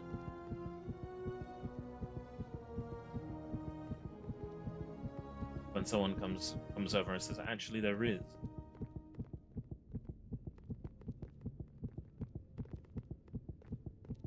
It does tell me which one to put it on. Okay.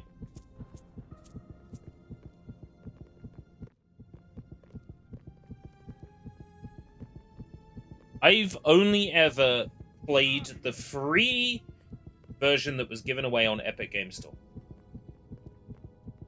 And I was not impressed. Like, it runs fine, and the games look decent, but it's unnecessary.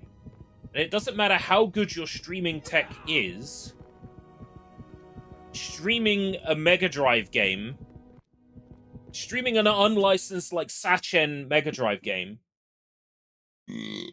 sorry, that uses, like, Disney IPs without permission, no matter how light your streaming tech is, there we go, Caspian's dead. Despite how good your streaming tech is, I gotta start this over. Please tell me the puzzles I completed stayed completed.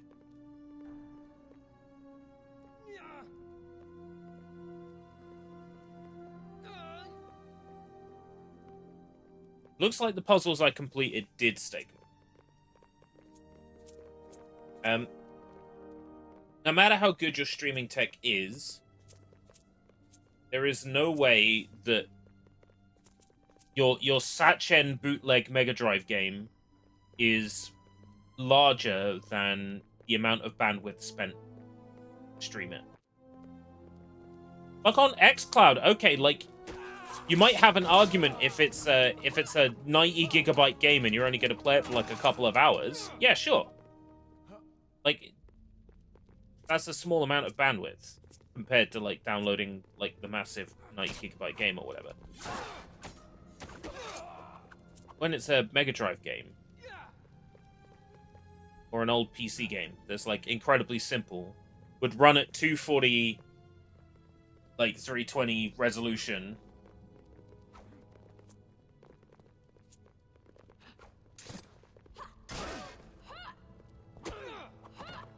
Game that would have fit on like 3 floppies. There's no way in hell that you'd be spending more space on that game than you would be on the string battle.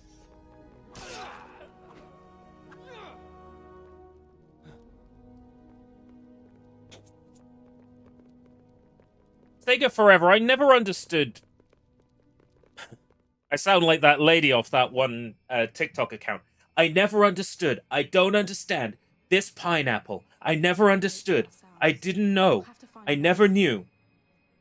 I do not understand what made Sega think that business model was going to result in money. I don't know what part of Mega Drive games with ads made them think they were going to make bank.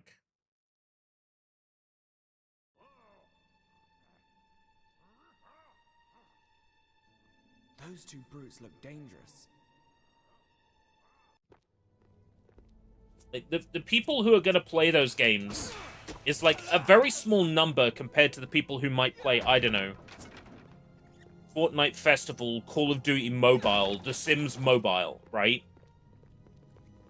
The grand scheme of things, the amount of people who are going to play Mega Drive is incredibly small.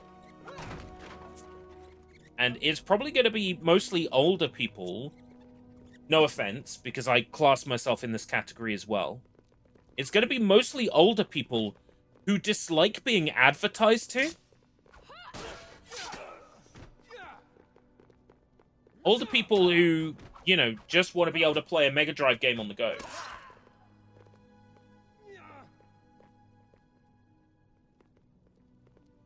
They'll just find another means of playing Mega Drive games on the go. I can think of a good one. This is a good way of playing Mega Drive games on the go. Trim UI. Smart S Pro.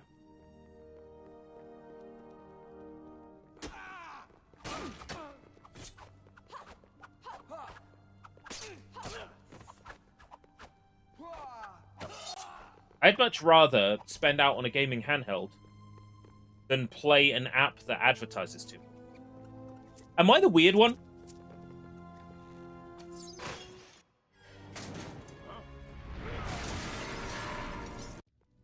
The mini arcades, it is a shame that those Astro cabinets and that sort of thing aren't so easy to get hold of.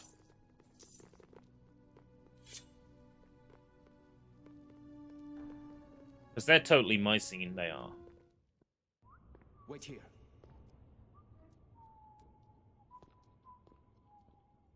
I thought I heard something. I still think Sega and Namco and Capcom Konami are missing out on easy money. Just releasing a box with 2 light guns that plugs into your TV. It has like 30 light gun games on it. Oh, for fuck's sake, the bells are the worst thing ever. It's the worst mechanic in, like, any of these sorts of games. Fucking stop!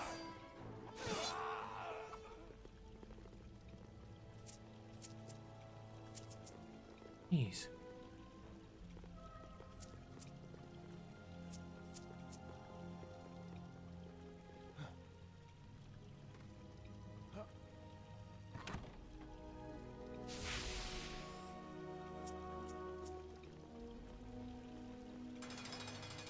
Like a Sonic box could work. Like if Sega released... Because the Sonic 35th anniversary is coming up, right? If Sega released like a Sonic box, like the Whitehead versions of Sonic 1, 2, 3, Knuckles, like Sonic Origins Collection, Sonic CD, you have like a couple of like, you know, you have Sonic 3D blasts on there, but then you can have like a couple of things like a couple of sort of like lesser known. How the fuck do I get up there?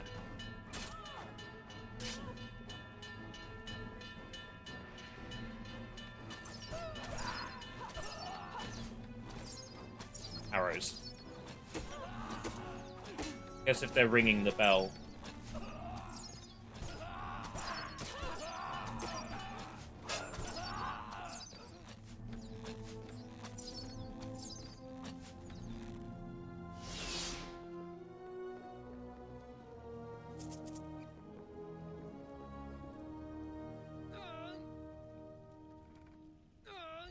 Well, Sega have always, like, used the trackball as the excuse. But even when they've had a platform that allows them to have a trackball, like the 3DS, the DS, they still haven't released the Sonic Arcade game. I don't think they're being truly honest with us about why they won't release that. I think maybe just, like, they're embarrassed about it, or they don't think it's that good, or...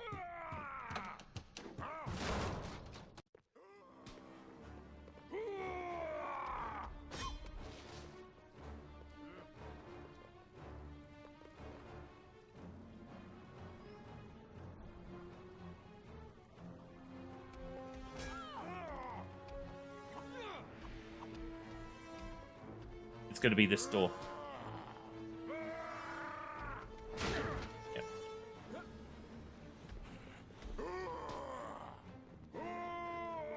Well, Super Sonic Brothers was never, like, officially released, so I can understand the argument for, like, Super Sonic Brothers.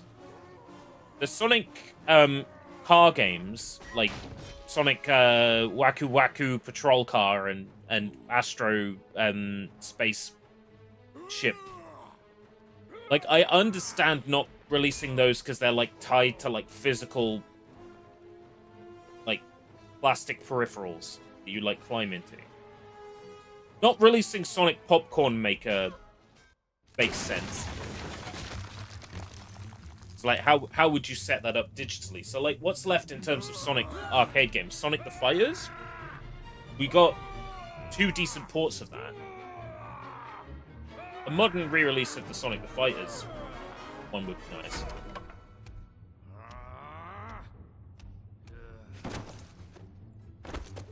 Megatech, I feel like the Megatech versions were sort of playable within those Switch releases, weren't they? Sonic 1 on Switch and Sonic 2 on Switch, you could kind of play like the Mega Play. And internally, the versions in Sonic Jam are sort of like the Mega Play versions anyway. We have an intruder!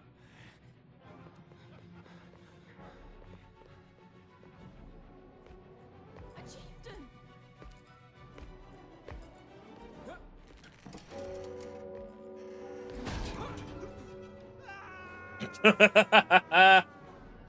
Saved by the bell.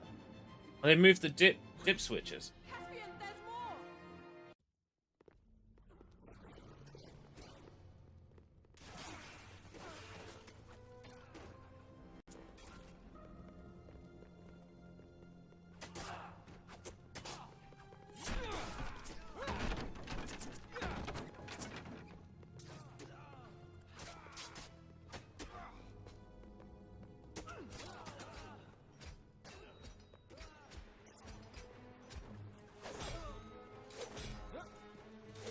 Well, come here, fella!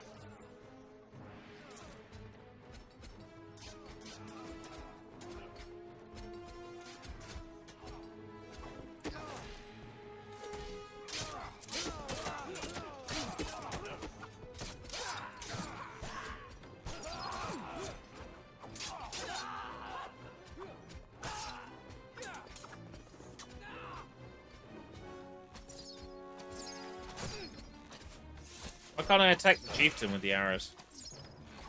Not holding a shield.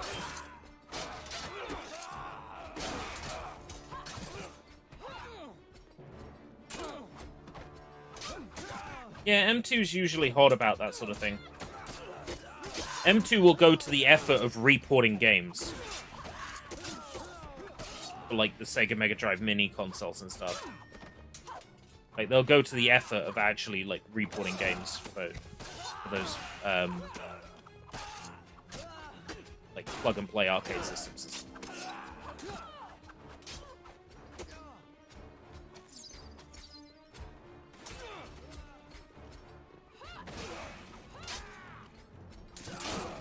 Why is he walking there?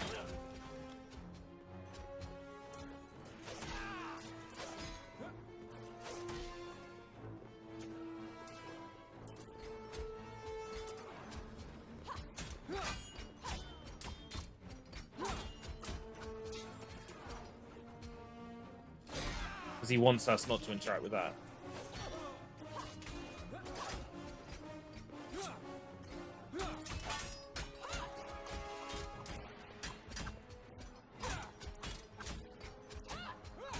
I don't know if I can damage him or not. I can only really sort of, like, stun him.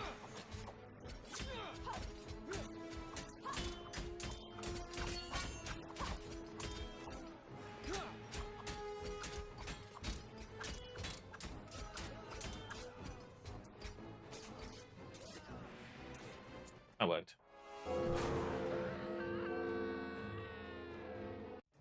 Now, please stop spawning them.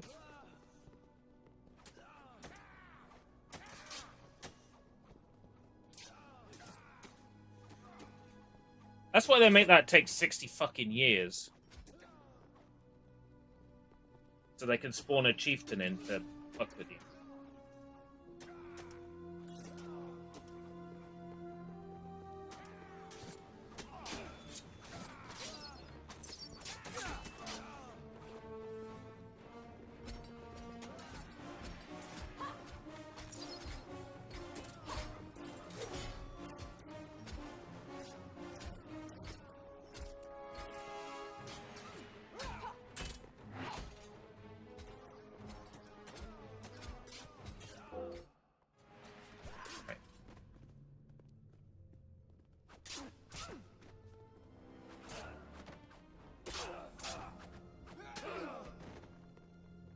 Right.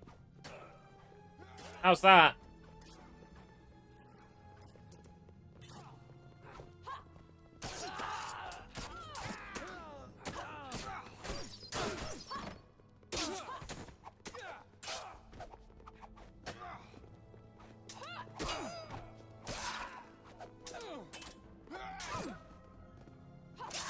Please tell me that's... Yes. Oh. We seem to be out of Telmarines. Oh, what a terrible shame. You three can go back down now. I still have a job to do. Bell Tower rescue, and we're saved. Okay. I feel like that's a neat amount of time I've been able to put in today. And I'm glad now that achievements are actually popping and the profile has been restored successfully.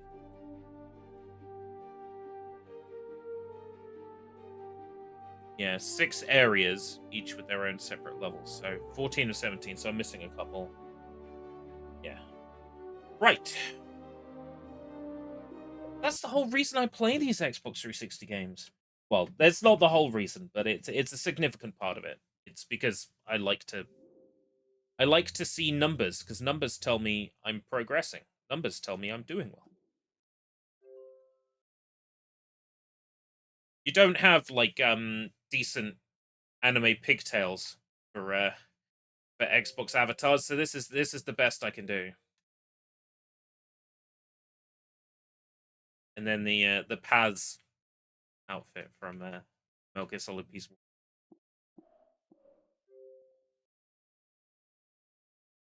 109 468.